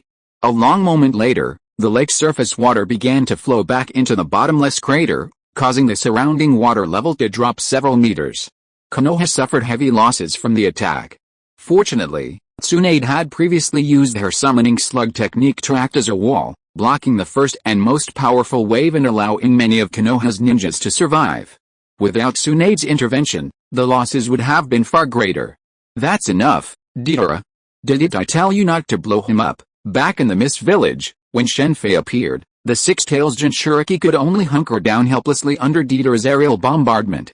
After meticulously preparing his clay bombs, even the Six-Tails Jinchuriki was no match for Deidara. Perhaps Deidara, overly excited by his clay bombings, continued to throw, even though the Six-Tails Jinchuriki was seriously injured. Leave it to me, you deal with them. The impure world reincarnation combined with Deidara's clay bombs was a perfect match. While the impure world reincarnation held the enemy back, Deidara could unleash his clay bombs without fear of collateral damage. Only the 7 tails and the 9 tails are missing. With the 2 tails in hand, Shen Fei now had 7 of the 9-tailed beasts, lacking only the 7 tails from Tokigakure and the yin-yang 9 tails from Naruto and Minato. These 2 brothers have reached their final stage, After putting away his trophies, Shen Fei went to watch the battle between the two brothers, Sasuke and Itachi. Both were suffering from multiple injuries, which gave an idea of the intensity of their battle. Itachi then began to use his red Susanoo. Sasuke, unable to activate his main Gekyo Sharingan, used the Woodman Jutsu. Both the Susanoo and the Woodman Jutsu reached a height of approximately 10 meters. Their clash completely destroyed the square in front of the steel tower of Rain Village and the surrounding buildings. Itachi's health seems to be failing. The height of Itachi's Susanoo hinted at his current condition. Uchiha Madara's fully formed Susanoo reached nearly 100 meters, and Hashirama Senju's Woodman Jutsu could capture the massive Nine Tails with a single palm. Itachi's Susanoo was now child's play. In the original story, even Sasuke's Thunder Release Kirin couldn't break Itachi's Susanoo. But now, the Woodman Jutsu gave Sasuke the strength to fight Itachi head-on. After destroying the entire street, Sasuke's Woodman Jutsu and Itachi's Susanoo dissipated almost simultaneously, their two men no longer able to sustain the previous battle. Sasuke, you've finally grown up. Now I can rest assured. Even though he could no longer see Sasuke across from him and blood stained the corners of his mouth, Itachi was still overjoyed, for Sasuke had become incredibly powerful. As he spoke, a black crow suddenly appeared from Itachi's right shoulder. It was a crow with a main Gekyo Sharingan in its right eye. It's finally come to this room, slaughterhouse. Seeing the crow appear, Shen Fei immediately used his special displacement ability to replace the crow with a green leaf in its hand. In Itachi's heart, Sasuke came first, Konoha second. For Konoha's sake, he even considered using Shisu's main Gekyo Sharingan, Kodo Matsukami, on Sasuke. However, because Naruto didn't see Sasuke, Kodo Matsukami was cast on Itachi instead, freeing him from the impure world reincarnation's control. Kodo Matsukami was truly powerful, capable of even dispelling the impure world reincarnation. Itachi used Kodo Matsukami on Sasuke to protect Konoha. Shen Fei watched the two men fight, all for the main Gekyo Sharingan. In the original story, Shisu's eye was burned by Itachi's Amaterasu, while the other disappeared with Danzo's four-symbol sealing technique, a waste. Now in the ninja world, Shen Fei certainly didn't want Shisu's eye to vanish like that. It was Kodo Matsukami. Shisu was simply too kind, otherwise he could have used this power to prevent the conflict between the Uchiha clan and Konoha. Kodo Matsukami and Amaterasu were similar in that, while their abilities were immense, their actual effectiveness was lackluster due to their long cooldown period. Shisu had originally intended to save it for a crucial moment, but ultimately lost the opportunity. Sasuke, he can't be trusted. Seeing his crow transform into a green leaf, Itachi spotted Shen Fei emerging and immediately turned his gaze to Sasuke, admonishing him sternly. He can't be trusted, but are you trustworthy? Did you just try to use Kodo Matsukami on me to change my will? Sasuke's expression was extremely angry. No one likes someone controlling their life, even if it was with good intentions. Don't look at me with such surprise, Uchiha Itachi. You are too self-righteous. I clearly told you how to achieve peace for the entire ninja world, and you still insist on the so-called peace of Konoha, focusing only on one village. You are really too narrow-minded. Chapter 490 Post-War Compensation, End. After spending so much time in the ninja world and conducting some research, Shen Fei had come to a profound understanding. The people of the 5 great ninja villages were essentially focused on their own villages. Expecting them to consider the broader ninja world was sheer wishful thinking. On the contrary, it was the rebels from the 5 great ninja villages, as well as those not affiliated with them, who considered the broader ninja world. Yohiko and Nagato were examples of this. The same could be said of Kisame.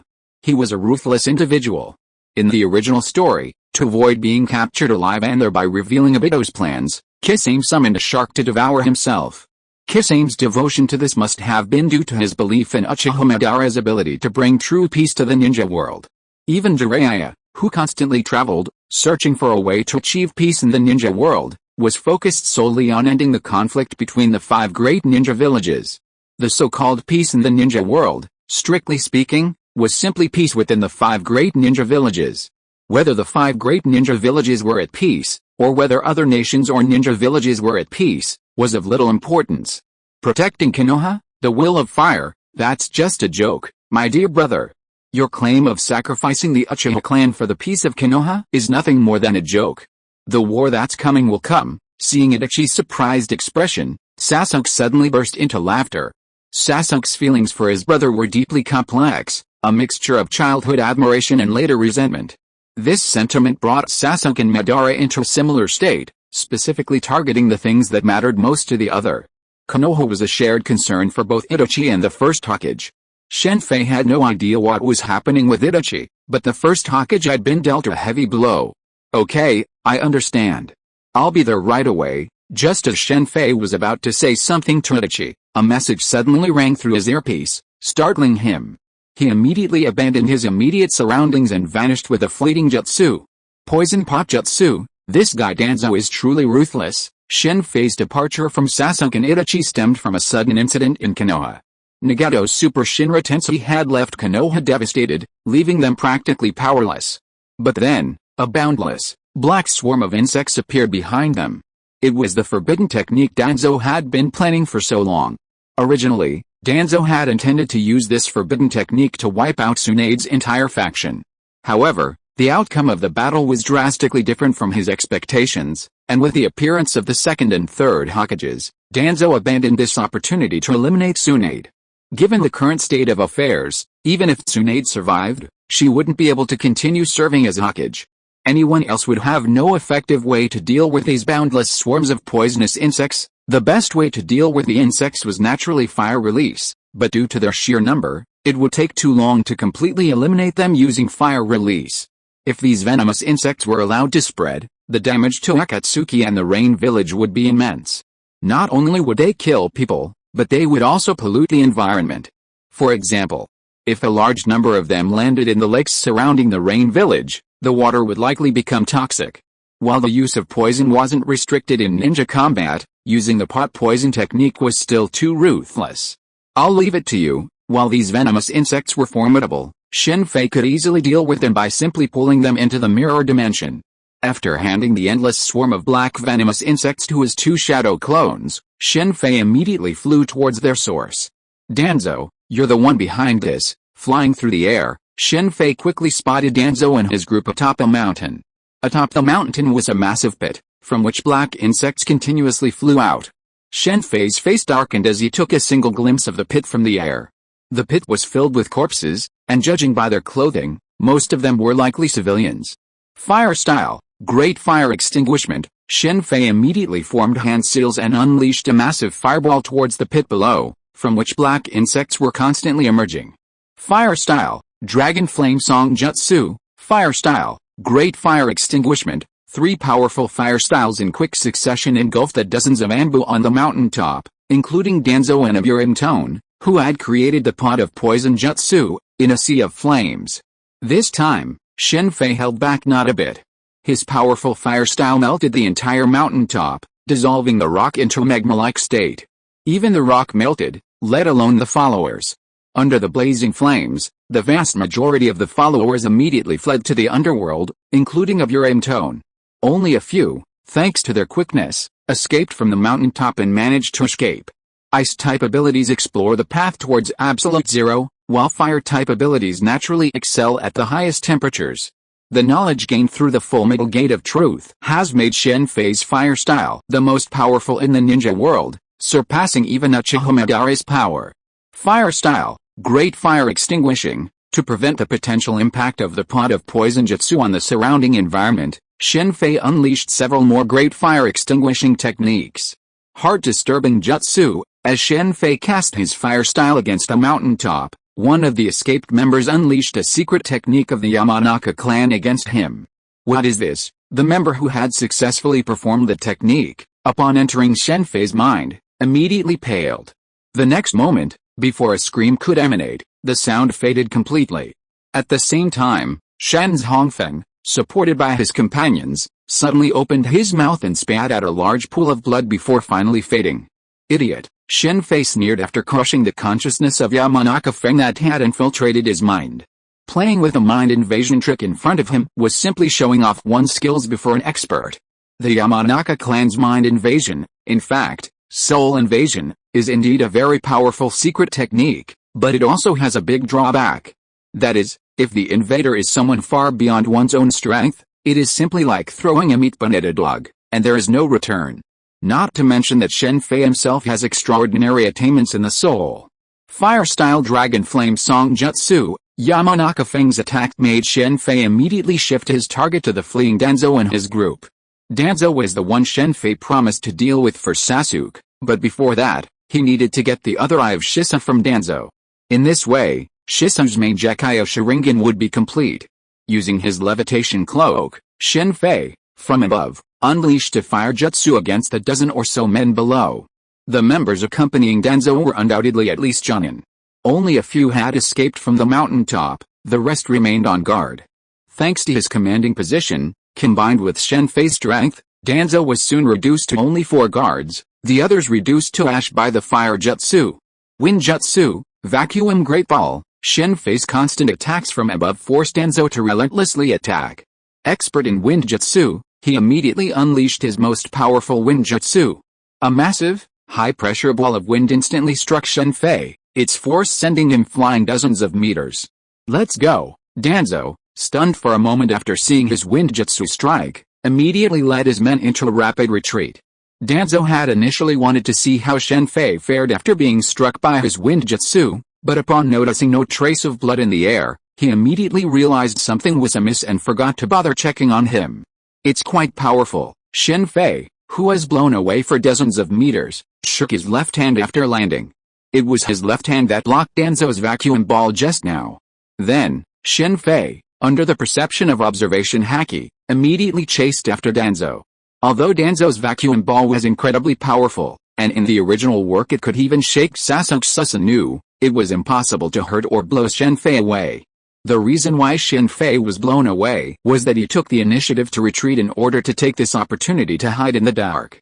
Danzo was able to use Izanagi, relying on his physique that had integrated the cells of the first Hokage, and the many Sharingan transplanted on the right arm of his subordinates, to maintain Izanagi.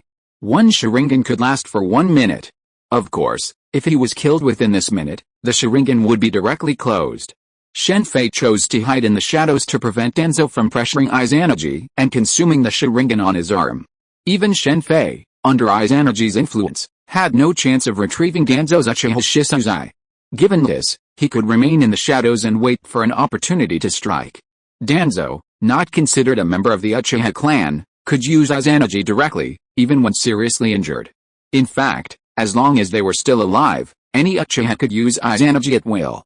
Danzo, however, was unable to do so. He needed to activate the Izanagi Jutsu beforehand, a skill born of his bloodline. Using Izanagi requires a significant amount of chakra, and Danzo couldn't keep it activated without encountering an enemy. If he did, even a large number of Sharingan wouldn't be able to withstand his consuming efforts. The reason Uchiha Izuna didn't use Izanagi before being killed by the second generation was largely due to the heavy chakra consumed in the battle with Senju Tobirama, leaving him without sufficient chakra to use it. Room, slaughterhouse. Shen Fei, who had been secretly following Danzo, looked at Danzo, who was protected by 4 members. He immediately waved his left hand and moved Danzo in front of him. The sudden change in the environment made Danzo's figure undetectable. At this moment, Shen Fei took off his right eye and right arm. The loss of his eye and arm made Danzo cry out in pain. Shen Fei would not be so gentle with Danzo and use the power of the surgery fruit to relieve his pain. He would directly take action. Danzo-sama, after realizing that they had disappeared, the 4 members immediately changed direction. 2 of them rushed towards Shen Fei. In the middle of the process, 2 of them began to make seals with their hands rapidly, and the other 2 rushed towards Danzo's location. After Shen Fei got Uchiha Shisu's right eye and Danzo's right arm, he immediately jumped to the side, where Danzo was originally. Wind style, fire style. The 2 members of the group used fire style and wind style, respectively. Unfortunately, before they could complete their hand seals, 2 bamboos pierced their bodies. The next moment, bamboos sprouted from all over their bodies. This was wood-style piercing technique. This was a brutal ninjutsu. A thorn or bamboo that penetrated the opponent's body would branch out and grow again, emerging from the opponent's body. Just imagine the excruciating pain this ninjutsu would cause. Danzo-sama, be careful. The 2 men beside the 2 Danzas were surprised to see their companions killed so easily. One of them immediately stood guard in front of Danzo with a vigilant look on his face, while the other carried Danzo on their backs and prepared to escape. The group was extremely loyal. However, despite their loyalty, Shen Fei did not hold back. The next moment, they were also pierced by bamboos, but this time, Shen Fei did not use the piercing technique. Danzo, I've long heard of your name. Looking at Danzo, who had lost his right eye and arm, Shen Fei walked about 3 meters in front of him and spoke slowly. Of the countless accusations leveled against the ninja world, half belonged to Zetsu and Danzo. For Konoha, for the ninja world, I will kill you. Danzo, having lost his right eye and arm, suddenly found his remaining left eye resolute. He pulled open his shirt with his left hand and lunged at Shen Fei. Simultaneously, a strange 4-symbol seal appeared on his chest. The inner 4-symbol seal was a forbidden technique that allowed Danzo to perish alongside his enemy. Though Danzo was a ruthless and selfish individual, his feelings for Konoha were genuine. Anyone else would have had no way to counter Danzo's current form and could only retreat, avoiding his inner 4-symbol seal. But for Shen Fei, he could stop him. Under the power of the Ope-no-no, Danzo's body was split into 8 pieces. Meanwhile, Shen Fei had already distanced himself from Danzo, only approaching after confirming his inner 4-symbol seal was ineffective. Who the hell are you? Danzo stared in disbelief at his own fragmented body. He remained alive, and the inner 4-symbol seal had been isolated. That's not something you should know, Shen Fei said as he knocked Danzo unconscious before reassembling his body. Having promised Sasuke to kill Danzo, Shen Fei certainly wouldn't go back on his word. Speaking of which, using the heart-swapping power of the Ope-no-mi could also revive Minato and the others. What would happen if the bodies of those resurrected by the impure world reincarnation were swapped with others? Shen Fei had previously refrained from using the heart-swapping power of the Ope-no-mi for external use due to concerns about the potential complications. But now he could use it, eliminating the need for soul swaps. Now, let's discuss compensation. After Danzo's capture, by the time Shen Fei returned, all 4 cages from the 5 great ninja villages had been captured. The missing 4th Raikage, AI, had died from his injuries. Cleaning up the aftermath of the battle wasn't left to the Akatsuki ninja, but to the ninjas from the 5 great ninja villages joint command center. What do you want? The 3rd Tsuchikage, Inoki, asked immediately after glancing at the other 3 cages on his left and right, as well as Kuratsuchi and the others standing behind him. First of all, of course, is the sealed book of each village. P.S. Happy New Year everyone. Chapter 491, Cloud Village disappears. That's impossible. Upon hearing Shen Fei's request, the 3rd Tsuchikage Inoki immediately refused. Just kidding. Every ninja village's book of sealings is its ultimate legacy. Even within his own village, only a handful of people can view the entire book of sealings. Others can only see portions.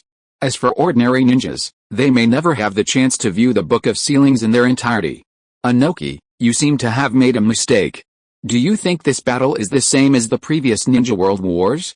You made your ninja villages fought to the death against other ninja villages, and even if you were defeated, the most you would have to pay compensation is money. Times have changed, my 3rd Tsuchikage. Shen Fei gave Inoki a mocking smile at his refusal. This smile made Inoki's expression falter, and then he realized that he had mistaken this defeat for a similar situation to the previous Ninja World Wars. During the 3 Ninja World Wars, many small ninja villages and even small nations were destroyed, but the main territories of the 5 major ninja villages remained largely unscathed.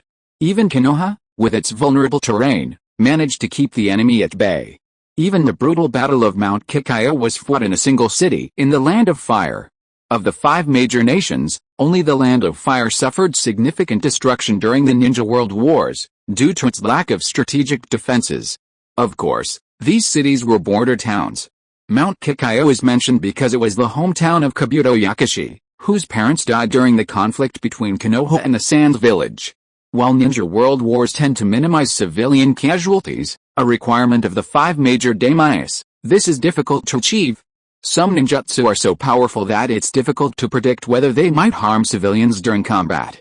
For example, in One Piece, the final clash between Ace and Blackbeard destroyed the entire island of Banero. One can only imagine the plight of the civilian population. Seeing Shen Fei's mocking smile, Inoki wanted to retort, but ultimately remained silent. The facts were clear, the combined attack of the 5 great ninja villages against Akatsuki had failed. Any further arguments were pointless. Weak nations have no diplomacy. This saying applies in every world. The 5 great ninja villages would hold a 5-cage summit with each other, but with smaller villages, they wouldn't be given a chance. The 5 great ninja villages currently had no position to negotiate with Akatsuki. The same goes for you. This is just the beginning. There's more to it. Akatsuki suffered heavy losses this time, and the 5 great ninja villages must compensate them, Shen Fei said, laying out the previously agreed compensation terms. You're simply robbing them. As Shen Fei finished, Inoki couldn't help but cry out. The terms were so harsh. Compared to them, the compensation for the 3 previous Shinobi World Wars seemed like child's play. I'm not negotiating with you, I'm merely informing you. Shen Fei looked at the 5 people present with a half-smile. Only 4 Kage were present. The 4th Raikage, AI, had been grievously wounded and killed in the Kumagakure village, and his subordinates and high-ranking officials had been largely wiped out. The only person present was a Jonin from the commander's sensory unit. Shen Fei hadn't single-handedly formulated the terms of the compensation. He had discussed them with Nagato, Konan, Kisame, and Uchiha Madara before finally arriving at them. This war had exposed Shen Fei's shortcomings. First, he wasn't born and raised in the ninja world. While he had seen Naruto, the reality of the ninja world was completely different. Second, Shen Fei realized he was too soft-hearted. After all, he hadn't grown up in the brutal ninja world. A world where people could kill in their teens, or even just a few years old, was difficult for Shen Fei, who had grown up in a peaceful world. Despite Naruto's constant talk of peace, he had actually killed people since he became a Jonin, on missions like suppressing bandits and robbers.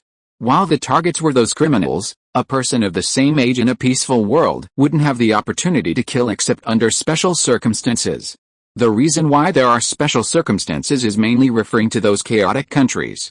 Whether it is the world before he crossed over or the Marvel world, there is no shortage of young soldiers, especially in those chaotic countries. Young soldiers, separatist warlords control children to step on landmines, and there are even killer organizations that train children to be killers. These dark sides exist in the world. Shen Fei had no chance to come into contact with these before crossing over, but after crossing over, it was different. Originally, Shen Fei wanted to use his prophetic identity in the ninja world to have a happy ending in the end, with as few deaths as possible. However, in fact, it was proved that such an ending can only be seen in the animation. He was completely overthinking it. This is something that even Naruto has not done. In this case, the only way is to adopt Uchiha Madara's approach, that is, to be domineering and want people to understand each other. That is an idea that only the protagonist can have. Facing the 5 people's fury, resigned yet helpless expressions, Shen Fei smiled and shook his head, then continued, "Don't say I didn't give you time. You have 2 weeks to gather the necessary compensation. Don't blame me for not warning you. By then, any ninja village that hasn't fulfilled the conditions will have no need to exist." With that, Shen Fei stood up and left, giving the 5 a chance to discuss matters. It would now depend on whether they understood the situation. Although Shen Fei had chosen the Kumo village as an example to scare the monkeys, such a thing couldn't be announced in advance. Even if he had stated his conditions directly, he had expected Kumo village to refuse to yield. The reason was simple: of the 5 great ninja villages, their ninjas were the most arrogant. Damn it! As Shen Fei walked back, the 3rd Tsuchika Jinoki angrily slammed his fist on the table. Because of the sealed chakra, the punch didn't damage the table at all. Let's discuss what to do now. I don't think he was joking, Madarumi said, her gaze sweeping over the other 4. We in the Sand Village are broke. We'll probably have to pay off our debts with ninja. Gaara spoke first after everyone else was silent. You, the Sand Village, just surrendered like that? Inoki shouted immediately. I think Akatsuki's unification of the ninja world is a good option. It prevented the 4th and 5th Shinobi World Wars. If you have other ideas, please don't include the Sand Village. Gaara stood up and walked outside. Of the 5 major ninja villages, Gaara is the youngest Kage. And not even an official one. Because of his youth, he immediately changed his stance after Shen Fei's rhetoric. Compared to the Kage of the other 4 ninja villages, who were more concerned with the survival of their villages, Gaara was more concerned with the peace of the village. He didn't share the other Kage's obsession with the survival of the Sand Village. After all, for Gaara, the Sand Village had only brought him pain. Shen Fei's choice of Gaara as a breakthrough point was a perfect one. Furthermore, he had a powerful weapon at his disposal, the resurrection of Gaara's mother and Yoshimaru. Since they were all going to revive Minato and his wife, as well as Sasori's parents, Resurrecting two more wouldn't matter. In fact, if Shen Fei had approached Tsunade about resurrecting Katodan and Senjunaki, Tsunade might have offered a breakthrough, but Shen Fei abandoned that idea. Asshole, damn it, Inoki cursed at Gaara's departure. If the 5 ninja villages had united, they could have negotiated terms based on this. The Sand villages' outright surrender immediately split them apart.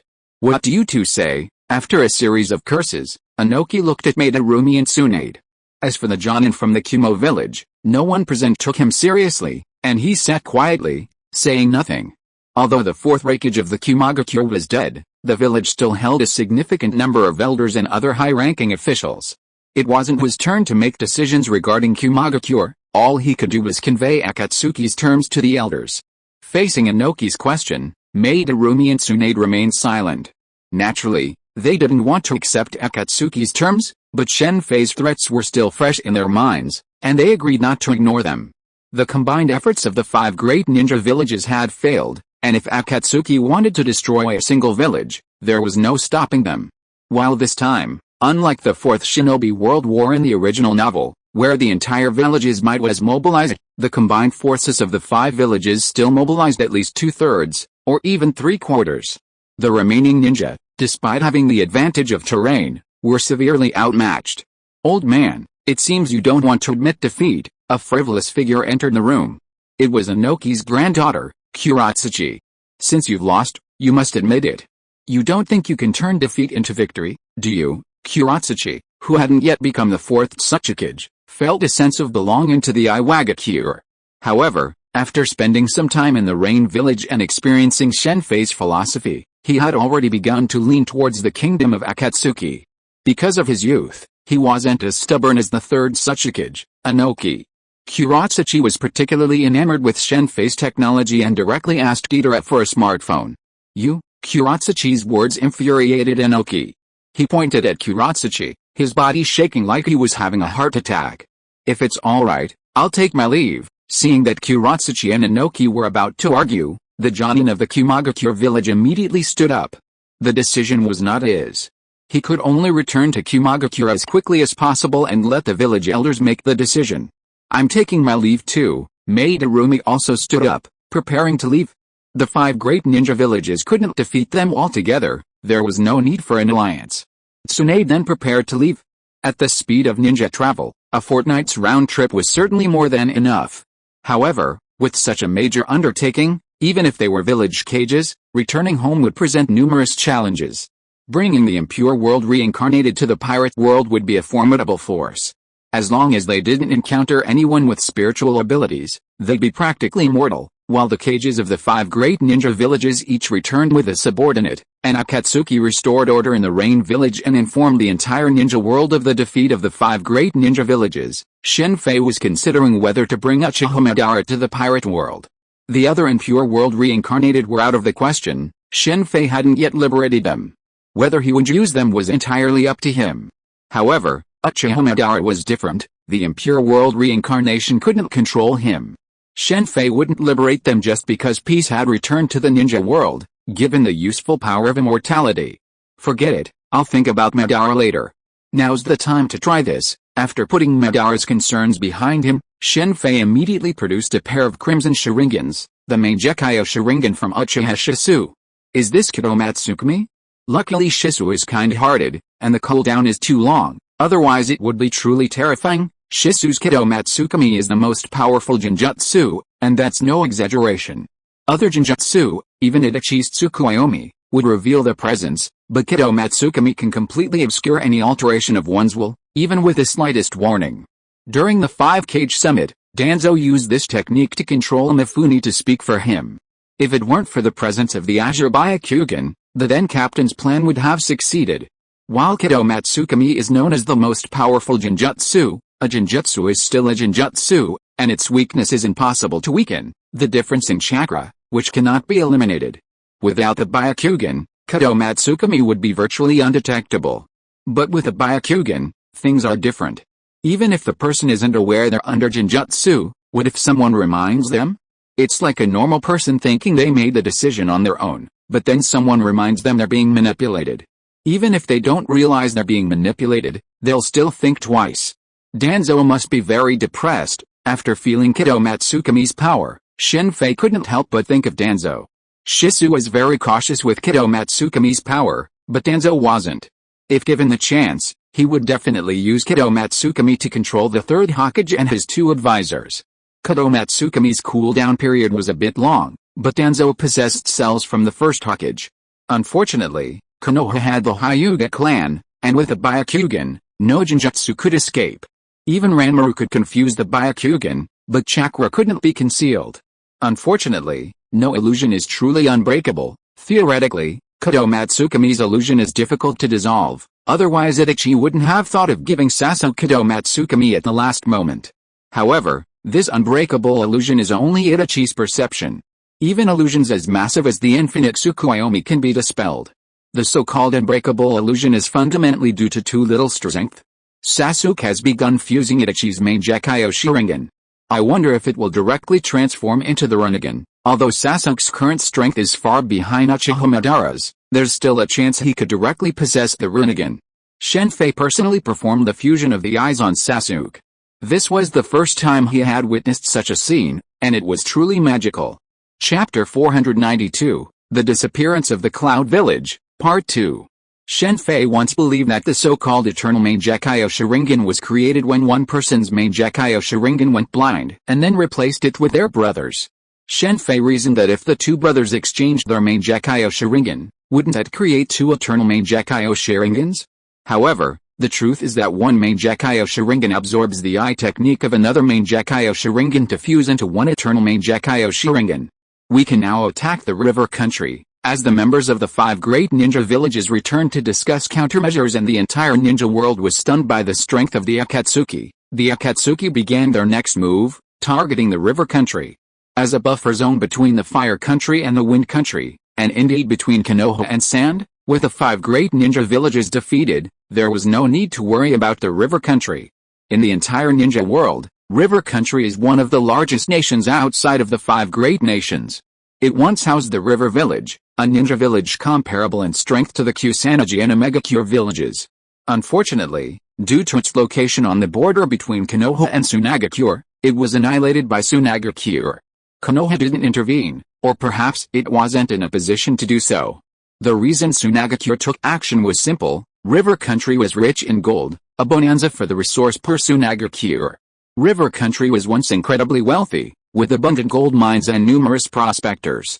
However, with the widespread mining, the disappearance of the gold mines has left many once thriving villages destitute. Their former prosperity has made the current poverty unbearable. Unfortunately, once a resource like gold is gone, it's gone forever. Once the gold mines are exhausted, the locals are left behind. This phenomenon is not unique to river country. The same phenomenon has occurred in the world of Fullmetal Alchemist, and even in modern Marvel reality. Besides the river country, we can also begin our operations in Tokigakure and the fire country. Rain village borders the wind country, the earth country, and the fire country. After examining the map, Shen Fei, Nagato, and the others decided to capture the fire country first. There was no other choice. The wind country and the earth country had a significant advantage in terrain. To capture wind country, they would first have to cross a long desert before reaching wind country's cities. The same was true for the earth country, which required traversing a mountainous valley before reaching earth country's cities. In comparison, the fire country, with its largely flat terrain, was much easier to capture. Once the fire country was nearly settled, they could capture the earth country. Then, using earth country's earth-style ninjas, they could open a passage to the wind country. Once all 3 of the wind, fire, and earth countries were conquered, they could then attack the lightning country, and finally the water country. There was no other choice. These 2 countries were too far from Rain Village. While the process would take a while, Nagato, Uchiha Madara, and the others wouldn't mind. Kisame, Reiga, Sujetsu, the river country is up to you. Kakuzu, Hiden, Deidara, the fire country is up to you. Shen Fei made no mistake in deploying the personnel for the operation. Because the river country's environment was similar to that of the Rain Village, the actions were carried out by ninjas skilled in water jutsu, such as Kisame, and the 3 members of the 7 Mist Ninjas. After the war, Sujetsu officially joined the 7 ninja swordsmen. His imitation beheading sword was discarded in favor of the authentic twin blades, the scimitars. The sixth Mizukage, the wielder of the twin blades, was killed in battle in the original story. While it's a pity, war is war, and Shijiro was simply unlucky. While Konoha suffered heavy losses, perhaps because this war took place much earlier than the Fourth Shinobi World War in the original story, the 12 of Konoha suffered few casualties. It wasn't that they were lucky enough to survive, but rather that they didn't even participate in the battle. Of the 12 ninjas of Konoha, Shikamaru is a Chunin, while the others are Shinin. Furthermore, Konoha isn't fully mobilized for this war. The minimum number of ninjas deployed is Chunin. While the 12 ninjas may be as strong as a Chunin, they are still Shinin and not qualified to participate in this war. Of course, Tsunade's selfish motives also play a role. The 12 ninjas are the hope of Konoha's next generation, and sending them to battle and dying would be a huge loss. After all, this war isn't like the 3 Ninja World Wars, where even Shinin were forced to fight. Of the 7 missed ninja swords, only the beheading blade and the twin blades, Flounder, are suitable for Hazuki. Hazuki is content with that. Kakuzu's motivation for attacking the Land of Fire stems from his own motivation. For him, as long as the money is in hand, everything is a problem. Kakuzu certainly had no interest in the Land of Rivers. Its geography made bicycles and electric vehicles useless, much like Venice. Boats were the only means of transportation for ordinary people in the Land of Rivers. The Land of Rivers was primarily composed of small islands of varying sizes. He wasn't Aokiji, so how could he ride a bicycle? The Land of Fire was different. Kakuzu's occupation of territory would allow him to expand into Akatsuki's business. Given this situation, Kakuzu was undoubtedly more motivated than anyone else.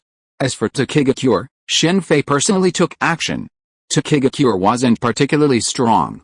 While it might have been powerful in the past, possessing the 7 tails Jinchuriki and elite Jonin like Kakuzu, a cage-level powerhouse, it had now been reduced to a minor ninja village, even inferior to Kusagakure. If it weren't for the 7 tails Jinchuriki, Takigakure's natural defenses, the balance between the 5 major ninja villages, and the 5 great nations, Takigakure would likely have vanished long ago. Sadly, Takigakure's advantages were now completely gone, with the sole 7 tails Jinchuriki now at target. Hero's Water.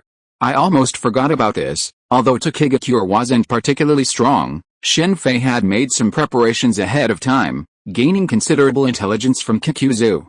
He then discovered that the village, which he had previously ignored, possessed a rare treasure in the ninja world. The Hero's Water, which could significantly boost a person's chakra output, was crucial to Takigakure's survival through the 3 Ninja World Wars. While the Hero's Water came at the cost of a life, drinking it increased chakra by approximately 10-fold. A typical Jonin could achieve chakra levels comparable to those of a Kage. While they might lack combat experience and other aspects, they could effectively crush ninjas of the same rank. It was precisely because of this side effect that the Hero's Water escaped the attention of the 5 great ninja villages. For the 5 great ninja villages, the lives of their elite ninjas were undoubtedly more important than the Hero's Water. If it weren't for the life-consuming side effect, Takigakure would have been annihilated by the 5 great ninja villages long ago. What a wonderful place. A weaker version of the Water Curtain Cave, Shen Fei had come alone to deal with Takigakure, leaving no one else behind. Upon reaching the entrance to Takigakure, he gazed at the massive waterfall before him and recalled Kakuzu's instructions for entering the village. He couldn't help but smile. To enter Takigakure, one had to sneak under the waterfall. Because of its inconvenience, Takigakure villagers rarely ventured outside the village, with the vast majority remaining within their boundaries throughout their lives. Who are they? Shen Fei had just stood in front of the waterfall when 2 Takigakure ninjas burst out from within. Go and rest. As the 2 landed on the surface below, before they could say anything, Shen Fei appeared beside them and restrained them. Times have changed. There's no need for you to hide in there anymore. I'll open a path for you to get in and out. Room. Thinking this, Shen Fei waved his left hand, unleashing the power of the surgery fruit and directly slicing the mountain on one side of the waterfall. Fu, don't run around lately. You should know that the 5 major ninja villages have been defeated. Kusagakure has been occupied. I'm afraid it will be our turn soon. Inside the Takigakure, the leader, Shibuki, looked at Fu, the 2 elders, and the 4 Jonin standing beside him with a solemn expression. Takigakure was not strong to begin with, and a civil war had occurred before. As a result, the village's already limited number of Jonin was reduced to 4, and these were the weakest 4. The stronger ones died in the civil war. Although they were Jonin, they were only at the level of the special Jonin of the 5 major ninja villages. Originally, with Fu, the 7 tails Jinchuriki, into Kigakure, the internal strife would have been easily resolved. Unfortunately, even in a small Kigakure, the Jinchuriki were still discriminated against, so Fu wouldn't stay in the village unless absolutely necessary. What are you going to do? Fu was fearless, but even she couldn't ignore the defeat of the 5 great ninja villages. I don't know, Shibuki said bluntly.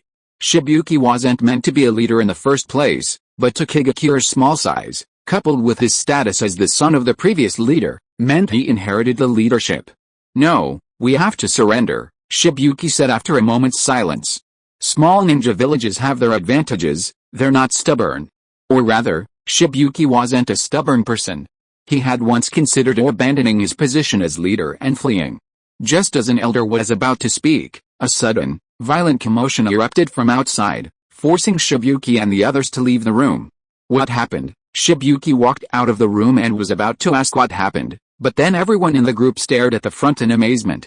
No wonder they were so shocked, because in front of them, where the mountain wall should have been blocking the way, there was now a huge gap of nearly 20 meters. Through this gap, the group could see the situation outside without any hindrance. If the sacred tree is not counted, this is probably the tallest tree in the ninja world. Standing in front of the gap, looking at the huge tree that was nearly 100 meters high and almost covered the entire Takanin village, Shen Fei said with some emotion in his heart. Zio, what are you doing here? When Shen Fei was sighing, Shibuki and others appeared in front of him. When they saw the forehead protector on Shen Fei's forehead, their faces changed immediately. What do you think I'm doing here? Shen Fei smiled as he looked at the leader of Tokigakure, Shibuki. He then continued, I'm sure you all know the philosophy of Akatsuki. Surrender and I can spare your lives, don't even think about it. Water style, water bullet technique. As he spoke, 2 of the 4 Jonin around Shibuki immediately began to form seals with their hands. The next moment, they both spit out fist-sized water bullets, which shot towards Shen Fei at an extremely fast speed. You want to fight here? If we fight, I'm afraid this place will be destroyed directly. Shen Fei simply waved his hand and defeated 2 water bullets.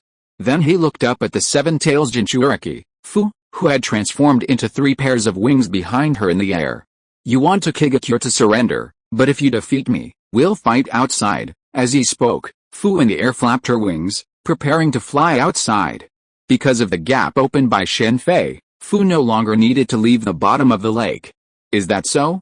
Then there's no need to go outside, Shen Fei said, clasping his hands together. With a flick of his right hand, a wooden dragon sprang from his arm, growing rapidly against the wind, instantly transforming into a nearly 5-meter-long dragon, charging towards Fu in the air. Facing Shen Fei's attack, Fu immediately flew upwards, attempting to create distance. Simultaneously, she formed hand seals, and Fu, originally a mere 6 wings, erupted with powerful chakra, coating her entire body in red chakra. 7 enormous red chakra tails emerged from her wake. Idiot, Shen Fei couldn't help but smile as he watched Fu, now a tailed beast, launch a massive chakra fist at the wooden dragon. The wooden dragon had grown again, reaching approximately 10 meters in length. Just as Fu's fist was about to strike, the dragon's head dodged, avoiding the blow. Then, taking advantage of the opportunity, it raced along Fu's fist towards the transformed Fu, instantly restraining her. Fu, who had originally hoped to rely on the power of the tailed beasts to break free from the wood dragon, soon discovered she was rapidly losing chakra, leaving her powerless to break free. Bound by the wood dragon, Fu quickly lost her tailed beast form due to the massive loss of chakra, returning to her original form. The sudden loss of chakra caused her to faint. Confronting the wood dragon head-on is something even the 9 tails wouldn't dare do, Shen Fei thought. He immediately controlled the wood dragon and brought Fu over, securing the 7 tails. Tokigakure surrenders, can you release Fu? Shibuki shouted upon seeing Fu being captured. Don't worry, I won't kill him. With the exception of Naruto, Shen Fei didn't necessarily want to kill the other 9 Jinchuriki. While killing them would be easier, it wasn't necessary. Of course, the 8 tails killer bee, the 2 Yukatas, the 4 tails Jinchuriki, Old Purple, and the 5 tails Jinchuriki, Han, were absolutely essential. These were staunch ninja village figures, and Fu was easily dealt with. It was simple, Takegakure was too weak.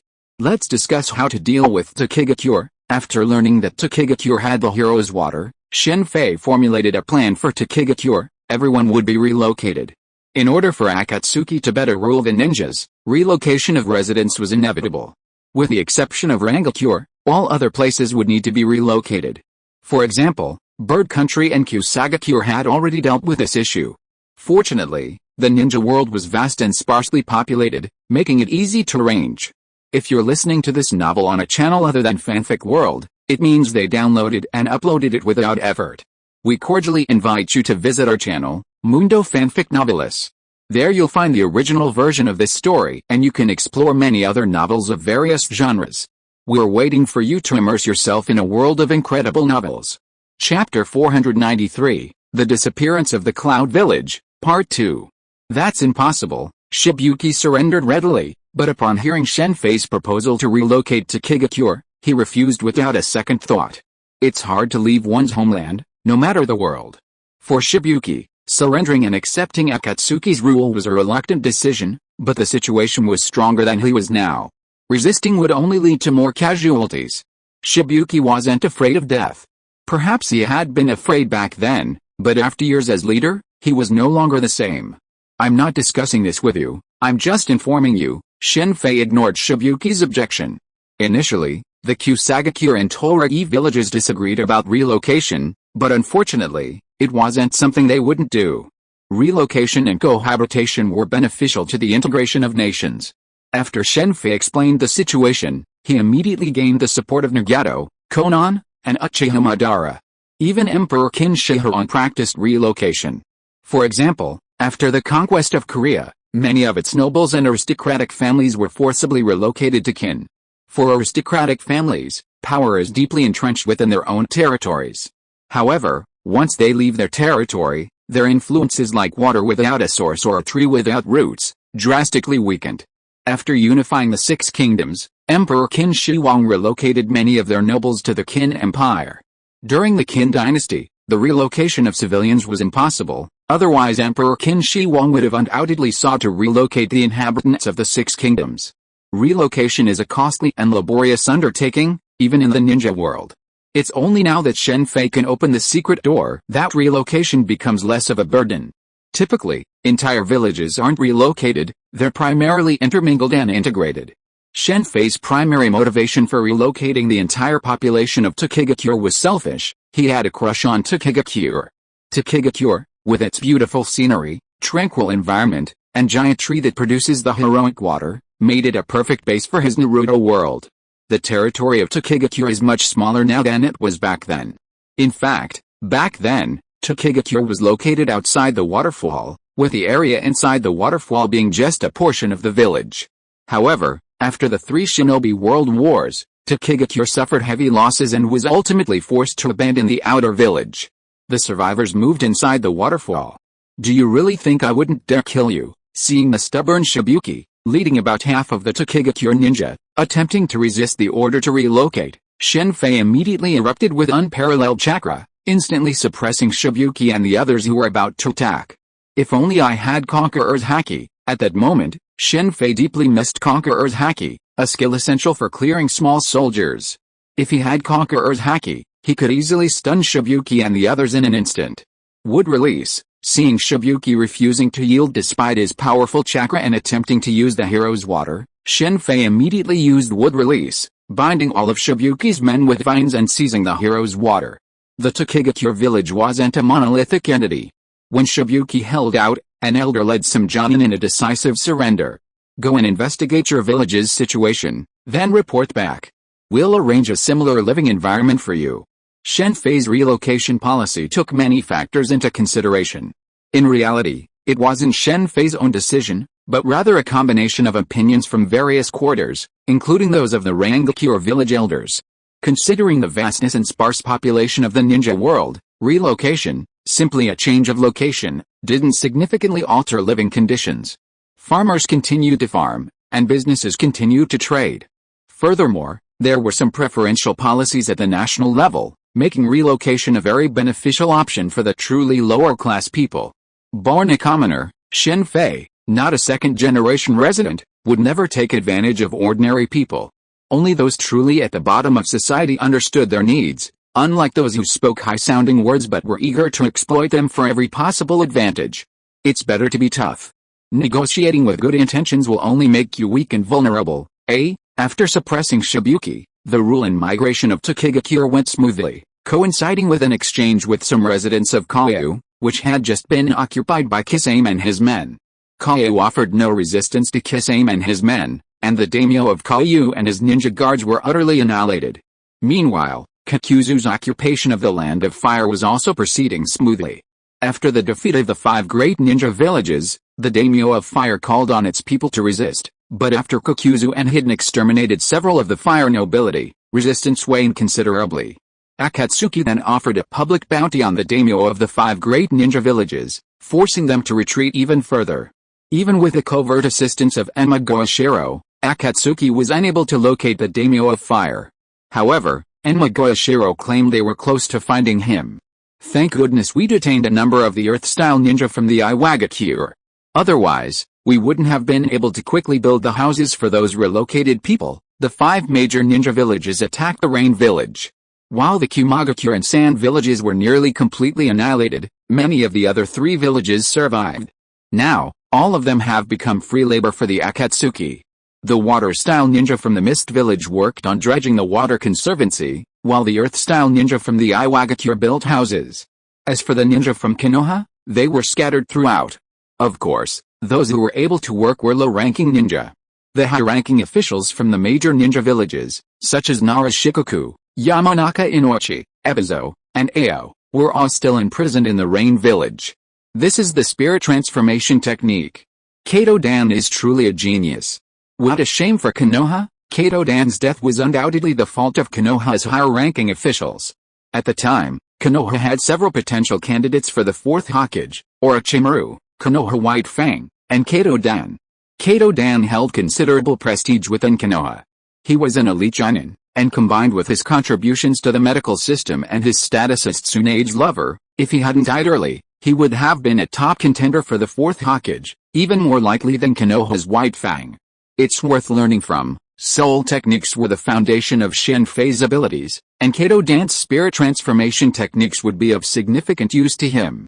Hero's Water, which exchanges life for chakra, could become the first drug in the ninja world to directly increase chakra limits. In Takaguni Village, Shen Fei's new base, after relocating all the villagers, he moved his laboratory there and used wood release to create a manor.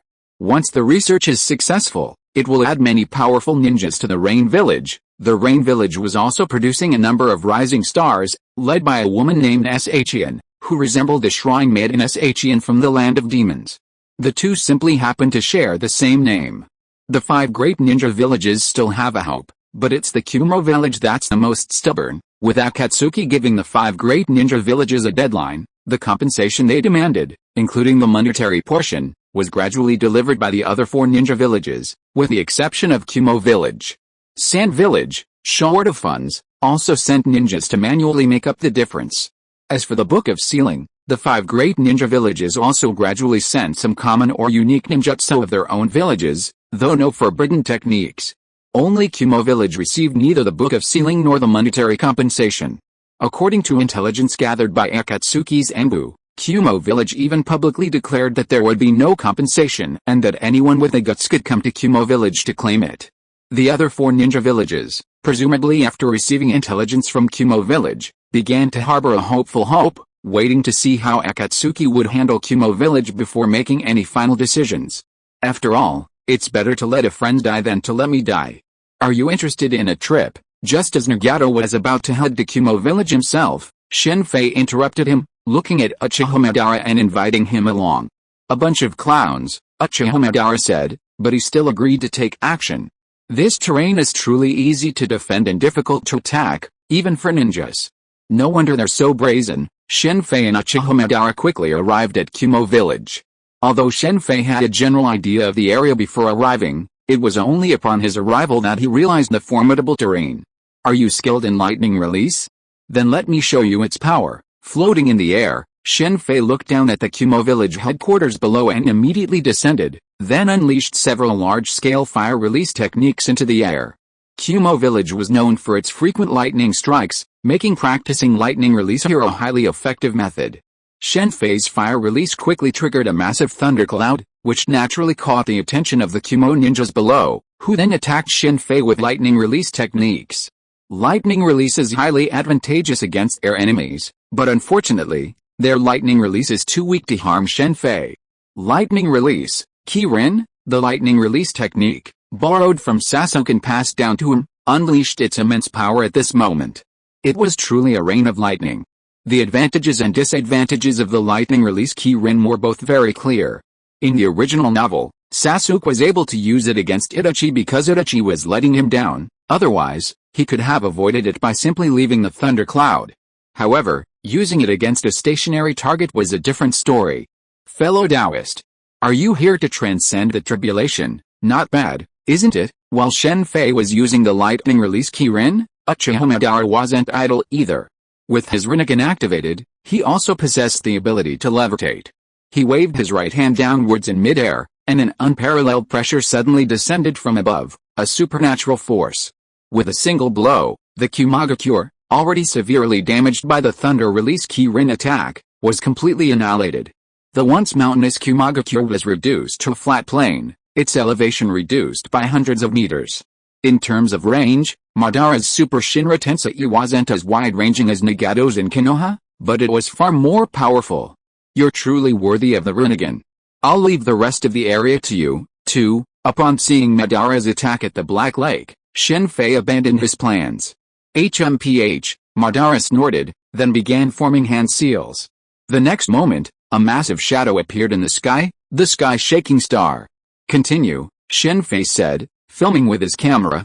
To make an example of someone, one needed evidence. Nothing was more shocking than a meteorite falling from the sky, the modern equivalent of a nuclear bomb. If you don't give in, I'll drop 2 meteorites on your village. Enough. After dropping 8 meteorites as Shen Fei requested, Uchiha Madara immediately rejected Shen Fei's request for 2 more with a look of displeasure.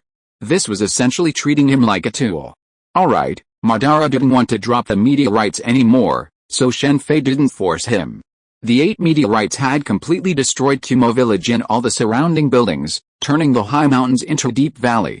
One of the 5 great ninja villages has been completely eliminated, with Kumo village destroyed so thoroughly, even if there were any surviving ninja, there was no way to rebuild it. Asshole, damn it, someone come. In the office of the Tsuchikage of Iwagakure, looking at the newspaper with a black mass of 8 meteorites and another page showing the complete disappearance of Kumo village, the third Tsuchikage directly handed over the newspaper. Although his expression was extremely reluctant, he was forced to comply with the conditions transmitted by Akatsuki. This time, it wasn't just a book of sealing, another condition was attached, the heads of the 5 great daimyos. Since it's difficult for Akatsuki to track down the daimyo of the 5 great nations, they're asking the 4 great ninja villages to join in. This is a naked threat. Without the daimyo's head, your village will be the next to be hit by a meteorite. It must be said that the shocking 8 massive meteorites directly shattered the delusion of the remaining diehards, like Inoki. Uchiha Madara's Sky Strike Star naturally couldn't summon 8 meteorites at once, but with the technology, creating such an illusion is far too simple. Directly destroying a major ninja village, if it were the Marvel world, human rights organizations would definitely call out the excessive killing. Even in the world of Kin's Moon, Confucianists would jump in. Baiki slaughtered 400,000 people on the battlefield, and wasn't he always labeled a butcher by Confucianists? But in the ninja world, such a person doesn't exist. Konoha is incredibly unlucky. With so many detonating tags hidden within Konoha, they've gone undetected. The Hyuga clan must be completely blind. The disappearance of Kamar-Taj plunged the ninja world into a rare period of peace. Only Akatsuki was slowly expanding. However, Konoha experienced a major incident during this time. Someone detonated an estimated 1/5 to 1/4 of Konoha. Although Konoha later apprehended the perpetrator, they had already suffered heavy casualties. This incident was the work of a single individual, a ninja from a village once destroyed by Konoha. He had endured humiliation for decades, quietly working in Konoha and placing the detonating tags. It must be said that the power of hatred is truly not to be underestimated.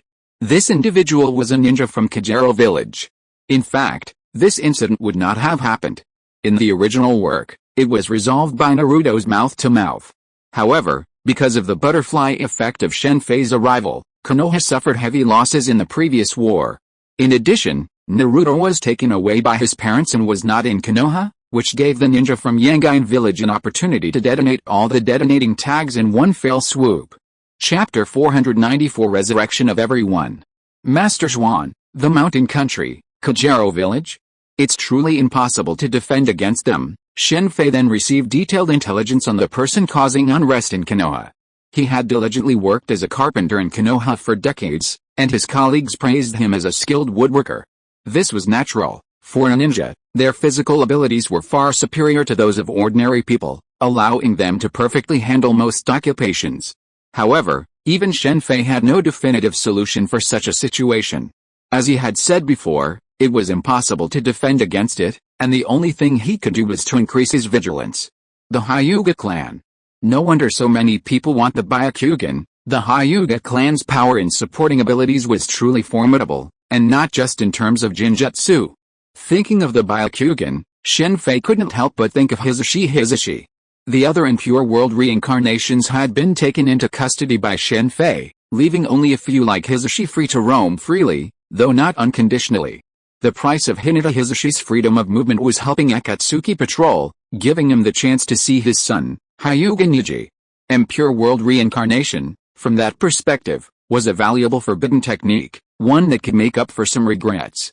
It was a major family recognition in jutsu. Unfortunately, White Fang of Konoha couldn't obtain his body tissue, so impure world reincarnation wasn't possible. Otherwise, perhaps White Fang would have fought his son to a 50-50 draw. Things are finally settled. Now it's time to fulfill the conditions we previously agreed to. With the demise of the Kumo village, the 5 major ninja villages were no longer able to resist Akatsuki. Akatsuki only needed to proceed with measured progress to unify the ninja world. Shen Fei immediately set about fulfilling his previously agreed upon conditions and resurrecting those individuals. But before that, we need to conduct some experiments. For Shen Fei, expelling the soul from a person's body was simple enough, but merging the soul and body required further experimentation. Such experiments, of course, couldn't be used on those he wished to resurrect, and only on the most heinous criminals. Sure enough, the soul will reject it. It's easier to fuse with my own clone, but the transplant of the au-pair fruit seems to negate this issue. Even with my own clone, soul fusion takes time to fully adapt, but with the au-pair fruit, there's no such issue. We can begin. Shen Fei had once decided not to use the au-pair fruit for transplantation, but as his strength increased, his initial thoughts began to waver. Honestly, it's quite tempting. What a beautiful person. She's actually good at espionage.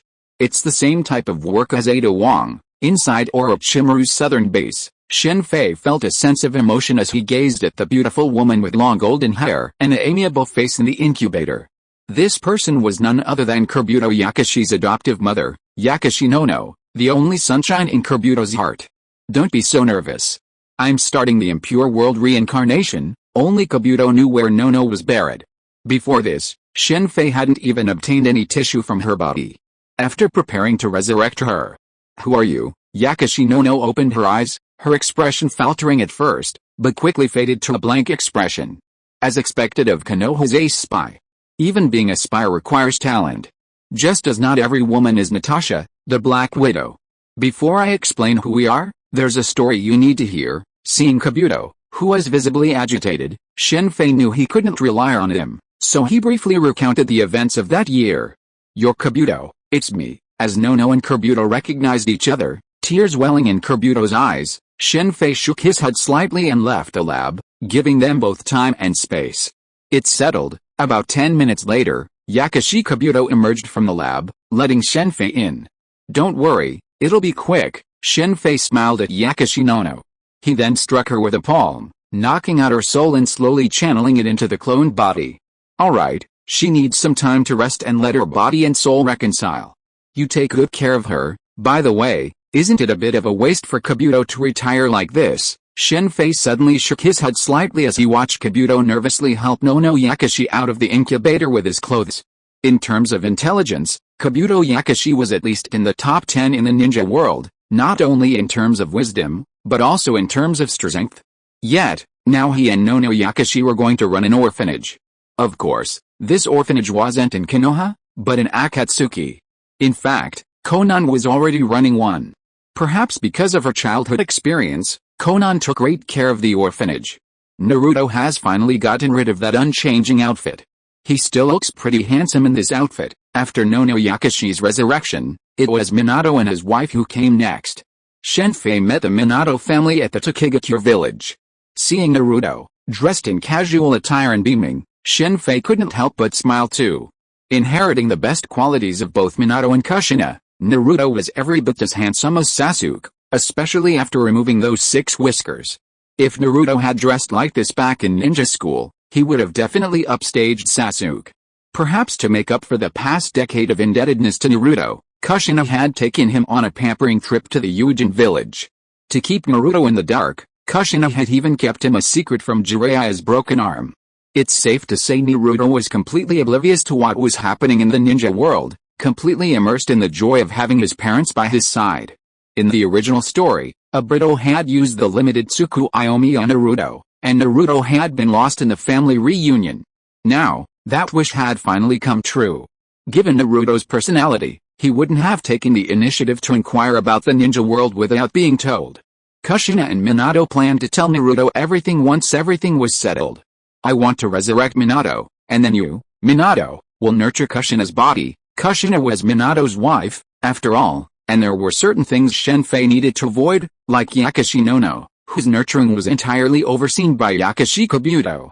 Thank you very much. Both Minato and Kushina were thrilled at the prospect of being resurrected and with their son. Their devotion to Konoha had been supreme during their lifetimes. Both had sacrificed their lives to save it, and no one could accuse them of inaction. Now, all that remained was their debt to Naruto. If Naruto had grown up with nothing to worry about, like Konohamaru, they wouldn't have entertained such thoughts. But Naruto's life in Konoha was incredibly difficult. You're welcome. After you're resurrected, don't expect to stay home with your children all the time. Akatsuki needs your support as well. On Minato's side, Shen Fei, after discussing with Nagato and the others, had already decided that he would join the Akatsuki after his resurrection. You two should stay here for now. Naruto can return after Konoha's problems are resolved. With Kakuzu's advance, the Fire Nation has already conquered a large swath of territory. If it weren't for waiting for Sasuke's eyes to fuse, they could have attacked Konoha by now. Sasuke is set to become the first Hokage of the new Konoha, so naturally, he'll lead the charge. This is a rare opportunity for the Uchiha clan to return to Konoha openly. It will surely be quite an interesting scene when Naruto returns to Konoha and suddenly discovers Sasuke has become the new Hokage. Why do you want to make your body into a puppet? Don't you know that by doing so, your strength will be fixed? After resurrecting the Minato couple, it was Sasori's turn. For Sasori, whose primary focus is puppetry, a puppet body is incredibly convenient. Just like Master Ban and Gong Shujo from Kin's Moon, both have mechanical arms, which are very useful for creating mechanical arts. However, this reduces the total chakra supply. Originally, Scorpion hadn't wanted to restore his body, having grown accustomed to using a puppet. However, Shen Fei also wanted to resurrect his parents, and since they would be deeply saddened if they saw his puppet body, and with Granny Chiyo's persuasion, Scorpion finally decided to restore his body.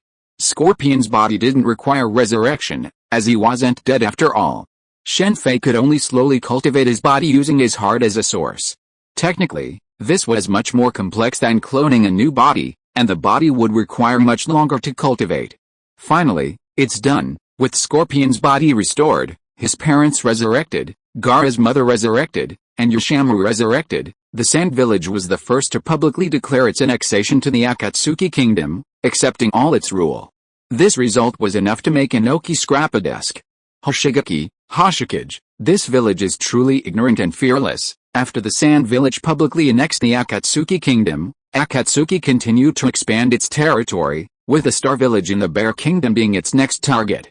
Aside from the leaders of the 5 major ninja villages, who are known as Kage, no other ninja village, not even Rain Village, home to the ninja demigod Hanzo, dared to call itself Kage.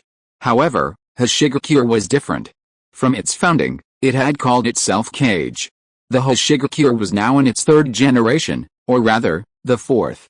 The 5 major ninja villages were aware of the title, but due to its lack of benefits and unique terrain, it was left to its own devices. While the 3 ninja world wars affected many ninja villages, Hoshigakure was one of the few to avoid suffering minor losses, all due to its location.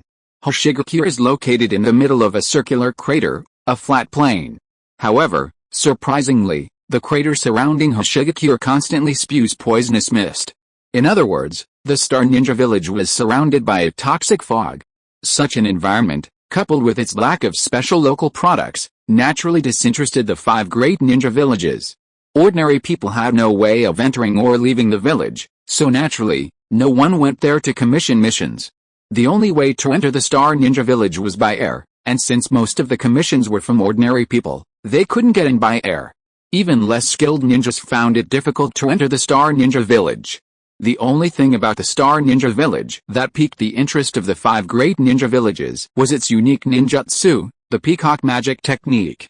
The Star Ninja Village's ninjutsu differed significantly from those outside it, allowing them to fly. This technique was naturally of great use to the 5 great ninja villages.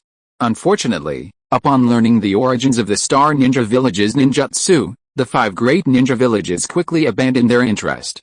Orochimaru was also interested in the Star Ninja Village back in the day, but after only gaining detailed information, he quickly gave up. The Star Ninja Village's unique ninjutsu stems from a meteorite that fell from the sky over 200 years ago. The village's name stems from this meteorite. Meteorites aren't typically impressive, but this one is different. It can combine with chakra to form the unique peacock technique. The Star Ninja Village's ninjutsu doesn't involve the 5 major chakra transformations, nor does it involve fire jutsu, wind jutsu, or other similar techniques. Instead, it focuses on form shifting, using chakra to form wings for flight and various beast-like forms for combat. Radiation is truly powerful. It can grant people superpowers, even affecting chakra. The peacock technique is due to the radiation from the meteorite. In the Marvel Universe, many superpowers are due to radiation, such as Sandman, Waterman, and Electricman. However, this influence has significant side effects. Excessive practice can lead to disability or even death. The Star Ninja Village has naturally discovered this problem. However, because the meteorite can bring power, many people are blinded by its power, claiming that those who are disabled or dead are simply unlucky. There are also those who practice the peacock magic and become powerful, yet their bodies remain unaffected. For example, the 3rd star Shadow, who also practiced a peacock magic, lived to be nearly 100 years old. This result perfectly refutes those who want to seal the meteorite and not practice with it. In reality, they are completely unaware that the 3rd star Shadow lived so long because he never practiced with a meteorite. It's a profound irony that a star Shadow wouldn't have practiced a peacock magic. Shen Fei's knowledge of this is not due to his own investigation. In fact, the Akatsuki's attitude towards the Star Ninja Village is different. Due to its unique terrain, they believe that occupying the area is unnecessary for the time being, as even if they do, it would be difficult to rule. The poisonous fog surrounding the Star Ninja Village is not easy to resolve, having existed for hundreds of years. Akatsuki wanted to give up, but a ninja from the Star Village came to them and surrendered, hoping that Akatsuki would send someone to resolve the internal strife in the Star Village. Because the 5 major ninja villages were defeated and the Cloud Village disappeared, the radical faction of the Star Village believed that the Star Village had the opportunity to become one of the 5 major ninja villages, so they killed the 3rd Hokage and took his place. Chapter 495, New Hokage Sasuke. Ignorance is truly bliss. Shen Fei didn't know what to say about the Star Village usurper, Akahoshi. With a strength so powerful that even Naruto's Rasengan couldn't withstand it, he still aspired to become one of the 5 great ninja villages. He was almost like the pirates in the first half of the Grand Line, dreaming of overthrowing the 4 emperors of the New World and becoming Pirate King. Little did he know that the first and second half of the Grand Line, separated by only a red Earth continent, saw the difficulty jump from easy to hellish. No problem, although Akatsuki could rule the Star Village for the time being, Shen Fei considered it and agreed to help Shiari deal with a mere usurper, Akahoshi. One reason for his willingness to agree so readily was his curiosity about a meteorite that could affect chakra cultivation. Besides that, he also knew that the Star Village had many talented young men who, with a little training, could become the backbone of the next generation. Nachisari's request for help from Akatsuki wasn't solely due to dealing with Akaboshi. Her more important goal was to utilize Akatsuki's medical ninjutsu to heal the young men harmed by Akaboshi. After Akaboshi came to power, he increased the village's use of meteorites. According to the original story, Nachisari hid the meteorite, but due to Shen Fei's influence, Nachisari hasn't hidden it. Radiation has already caused side effects for many young men in the Star Village, including Nachisari's son. She came to Akatsuki after reading a news report that they were planning to build a hospital in the Rain Village and would prioritize the training of medical ninjas. Medical ninjas hold a crucial position in the ninja world, not just for ninjas but for civilians as well. Many illnesses considered serious or terminal by ordinary people are trivial for medical ninjutsu. To be frank, even terminal illnesses like AIDS and ALS can be cured with medical ninjutsu. Of course, just as in modern society, truly high-end medical care is reserved for the wealthy, the same is true in the ninja world. Tsunade's medical ninjutsu undoubtedly can cure almost any illness, as long as the patient isn't fatal. However, it's impossible for her to treat ordinary people. Not to mention ordinary people, even among ninja, only a select few can benefit from Tsunade's treatment. Take Lee's case in the original manga, for example. Normally, there was no cure, yet Tsunade cured him. However, she only cured Lee. Similarly, Shen Fei's nanomedical technology in Marvel Comics was initially enjoyed by the wealthy. What's going on down there? It's been emitting poisonous fog for centuries. The situation in the Star Ninja Village was quite simple. Shen Fei arrived alone with S.H.I.E.L.D, unaccompanied. Seeing the massive pit surrounding the village, constantly emitting poisonous fog, Shen Fei became curious about how this strange phenomenon could occur. But it was merely curiosity, not a glimpse into the matter. S.H.I.E.L.D, you dare to come back? Shen Fei and his fellow radicals, led by Akahoshi, were quickly spotted after entering the Star Ninja Village from the air. Their complete lack of concealment meant they were quickly spotted by the radicals, led by Akahoshi. Bang! Akahoshi had barely finished his words when he collapsed to the ground. Shen Fei, naturally, was the one who attacked. Shen Fei didn't want to waste time on such a clown whose strength was completely unworthy of caution. Even Naruto's persuasion wouldn't have swayed him. What a loser. They still want to become one of the 5 great ninja villages? Isn't that ridiculous? After defeating Akahoshi, Shen Fei naturally didn't spare Akahoshi's men. S.H.I.E.L.D's strength was actually superior to Akahoshi's, but unfortunately, Akahoshi's forces were far more numerous. Alone, S.H.I.E.L.D was forced to seek aid from Akatsuki. Moderates like S.H.I.E.L.D were powerless within the Star Ninja Village, and their mere presence was a surprise. Her husband, Ying-Ho, had practiced the same peacock technique as her, but had died from radiation exposure. In reality, even the current Jinan suffered significant damage from the side effects of the radiation, but her body's strong resistance to it likely prevented her from dying. Meanwhile, the radicals of the Star Ninja Village, driven by a need for strength, completely disregarded the harmful effects of the radiation and continued to cultivate, naturally outperforming the more moderate factions. The reason for Akahoshi and the others' reckless cultivation lay in S.H.I.E.L.D as extremely selfish individuals. Akahoshi naturally knew the side effects of meteorite training. However, the presence of the third Hashikage, who lived nearly 100 years, and S.H.I.E.L.D, who appeared unharmed, led to a form of survivor bias. Akahoshi thus assumed that Hashikage possessed a method to avoid the effects of the meteorite, concealing it solely for the sake of his own rule. Upon discovering the third Hashikage's lack of power, he became disillusioned and placed all his hopes on S.H.I.E.L.D. This is the meteorite. After defeating Akahoshi and the others, Shen Fei went directly to the Star Ninja Village and retrieved the fist-sized meteorite, which emanated a strange, visible aura and was riddled with large craters. The meteorite that flew from space carries the aura of chakra. The Otsutsuki clan, looking at the meteorite, Shen Fei couldn't help but think of the Otsutsuki clan. It wasn't that the meteorite had any connection to the Otsutsuki clan, but rather that they all came from space. Okay, that's settled. If you want to treat them, send them to the Rain Village. After receiving the meteorite, Shen Fei briefly explained it to S.H.I.E.L.D, then left with the meteorite, Akahoshi, and the others. As for how S.H.I.E.L.D would explain to the villagers the disappearance of Akahoshi and the meteorite, that was too simple. For example, Akahoshi could escape with a meteorite. That's something we could study carefully. Shen Fei had no intention of practicing the peacock technique. Although he wasn't afraid of radiation, this flying ninjutsu was of no use to him. However, the chakra of the meteorite itself was something worth studying.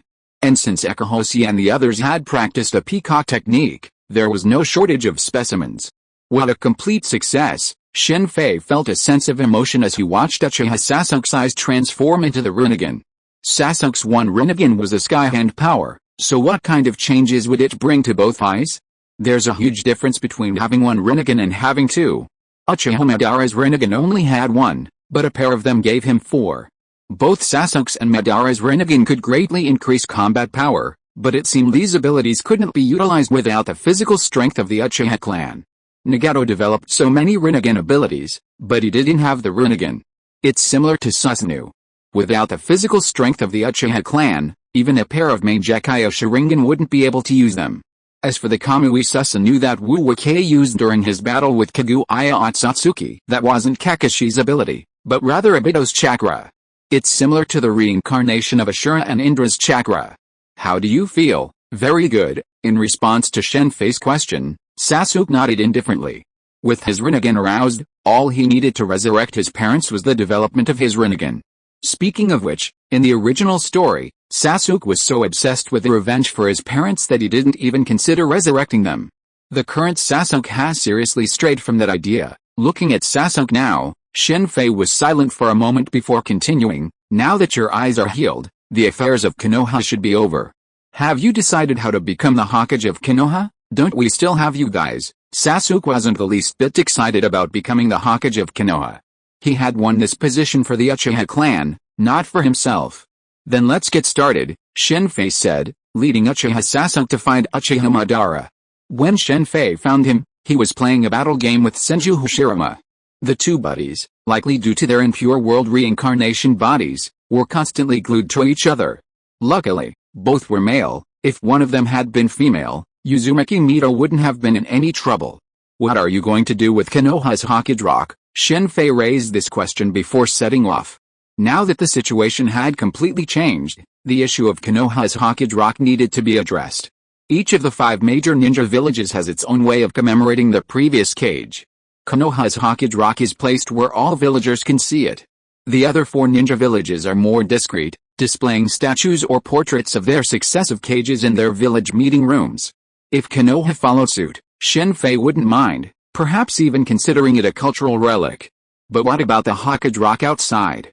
It had to be dealt with. After all, the current situation in the ninja world was completely different from before. The unification of the ninja world by the kingdom of Akatsuki was already certain. In this situation, the Hokage Rock was a bit of an eyesore. Let's deal with it this way. After some discussion, they finally decided on how to deal with the Hokage Rock. Shen Fei's original idea was to make the Hokage Rock disappear completely, or to imitate the Sands village and create statues and meeting rooms and museums. In short, it couldn't exist outside. However, Uchiha Madara, due to his friendship with Senju Hashirama, firmly opposed this. Shen Fei still respected Uchiha Madara's opinion, so after further discussion, they finally agreed. That is, the Hokage Rock would still exist, but the portraits on it would be changed. All the portraits of the Hokage after the first generation would be removed, and then a portrait of Uchiha Madara would be added to restore the reputation of the Uchiha clan. The establishment of Konoha was not just the credit of the Senju clan. The founder of a nation receives greater honor. This is a universal principle across the world, regardless of time. It seems that in Chinese history, whenever later emperors want to make changes or reforms, some people always accuse them of things like the immutable laws of their ancestors. Don't you want to go back and take a look? Shen Fei was somewhat surprised to see Minato Namikaze, dressed in his Anbu attire. He had assumed that Minato would do so openly once Sasuke returned to Konoha. There's no need. We won't be living here anyway. Minato shook his head slightly. Without pain attacking Konoha and Naruto's incredible comeback, the residents of Konoha village would not have changed their attitude towards Naruto. Even if his identity as the 4th Hokage's son were revealed, it would still be the same. Gaara was still the 4th Kazukage's son. Whatever, since Minato had made his decision, Shen Fei naturally didn't say anything more. Haha, Hashirama isn't what he used to be, a top Hokage Rock, Uchiha Madara, along with the 1st Hokage, Senju Hashirama, the 2nd Hokage, and the 3rd Hokage, arrived immediately to survey Konoha. Konoha's Hokage Rock was perfectly situated, commanding a commanding view of the entire city. However, the southwest still held a pile of unresolved ruins, the remains of the blast caused by Zhuan Wen. Construction had been underway there, part of Konoha's planned expansion.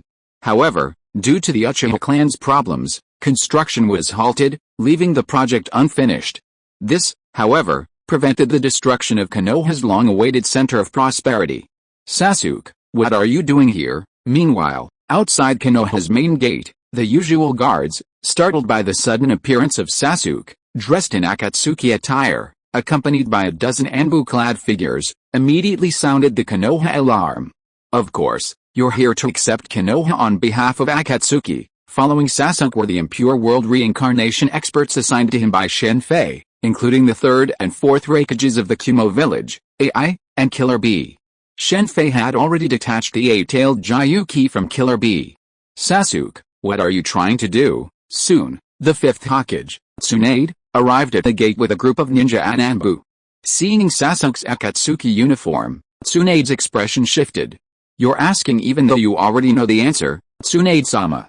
I'm here to take over Konoha, Sasuke immediately stated his purpose. How dare you, a traitor, return to Konoha? Before Tsunade could even begin to speak, a ninja behind her couldn't help but shout. Kill him! Sasuke's gaze instantly turned cold at the shouting ninja. The next moment, accompanied by a flash of lightning, the ninja felt a sharp pain in his chest as a hand gleaming with lightning pierced through him. I'm not here to discuss this with you, I'm here to inform you. Anyone who resists will be killed without mercy, asshole, kill him. Some of the ninja and anbu behind Tsunade immediately leaped out and began attacking, ignoring Tsunade's calls for them to stop. As these ninjas attacked, the men behind Sasuke also followed suit. In a matter of moments, all the ninja who had attacked were completely slaughtered, leaving only those who had obeyed Tsunade's orders and remained alive. Haha, this is Konoha now. The Hokage's orders are being ignored. How amusing, Uchiha Madara, watching from the side, couldn't help but laugh. The 2nd and 3rd Hokage's expressions were etched with utter dismay. Those men's actions weren't motivated by deep loyalty to Konoha.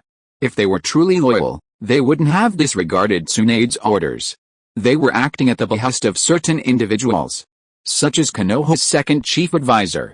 The previous attack by the 5 great ninja villages on the Rain village had demonstrated that they were no match for Konoha. To avoid further casualties, Tsunade's men were already considering surrendering. However, some in Konoha refused to surrender, believing that surrendering would mean the loss of their power. Chapter 496, Unexpected Enemy, Part 1. For Konoha's 2 elders, sitting back and waiting for death was not their style, and direct resistance to Akatsuki was even more out of the question. After all, the 5 major ninja villages had been defeated, and the vast majority of Konoha's experts had already perished in the previous attack on Omega Cure. The only option was to rally the entirety of Konoha in rebellion. As for the consequences and the resulting casualties, they simply didn't care. If the 3rd Hokage had the resolve to sacrifice for all of Konoha, these 2 elders lacked that resolve. While in power, they might profess their commitment to Konoha, but once power was lost, Konoha's survival was irrelevant. Of course, this coercion of Konoha wasn't a manifestation of these 2 elders' determination to perish in disgrace, but rather a bargaining exercise, a quest for a future power. There's a saying about killing and setting fire to gain amnesty. While no one in the Naruto world utters this idiom, the actions of the 2 elders at this moment suggest this. They've been constantly playing with political power, forgetting one crucial point: the ninja world is ultimately ruled by the strong. Political tactics are only auxiliary. They only work when the gap in power between the 2 sides is small, like when White Fang of Konoha committed suicide. If White Fang had possessed the strength of Uchiha Madara or Senju Hashirama, no political tactics would have worked. HMPH, Sasuke sneered at Tsunade and the others, then ignored her and headed straight for the Hokage's office building. The resurrected Anbu followed closely behind him. Tsunade and the others exchanged glances before trailing at the end. Sasuke, having walked just a few dozen meters, suddenly paused as a familiar figure appeared before him, Hiruno Sakura. Hiruno saw that Sasuke was so excited that the others around him seemed to have vanished. Get out of the way. After a pause, Sasuke's expression suddenly turned cold. Sasuke was naturally aware of Sakura's affection for him, but he didn't take it personally. After all, back in ninja school, he was favored by countless girls. It was like being a celebrity. Sasuke was the school star. His striking good looks, top grade, and solitary personality captivated the attention of the girls.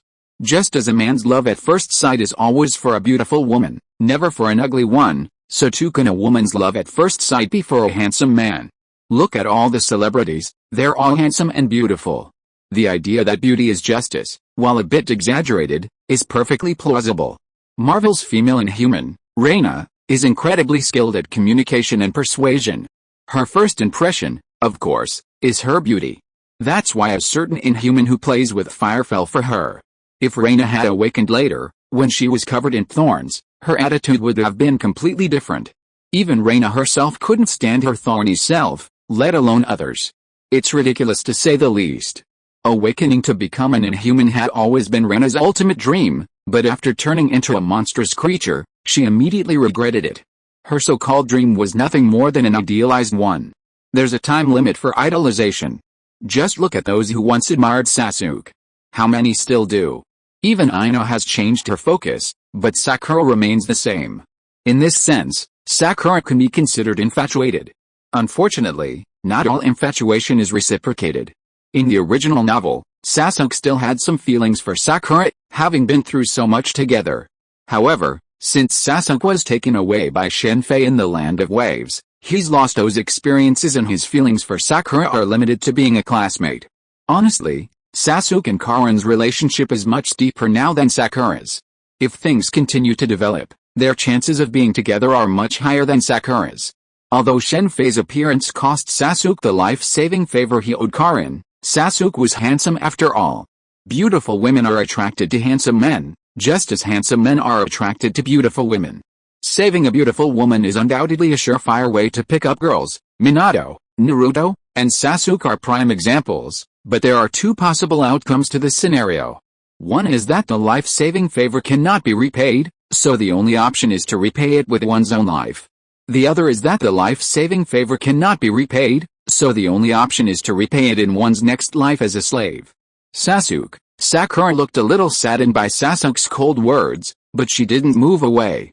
Just as she was about to say something else, Sasuke's eyes suddenly transformed into the Mangekyo Sharingan, and a single look sent Sakura plummeting to the ground. Even with the Rinnegan activated, it wasn't useless to Sasuke. In fact, Sasuke could freely switch between the Sharingan and the Samzaragan, just like Uchiha Madara. Sasuke's current Rinnegan wasn't forcibly opened by the Six-Path Sage, so he constantly has both eyes open and can switch between them freely. In the original novel, Sasuke was forced to open his Rinnegan by the Six-Path Sage, but only one was open, and he couldn't switch between them. This forced Sasuke to imitate Kakashi and cover his Rinnegan eye, though he chose to do so with his hair instead of a forward protector. This suggests the Six-Path Sage may have favoritism between his two sons.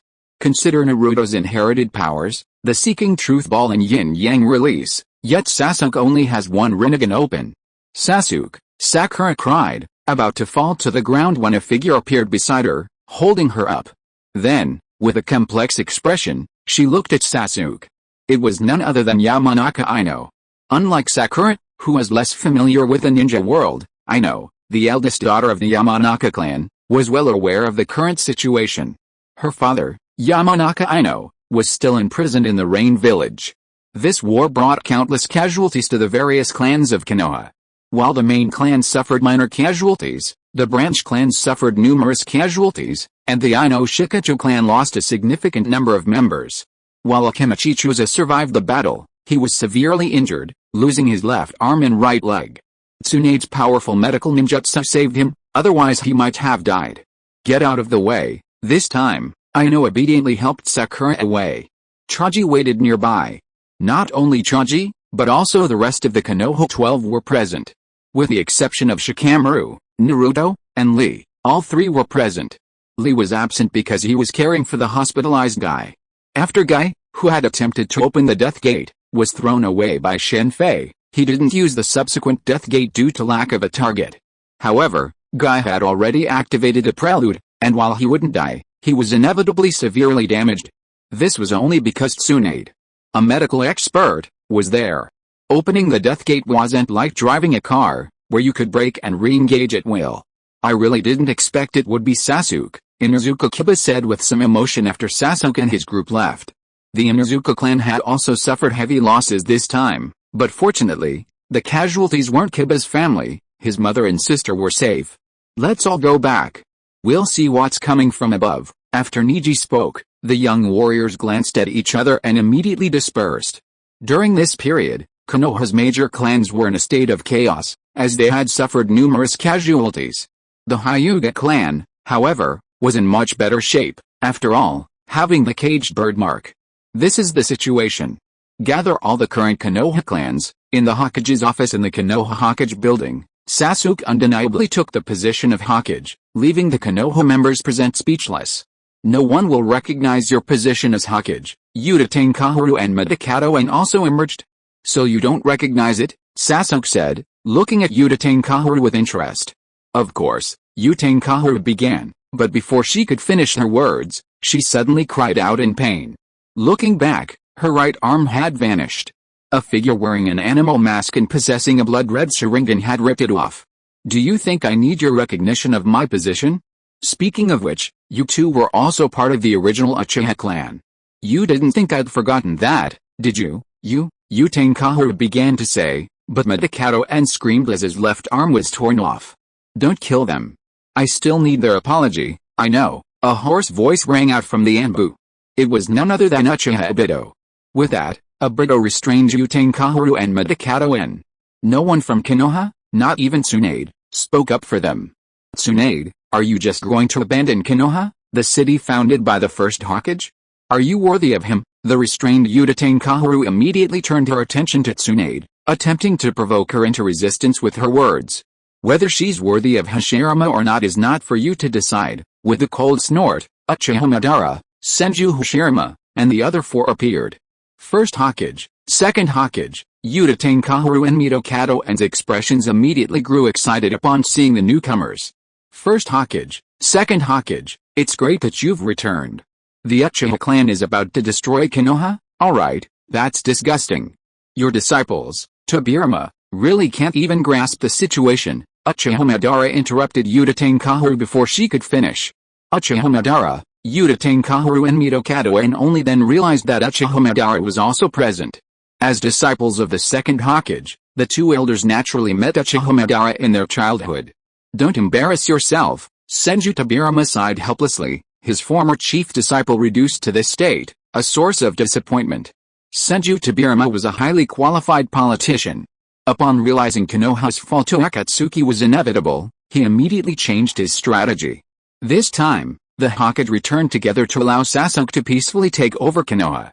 With the first, second, and third Hokage all present to explain the situation, resistance within Konoha would be minimized.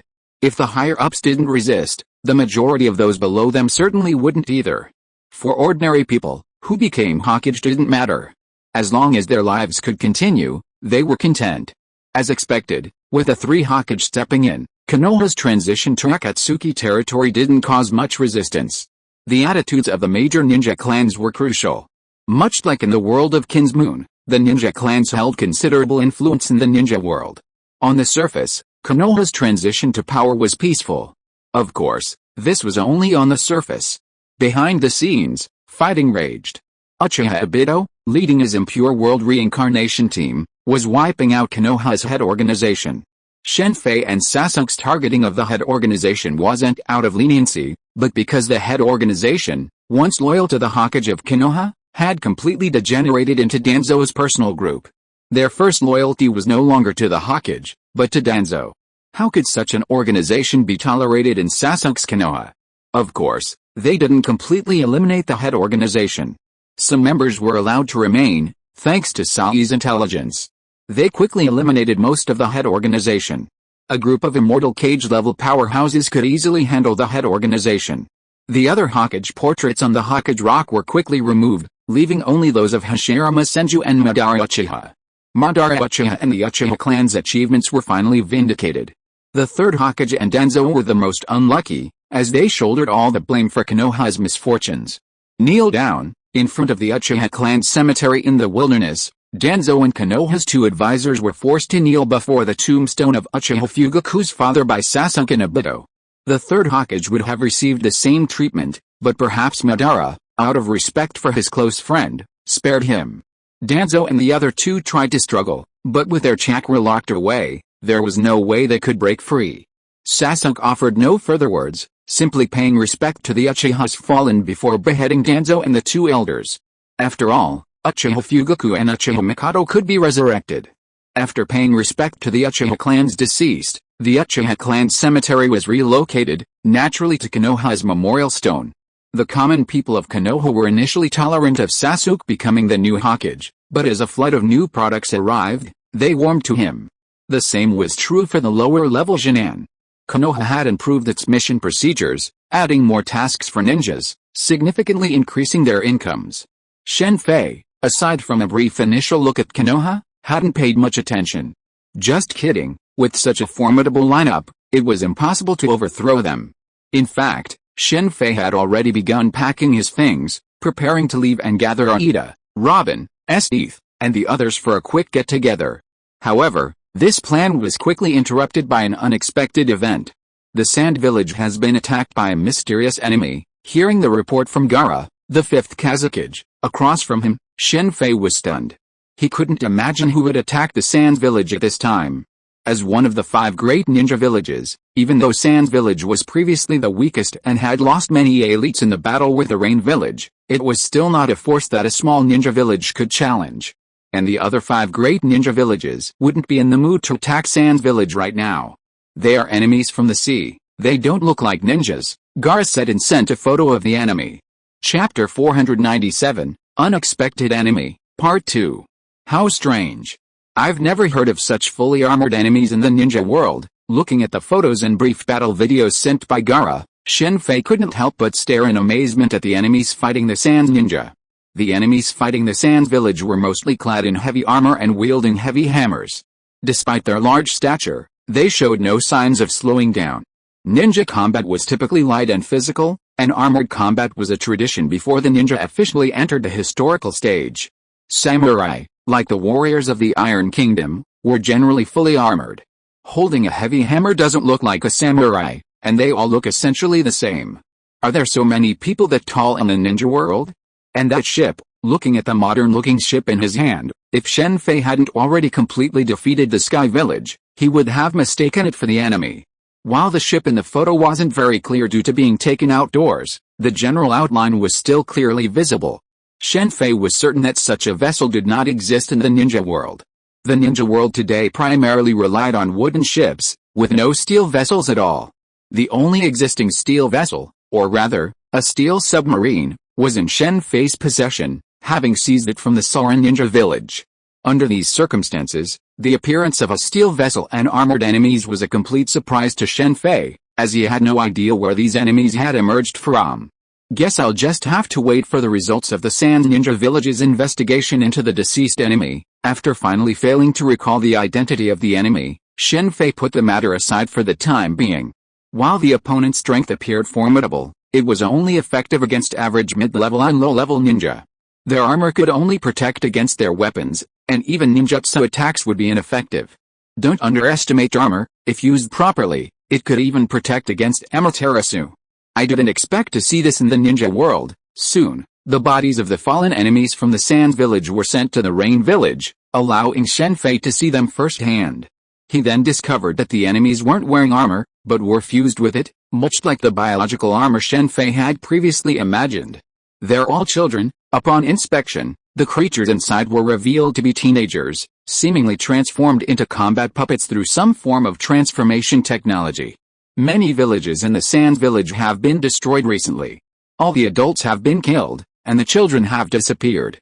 They might have been abducted and transformed, Orochimaru said, licking his lips unconsciously, seeming to be somewhat interested. Mark those destroyed villages on the map. Yes, said Chino, immediately manipulating the computer to display the map on the holographic system. Chino was now Shen Fei's secretary, helping with some related matters. On the southern coast, Shen Fei said, pulling out his phone and contacting Sasuke and Konoha. Sasuke, Investigate whether any villages south of Konoha village have been destroyed or children missing recently. After contacting Sasuke, Shen Fei immediately outlined the situation and assigned him to investigate. He then contacted the river country and asked them to investigate the southern coast as well. One never knows until they investigate. The investigation was shocking. Shen Fei's investigation revealed dozens of villages near the coast, including Sand Village, River Country, and Konoha Village, completely destroyed. The inhabitants were wiped out, and the children were all missing. It was clear that this had been going on for some time, with hundreds of children missing. Did they ignore this because they were focused on dealing with the Rain Village? Shen Fei quickly understood why neither Sand Village nor Konoha Village had reacted in the intervening period.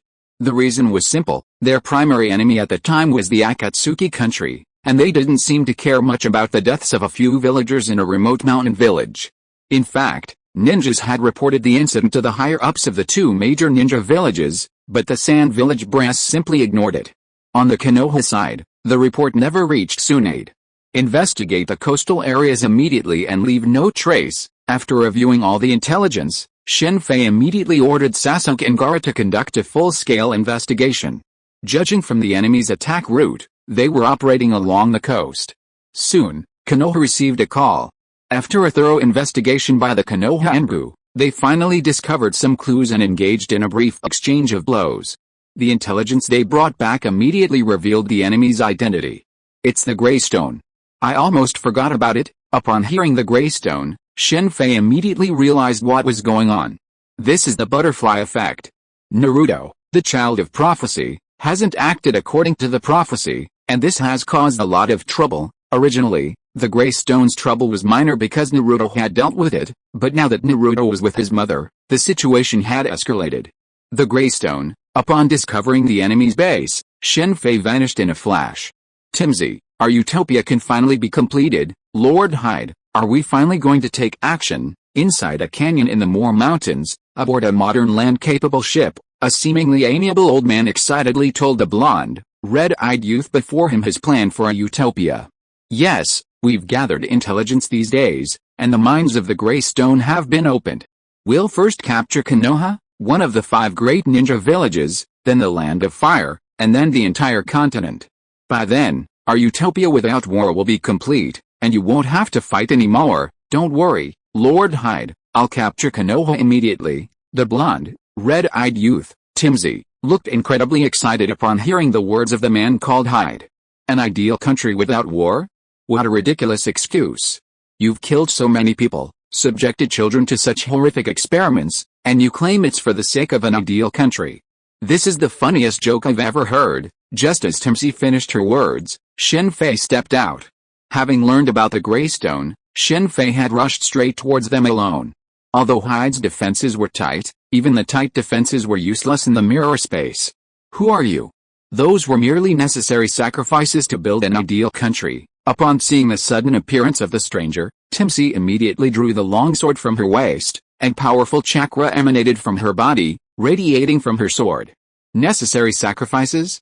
Then please sacrifice yourself too, Shen Fei said, appearing beside Timsy. As she stared at him in disbelief, the longsword in her right hand pierced through his body. Shen Fei had no intention of wasting time talking to such a completely brainwashed person. As for explaining the truth to him, he was too lazy to do such a thing. His purpose in coming here alone was simple: to obtain the Grell Stone. The Grell Stone was a stone with extremely magical powers. It contained a powerful life force and could also be transformed into chakra. Timsy herself did not cultivate chakra. Her strength came from the Grell Stone fused to her arm. A single stone gave her the power comparable to that of an elite Jonin. The value of such a stone was naturally inestimable. In the original novel, Timsy and the others were very weak, and Naruto, Shikamaru, Gaara and the others could handle them. However, things were different now because they had opened the sealed Grell Stone vein. With enough Grell Stone equipment, their strength skyrocketed. Huh? It can even heal like this. It seems I underestimated the Grey Stone a bit, but you should stop here. Seeing that Timsy, with her heart pierced, could still wield her sword, and sensing her internal organs slowly healing, Shen Fei immediately swung his right hand. A powerful sword energy emanated from the sword, radiating outwards throughout her body, instantly shattering her entire body. You're not dead yet, Seeing Timpsi's internal organs shattered by the sword energy, still breathing, Shen Fei was truly shocked. "I won't let you destroy the utopia, you talk too much nonsense." Looking at Timpsi's determined face, Shen Fei sneered. Then, with a flash of cold light, Timpsi's head flew off. If it could repair her internal organs, then it would be hard to see if it could be repaired after it was gone. If you keep whitewashing things, wouldn't those deaths have been in vain? Shen Fei had no intention of showing mercy to Timpsi. After all, she was an enemy. Showing mercy, turning enemies into friends through fighting, is a skill possessed by protagonists like Naruto and Luffy. He lacks it. That loser is finally dead. If it weren't for his royal blood, I would have killed him long ago. Hyde watched Shen Fei kill Timpsi, his expression unconcerned, rather delighted. Your turn next, Shen Fei sneered at Hyde's actions. Kill me? Do you think you can do that? Hyde said with a similar sneer, then removed his monocle. Lord Hyde, are these intruders? As Hyde removed his monocle, 3 women in various colored armor entered and surrounded Shen Fei. That Timpsi guy is finally dead. I was planning to kill him in a few days. The 3 of them didn't care when they saw Timpsi's body. They were very annoyed with Timpsi, who kept talking about the utopia all the time. If Hyde hadn't needed his bloodline, he would have killed him long ago. After opening the vein of Greystone, Hyde saw that Timpsi still had some value, so he kept him. Don't be careless, he can kill Timpsi. Looking at his 3 men who didn't seem to care much about Shen Fei, Hyde immediately warned them. Don't worry, Lord Hyde, I will definitely not let him die so easily. As she spoke, the woman in green armor began to change her shape drastically. A pair of bat wings then grew behind her and she flew towards the sky above the hall. Boring, Shen Fei said, waving his right hand. A powerful crescent-shaped sword energy shot straight into the sky, slicing the stunned Batgirl in 2.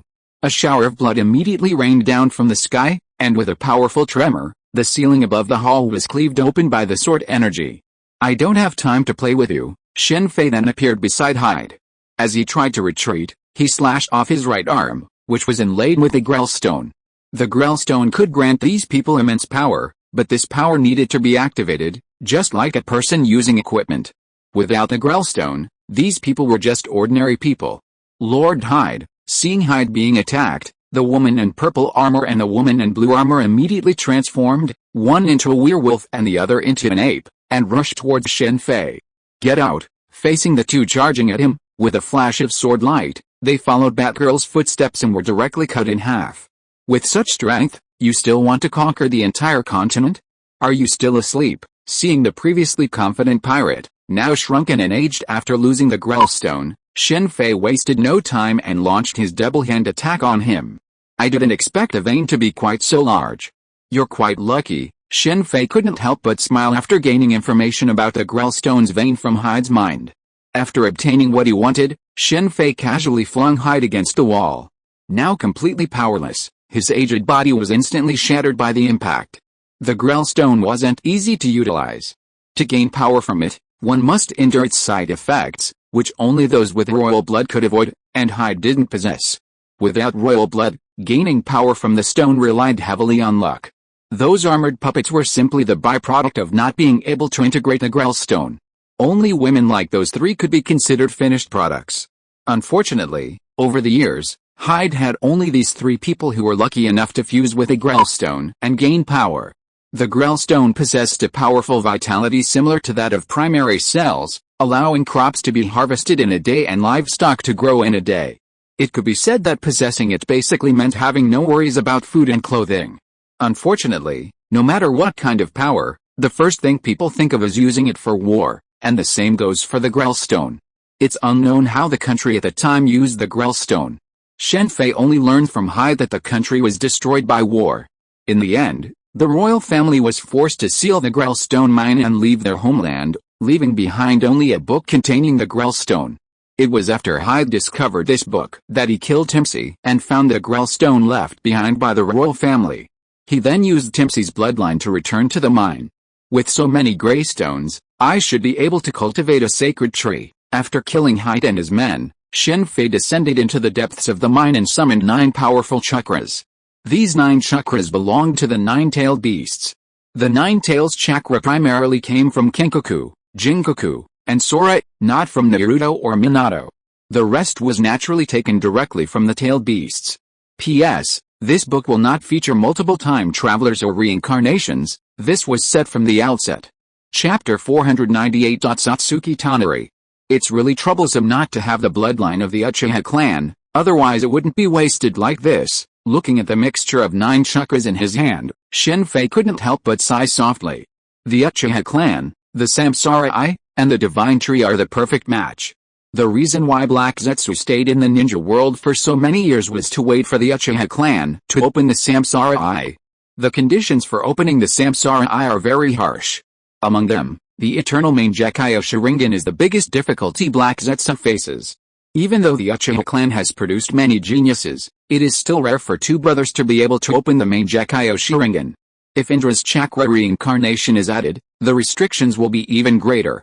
The Uchiha Madara brothers and the Uchiha Itachi brothers are simply blessed by heaven to have these 2 pairs of brothers. After conversing with Black Zetsu, Shen Fei immediately recognized a problem. Even if he obtained Uchiha Madara's Rinnegan from Nagato, controlling the sacred tree would be extremely difficult due to his lack of the Uchiha clan's constitution. The Naruto world was truly a civil war within the Otsutsuki clan, and without their bloodline, participating was extremely difficult. For Shen Fei, even if he could fuse with the cells of the first generation, possessing the Uchiha clan's bloodline was still impossible. It was a matter of genetic constitution, much like he couldn't fuse the Uzumaki clan's constitution with anyone else. However, for Shen Fei to give up the sacred tree was a shame, as it could produce chakra fruit. So, Shen Fei sought an alternative, cultivating a sacred tree from scratch. While this would consume a significant amount of resources, it was better than giving up. And speaking of resources, Shen Fei had no shortage of them. Shen Fei wouldn't use human life to cultivate the sacred tree, but he could use dangerous creatures like those from the world of Akame no Mikado and the Sea Kings from One Piece. The Calm Belt's numerous giant and supergiant Sea Kings could be used to cultivate the sacred tree, as could the massive beasts from the dark continent of Hunter's World.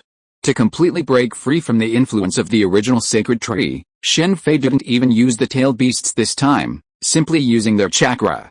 Black Zetsu is truly filial. If the opportunity arises, it's not impossible to unseal Kaguya Otsutsuki, when his strength greatly surpasses hers. Thinking this, Shen Fei immediately began to form hand seals, channeling the fusion of 9 chakras into the Grell stone, allowing it to absorb the stone's powerful life energy. Some can still be saved, but others appear completely beyond repair. As his chakra absorbed the Grell stone, Shen Fei examined the items Hyde had left behind. Those children who had been transformed into armored puppets for a short time could still be treated with a Grell stone, but some who had been there for too long, their transformations completely fixed, were beyond help. Try to treat them, the armored puppets lacked any consciousness of their own and could only follow orders. After Hyde and the other commanders had perished, Shen Fei quickly took control of them. He then summoned those who could be treated and used the Grell stone to heal them. While allowing his chakra to absorb the Grell stone veins, Shen Fei had already taken some Grell stone, originally intended for research, but now perfectly suited to treating them. Yet, it worked. Seeing a palm-sized sapling appear in the now empty Grell stone vein, Shen Fei couldn't help but pump his fist in excitement. Although the cost was high, cultivating the seedling of the sacred tree made it all worth it. Is it going to collapse? After taking the sacred tree sapling and watching the cave walls begin to crumble, Shen Fei realized that the disappearance of the Grell stone had left the entire mountain hollow, no longer strong enough to support its existence. Boom! As Shen Fei cast the flying thunder god jutsu on Hyde's ship, a massive mountain before him began to crumble. With a collapse, a chain reaction caused the surrounding ground to shake. If those Grell stones were used to serve the ninja world, it would surely enrich the world. If it were Minato Unamuke's and his men, they would probably choose to use them for the benefit of the ninja world. The Grell stone had a wide range of uses, such as its ability to ripen crops and livestock. If used in this way, the ninja world would surely be free of famine for decades, and could even be exported to the pirate world. Currently, so many Grell stones were only needed to cultivate a single sacred tree sapling. Shen Fei naturally had no regrets. Using the Grell stones for the benefit of the people would certainly enrich the entire ninja world, but what would happen once the Grell stones ran out? It's easy to go from frugality to extravagance, but it's hard to go from extravagance to frugality. Wasn't it the same reason that the nation that discovered and shared the Grell stones ultimately perished? much like the modern-day phenomenon of people who fail in stock trading resorting to rooftops? In reality, many of those who resorted to rooftops were wealthier than the average person. Why would they go there? Because they couldn't go back to their hardscrabble lifestyle. This ship's technology is impressive. Perhaps it could be used to develop Ninja World ship technology. Hyde's legacy included not only technology completely different from the Ninja World's, but also a map to another continent. No Ninja World had ever explored overseas, primarily due to ship technology issues. Even if a ninja could tread water, they couldn't just walk from one side of the ocean to the other. As expected, strength reigns supreme. Even though the Rain Village no longer prioritizes missions, they keep coming. With Akatsuki's victory over the combined forces of the 5 major ninja villages, all the missions previously assigned to Konoha were transferred to the Rain Village. For those merchants, it didn't matter who notified the Ninja World, as long as they could still trade, make money, and enjoy themselves, they didn't care. However, the number of missions would only increase during this period. Once Akatsuki unified the Ninja World and everything was properly regulated, the number of missions would surely decrease significantly. Merchants hired ninja primarily out of fear of bandits, robbers, and vagrant ninja. Once Akatsuki could regulate these rights, they would no longer need ninja as bodyguards. These missions were assigned to younger ninja sent from the other 4 major ninja villages, such as Konoha's 12 guardians, who were all assigned to the Rain Village. Allowing the younger generations of the major ninja villages to be influenced by the Rain Village's philosophy would help unify the ninja world. Naturally, the Iwagakure and Mist villages disagreed, as the young were the future of the ninja villages. However, after Akatsuki's Hashirama Senju and Uchiha Madara visited, the Iwagakure immediately agreed. After Konoha was conquered by Akatsuki, Hashirama Senju likely recognized their approach to unifying the ninja world and joined them. This, of course, also served to strengthen Konoha Village's voice. Hashirama Senju possessed a certain wit that disguised his foolishness. It's time to go there. Akatsuki boasted 2 super cage-level masters, Madara Uchiha and Hashirama Senju, along with Nagato, Minato Namikaze, and Kushina Uzumaki, making it a formidable force. All that was left was for gradual development. Shen Fei therefore set his sights on the moon, where Tonari Otsutsuki resided. He seemed to have also begun to make his move. The lineage of Otsutsuki Hamura, the younger brother of the Six-Path Sage, Otsutsuki Haguramo, seems to be the sole surviving member of this lineage, Otsutsuki Tonari. You can breathe. I guess that's the difference between an artificial moon and a real one. No wonder Naruto and the others were able to fight Otsutsuki Tonari on the moon. Shen Fei, who had flown to the moon in a Quinjet, took off his helmet after landing and sensing the air's density. That must be Otsutsuki Tonari's residence. Using the Quinjet, Shen Fei quickly spotted the moon's only mobile structure, a massive castle, much larger than the Angkor fortress. After all, Otsutsuki Hamura's descendants were numerous, so a castle was common. Shen Fei immediately disembarked from the Quinjet and soared towards the castle ahead. Considering the possible barriers and defensive measures surrounding the castle, Shen Fei avoided flying the Quinjet above it.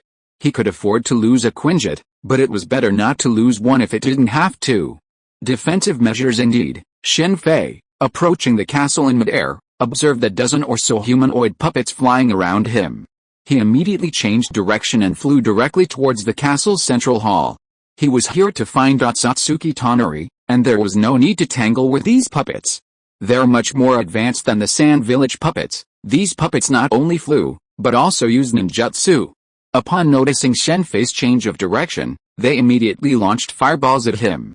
They're somewhat similar to Ruho's. Otsutsuki Tonari's puppets weren't controlled by strings, but rather by a chakra core like Ruho's. Shen Fei had discovered this from within a puppet he had taken down along the way. If the Sand Village acquired this technology, it would probably greatly enhance their strength. With these thoughts in mind, Shen Fei charged forward, destroying every door and wall he encountered, until he finally encountered Otsutsuki Tonari. Pale complexion, bluish-white hair, hollow eyes, this is Tonari Otsutsuki, the most gifted of Otsutsuki Hamura's descendants. Because of his immense talent, he was born without eyes. It's safe to say that if Tonari Otsutsuki had eyes, he would be the most likely to awaken Hamura's Samsara eye. In a sense, this is a case of God's jealousy of talent. Ninja World, what are you doing in Ryugu Castle? Otsutsuki Tonari looked at Shen Fei with hollow eyes and spoke slowly. As he spoke, the surrounding puppets immediately stopped moving. I want to talk to you, Shen Fei said softly. Oh, what, about the ninja world?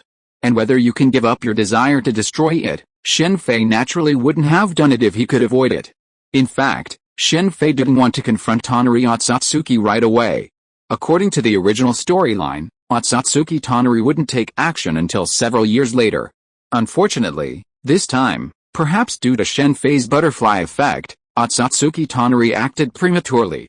If Shen Fei hadn't been monitoring the moon, it might have taken him some time to notice. In the Crimson Square, the moon was slowly moving towards the ninja realm. Having known about Otsutsuki Tonari for a long time, he had been paying close attention to the moon from the beginning. It was precisely because of his timely discovery that Otsutsuki Tonari didn't have time to act against Hinata or Hanabi. Otsutsuki Haguramo made a mistake back then. He created a failed world. Now I have an obligation to rectify that mistake. For so many years, the ninja realm has been in constant war, never peace. Unfortunately, Shen Fei wasn't Naruto, and of course, he couldn't directly convince Otsutsuki Tonari to give up. At the same time, Shen Fei finally understood why Otsutsuki Tonari had acted prematurely. It was because the previous battles between Akatsuki and the other 5 great ninja villages had triggered a butterfly effect. During the battles between Akatsuki and the 5 great ninja villages, the branch family of Otsutsuki Hamura's descendants and the main family clashed on the moon. Both sides were annihilated, leaving only Otsutsuki Tonari, a member of the branch family, alive. If the ninja world had been peaceful at this time, Otsutsuki Tonari would have considered taking action, but the war was brewing, prompting him to immediately decide to destroy it. The conflict between the branch and main families of Otsutsuki Hamura's descendants stemmed from their attitudes toward the ninja world. The main family believed they should be given a chance, while the branch family believed Otsutsuki Hamura had made a mistake. You've been on the moon all year, high and mighty, and you really think you're a god. Otsutsuki Tonari's words infuriated Shen Fei. Constant talk of destroying and rebuilding the world was something Shen Fei hated most. Hydra's Red Skull had held similar views, and Otsutsuki Tonari held the same view now. Shen Fei always believed that the path humanity should take was a matter of its own making, not the result of some individual or gods decreeing a world reshaped by its own mistakes. Westerners believe that God sent the Great Flood because of humanity's sins, necessitating the creation of Noah's Ark.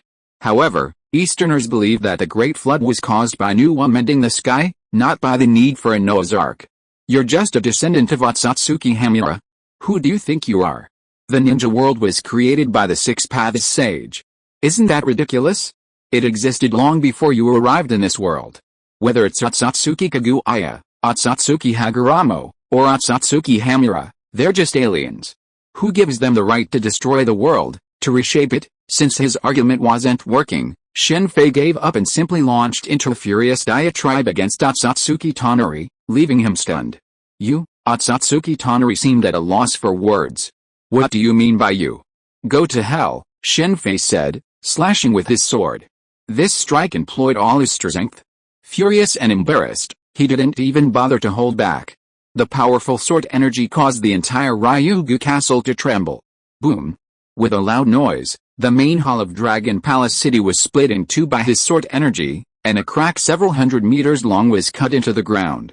Is he dead? Shen Fei thought as he looked at the crack filled with smoke. Chapter 499 Yahiko's Resurrection. Boom! With a violent roar, a green figure burst from the ruins to one side. Its powerful chakra instantly dispersed the surrounding dust. Isn't that fatal after all? Is this Samsara I mode? Shen Fei's expression grew serious as he sensed the powerful and terrifying chakra emanating from Otsutsuki. In truth, Shen Fei's sudden attack would have been unavoidable for anyone else. His sudden, killing move, while he was still talking, looked like a sneak attack. Otsutsuki Tonari was able to dodge thanks to his hollow eyes, seeing through chakra rather than his eyes. This allowed him to react instantly to Shen Fei's movements. The human eye is a crucial sensory organ. Even though Shen Fei possesses observation haki, he still primarily relies on his eyes when dealing with enemies within his sight. It's a matter of habit. To break this habit, he would have to blind himself, something Shen Fei clearly wouldn't do. Shen Fei was ready to take in the dazzling world, especially the beauties. Seeing with one's eyes versus using observation haki was a completely different experience. Come to think of it, I remember the Rinnegan on the moon is made up of a large number of Byakugan. If that's the case, why not get a pair for myself? With this thought in mind, Shen Fei immediately retreated after seeing Otsutsuki Tonari attack. Silver Wheel Reincarnation Explosion, Otsutsuki Tonari muttered, and powerful green chakra formed a massive tornado in midair. Under the raging tornado, the buildings around Ryugu Castle immediately began to crumble. Amazing. You've reached Super Shadow level. Watching the rapidly approaching tornado, laden with debris, Shen Fei immediately raised his right hand and slashed forward again. The powerful sword energy instantly tore the tornado apart, and the bisected tornado immediately spread in both directions. Boom. Just as Shen Fei severed the tornado, Otsutsuki Tonari waved his hand again, and the next moment, countless boulders to his right began to gather. In the blink of an eye, a massive stone giant, nearly 20 meters tall, formed, which then pounced directly at Shen Fei from the air. Boom boom. Facing the massive stone giant lunging down from above, Shen Fei unleashed dozens of sword energies, the powerful sword energy instantly ripping the stone giant apart in midair, sending the stone fragments scattering in all directions. However, as the scattered rocks landed, they immediately returned to their original state. It truly is worthy of the Samsara-I, being on par with the Rinnegan. The fact that this stone giant was invincible made the Samsara-I incredibly terrifying. The only way to destroy it was to kill the caster, a form of impure world reincarnation. It's been so long, it's time for you to get some fresh air. Watching the stone giant recover and prepare to charge again, a cute pink dragon flew out of Shen Fei's body. The next moment, this cute pink dragon transformed into a nearly 100-meter-long Shenlong, radiating a mighty dragon. As expected of a man-made devil fruit created by Vegapunk, its power was astonishing. Now, this pink Shenlong had already begun to possess the power of a Shenlong, the ability to summon wind and rain. Caesar's complete disdain for such a powerful devil fruit, to the point of allowing Momonosuke to consume it, was truly a waste. With Momonosuke's strength, he could only remain a cute dragon for the rest of his life. Phew.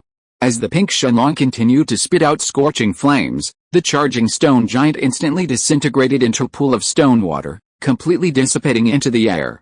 Even though the stone giant's body was indestructible, destroying the stone that formed it could completely destroy it. In this respect, the stone giant was inferior to the impure world reincarnation.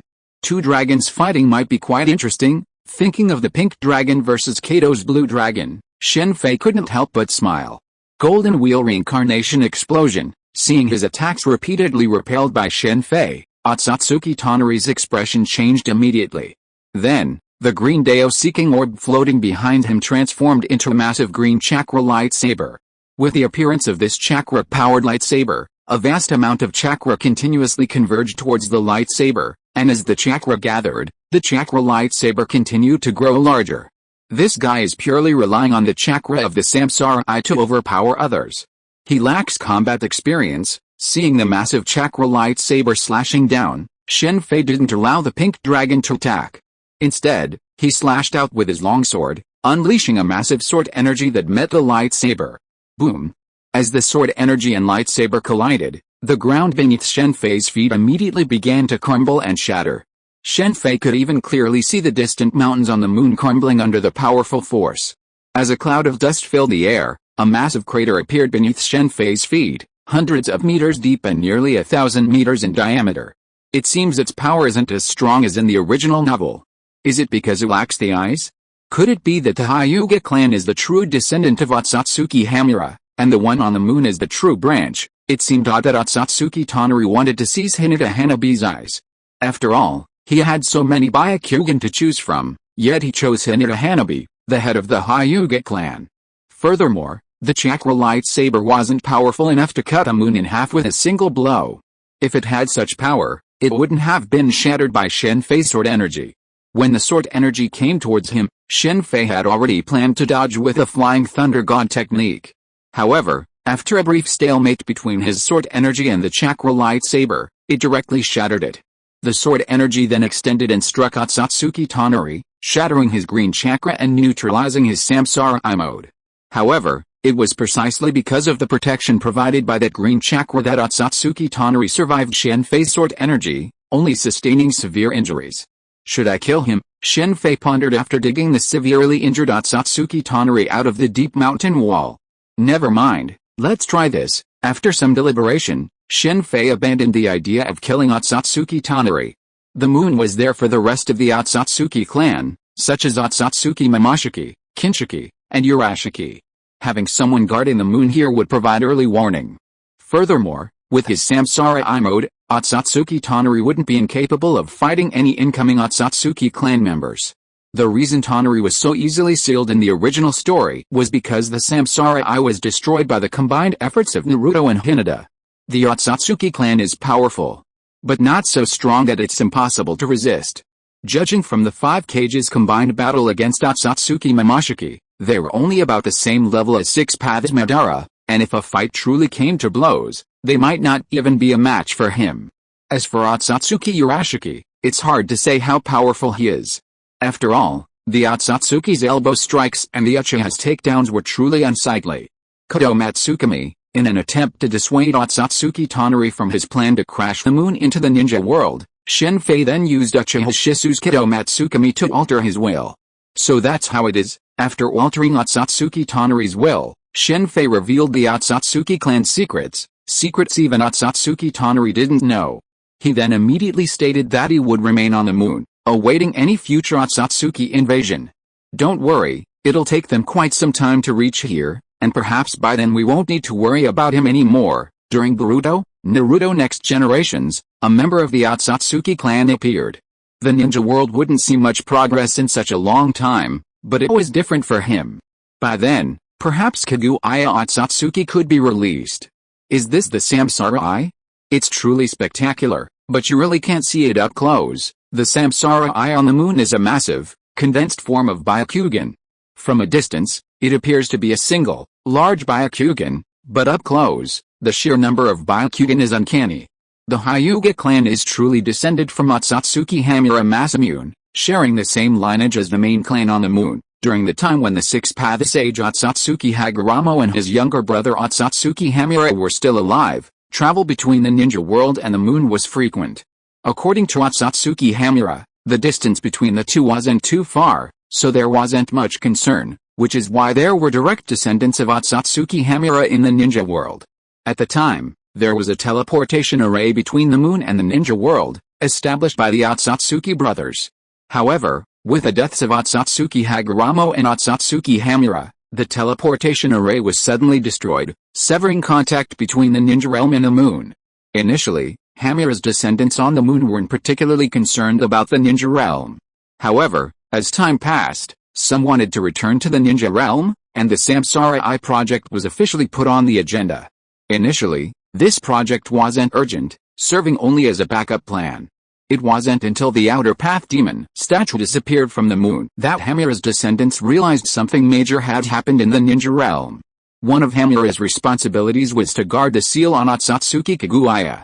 Later, Hamura's descendants used the Samsara I to open a passage from the ninja realm to the ninja realm. This is the passage that Naruto and the others traveled through in the original story. Unfortunately, the situation in the ninja realm had changed dramatically by then, and the descendants of Otsutsuki Hagoromo and Hamura had vanished. Serious disagreements arose between the main and branch families of Hamura's descendants on the moon.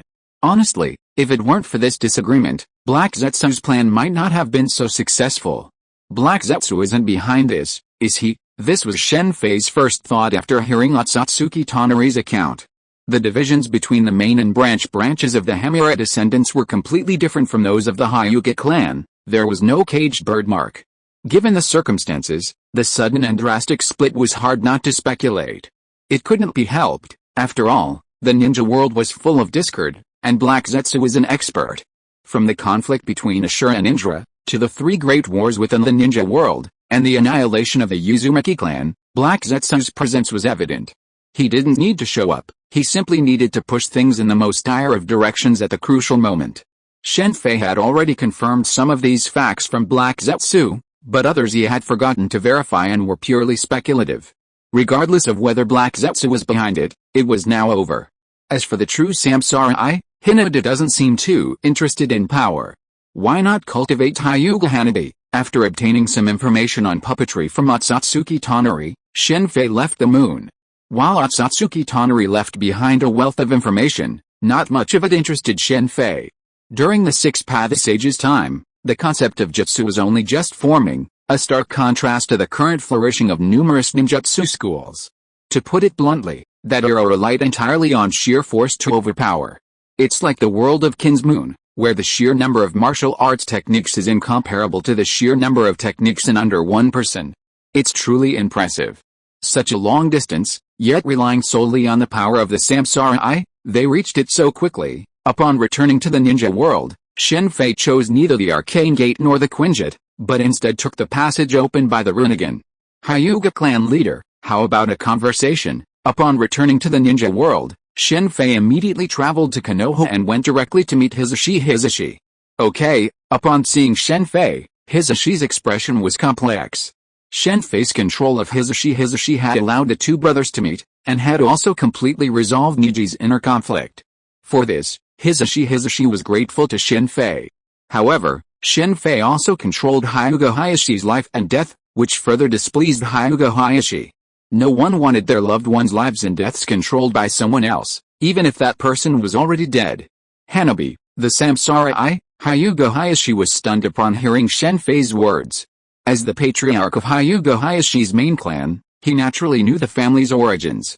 Unfortunately, no one in the Hyuga clan had ever achieved a qualitative improvement in their Byakugan. Unlike the Sharingan, which had levels of 1, 2, and 3 Magatama, or the Mangekyou Sharingan, the Byakugan looked the same regardless of the situation, merely varying the distance of observation. Then, I'll trouble you, sir. After a long silence, Hyuga Hayashi's attitude immediately changed, becoming respectful. After all, if anyone in the Hyuga clan could awaken to Samsara-I, the clan's position would be even more secure.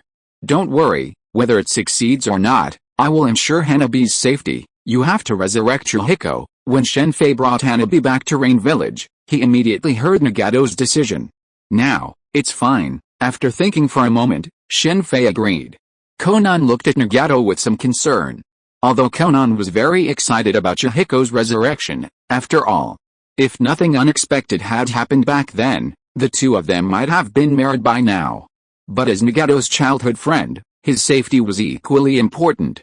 Originally, Shen Fei could have helped to resurrect Chihiko, but Nagato, perhaps out of guilt for the past, was determined to use the Samsara reincarnation technique to resurrect Chihiko, and even Konan couldn't stop him. Fortunately, with Nagato's body now fused with the cells of the first generation, resurrecting Chihiko shouldn't be a major problem. Even if there were any problems, Shen Fei would be there to watch over them. Chapter 500, Water City, Part 1. The power of the first Hokage's cells is evident in Obito's performance during the Fourth Shinobi World War in the original manga.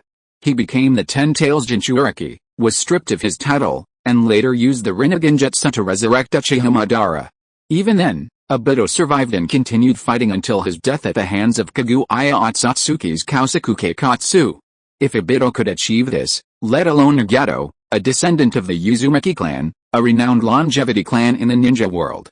To resurrect Chihiko, Shen Fei avoided Madara, Hoshirama, and the others. Only he, Nagato, Konan, and Sasuke were present. Sasuke had come to witness the effects of the Rinnegan Jutsu firsthand. Although Sasuke's Rinnegan was pristine, due to its relatively recent activation, its development was not as advanced as Nagato's.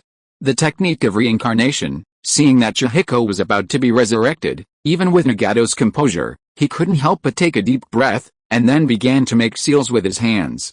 As a coffin rose from the ground, and as the coffin lid opened, a figure that was very familiar to both of them walked out of the coffin. Konan, Nagato, what am I doing? Chihiko walked out of the coffin and looked at his hands in surprise. Chihiko remembered his own death very clearly.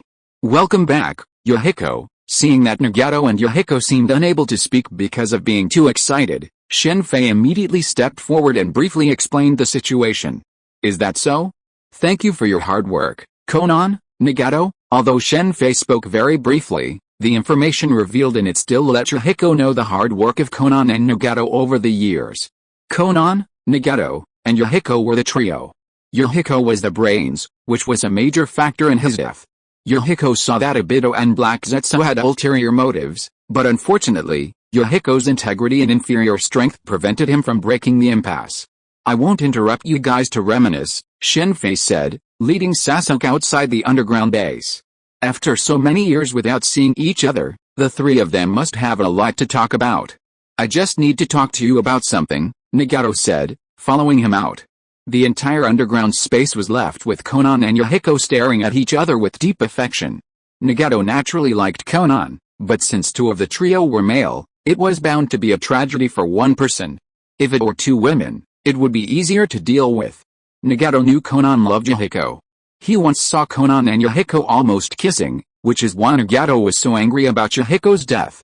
He would rather he die than Konan suffer.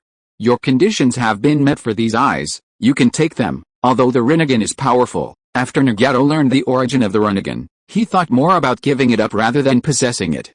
If he didn't have the Rinnegan in the first place, Yahiko's tragedy might not have happened. Before, the Rinnegan was needed to resurrect Yahiko, but now that Yahiko has been resurrected, it is naturally no longer needed. Okay, originally, Shen Fei didn't want to get the Rinnegan from Nagato so quickly, but since Nagato made the request himself, he naturally had no reason to refuse. He then used the power of the surgery fruit to painlessly remove the Rinnegan from Nagato's eye sockets, and then used his twin hands to help him restore his original eyes. These eyes have just been restored and cannot be used yet. They must rest for a while first. After helping Nagato restore his eyes, Shen Fei blindfolded Nagato. Thank you very much. 3 days later, Shen Fei met Yahiko again. With Nagato and Konan, Yahiko bowed deeply to him. Although Shen Fei's help to Nagato was in exchange for the Rinnegan, seeing how the Rain Village had become so prosperous, and how the entire ninja world would become even better in the future, Yahiko was deeply grateful to Shen Fei. During these 3 days, Yahiko had thoroughly understood the events that had unfolded since his death. During this time, Nagato had wanted to pass the leadership of Akatsuki to Yahiko, but Yahiko ultimately refused. The reason was simple: Nagato was now known to be Akatsuki's leader, and a change of leadership would cause significant unrest. Yahiko would assist with Akatsuki affairs, but as a think tank, not a leader. Things were much simpler after that. Akatsuki expanded its leadership, bringing in Tsunade, Kakashi, Madarumi, Kuratsuchi, Gaara, Temari, and others from the remaining 4 major ninja villages.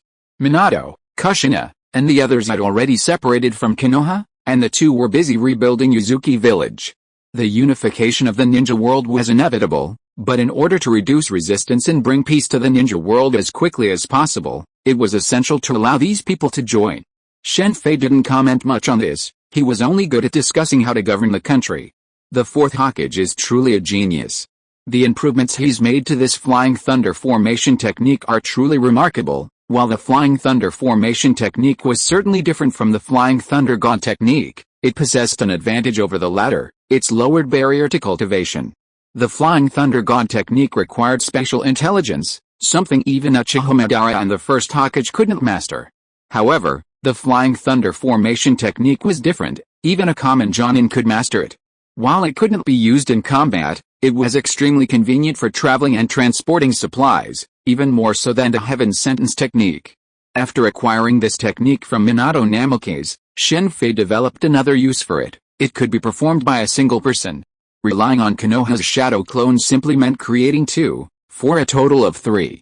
Furthermore, using shadow clones made the Flying Thunder formation jutsu much easier. The only drawback was that it required a significant amount of chakra from the user. This was perhaps the Flying Thunder formation jutsu's second weakness. It consumed significantly more chakra than the Flying Thunder God jutsu. However, even this didn't diminish its benefits. For example, Akatsuki's future Anbu members were capable of cultivating this technique. I'm truly sorry, Tenten, this time. I stole his luck. Shen Fei shook his head slightly, looking at the 6 Paths Noble Phantasms in his hands. He had seized the 6 Paths Noble Phantasms held by Kinkaku and Jinkaku, along with those of the Kumagaku village. This exchange of power immediately revealed to Shen Fei why Uchiha Madara despised the 6 Paths Noble Phantasms. Their power was too low. They could only deal with cage-level warriors at best, and were completely ineffective against super cages, even the seemingly most powerful Ember Purgatory. It's no wonder that when the previous Jinchuriki of the Kumagaku village went berserk, it was the 3rd Raikage who fought the 8 Tails and sealed it back, rather than initially using the Amber Purifier Bottle to deal with the 8 Tails Ushiki. Furthermore, the 7-star sword, the Golden Robe, and the purple gold red gourd all required stringent conditions to use, making them practically useless against Shen Fei. Only the Basho fan and the amber purifier bottle offered some relief. The Basho fan was actually quite powerful. Even ninjas who couldn't perform ninjutsu, such as Guy, Xiaoli, Xianshan, and members of the Hyuga clan, could freely unleash chakra-based ninjutsu using the Basho fan. In the original novel, Xianshan used this fan to eliminate 3 of Kokuzu's 5 heart monsters with just a few strikes. This fan could be given to Chelsea. She doesn't like fighting, so this would be perfect for her. While Shen Fei could use the Basho fan, it wouldn't be very effective. After wasting so much time, I'm finally leaving. Before leaving, Shen Fei relocated Angkor Fortress directly to the former location of Takigakure village, leaving behind a wood-release shadow clone. As long as it wasn't in combat, a wood-release shadow clone could persist for a long time. The Grand Master has finally emerged from seclusion. Shen Fei immediately arrived in Kinsmoon's world. He had come here to deal with alchemy. Previously, due to lack of clones, he had no time to deal with alchemy.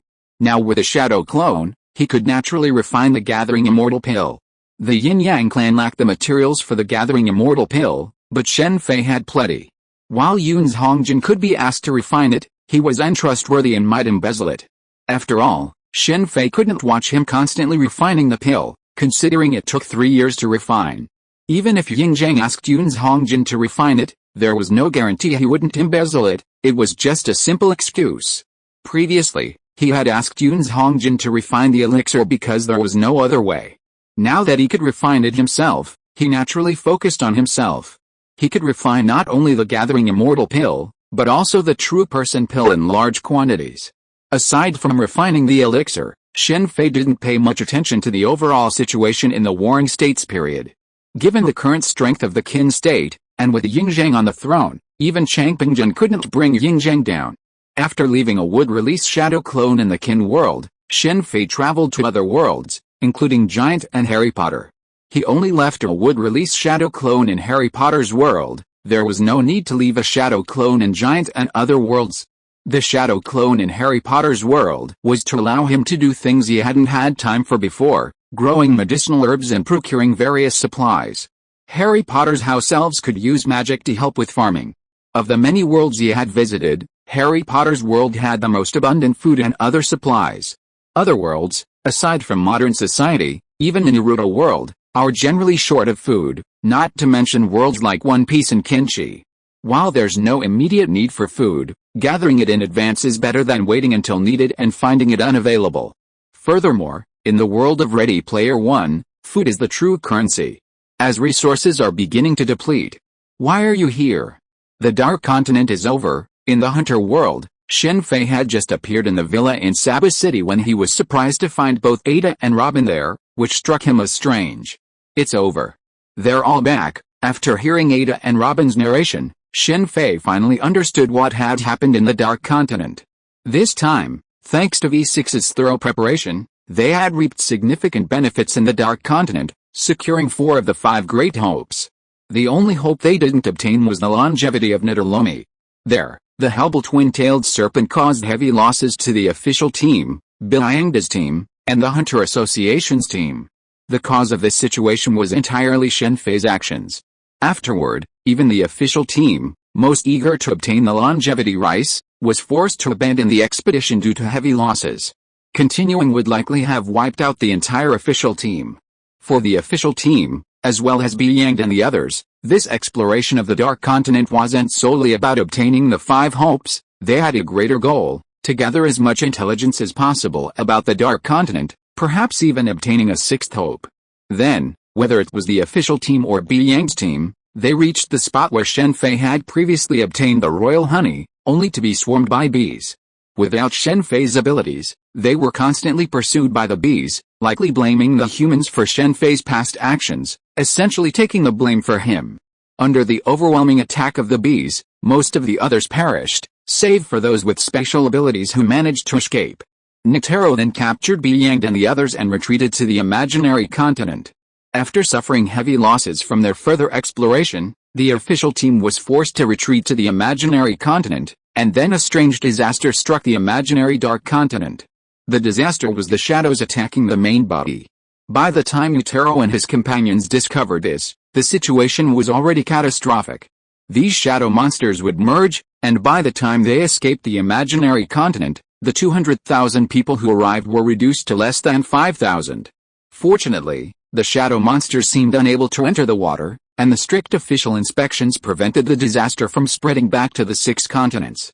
However, the vigorous exploration of the Dark Continent ended with a loss of approximately 200,000 lives, and V6 was once again transformed into V5. The events of the imaginary continent, coupled with Shen Fei's previous actions, caused the newly established Kajin Empire to fall apart and collapse. After witnessing the Kajin Empire's collapse, V6 immediately kicked it out of V6 and became V5. It's truly terrifying. Watching the video of the Dark Continent filmed by Ada and Robin, Shen Fei finally understood why Netero and his companions had to retreat. The overwhelming bee attack triggered a chain reaction, driving some of the larger mind beasts to attack humans. In this situation, even if Shen Fei had gone, he would have had no choice but to retreat. Because of the giant shadow monster, there's no talk of exploring the new world right now. V5 also has no energy to explore the Dark Continent for the time being, as they must eliminate the shadow monster. If it appears on the 6 continents, the 6 continents will likely be doomed. Since everything's fine here for now, let's go back. This is a good opportunity to get some revenge. Robin's enemy is, of course, the world government. While revenge isn't possible in this short time, there are 2 individuals who can be dealt with, Spandane and his son, who launched the Demon Slayer Order in Robin's hometown of O'Hara. Spandane is on Judicial Island, and Shen Fei is heading to Water City to obtain the Door fruit. While doing so, he can go to Judicial Island to deal with Spandane and capture Spandane there. Since there's nothing else to do here, let's go back. It's a good opportunity to see them, Ada said, giving Shen Fei a playful smile. End of this chapter. Thank you very much for reaching the end. Don't forget to like. Looking for more exclusive content and immediate access? Subscribe to our Patreon. Remember, every like, subscription, or donation encourages us to continue. Thanks to everyone. See you in the next video.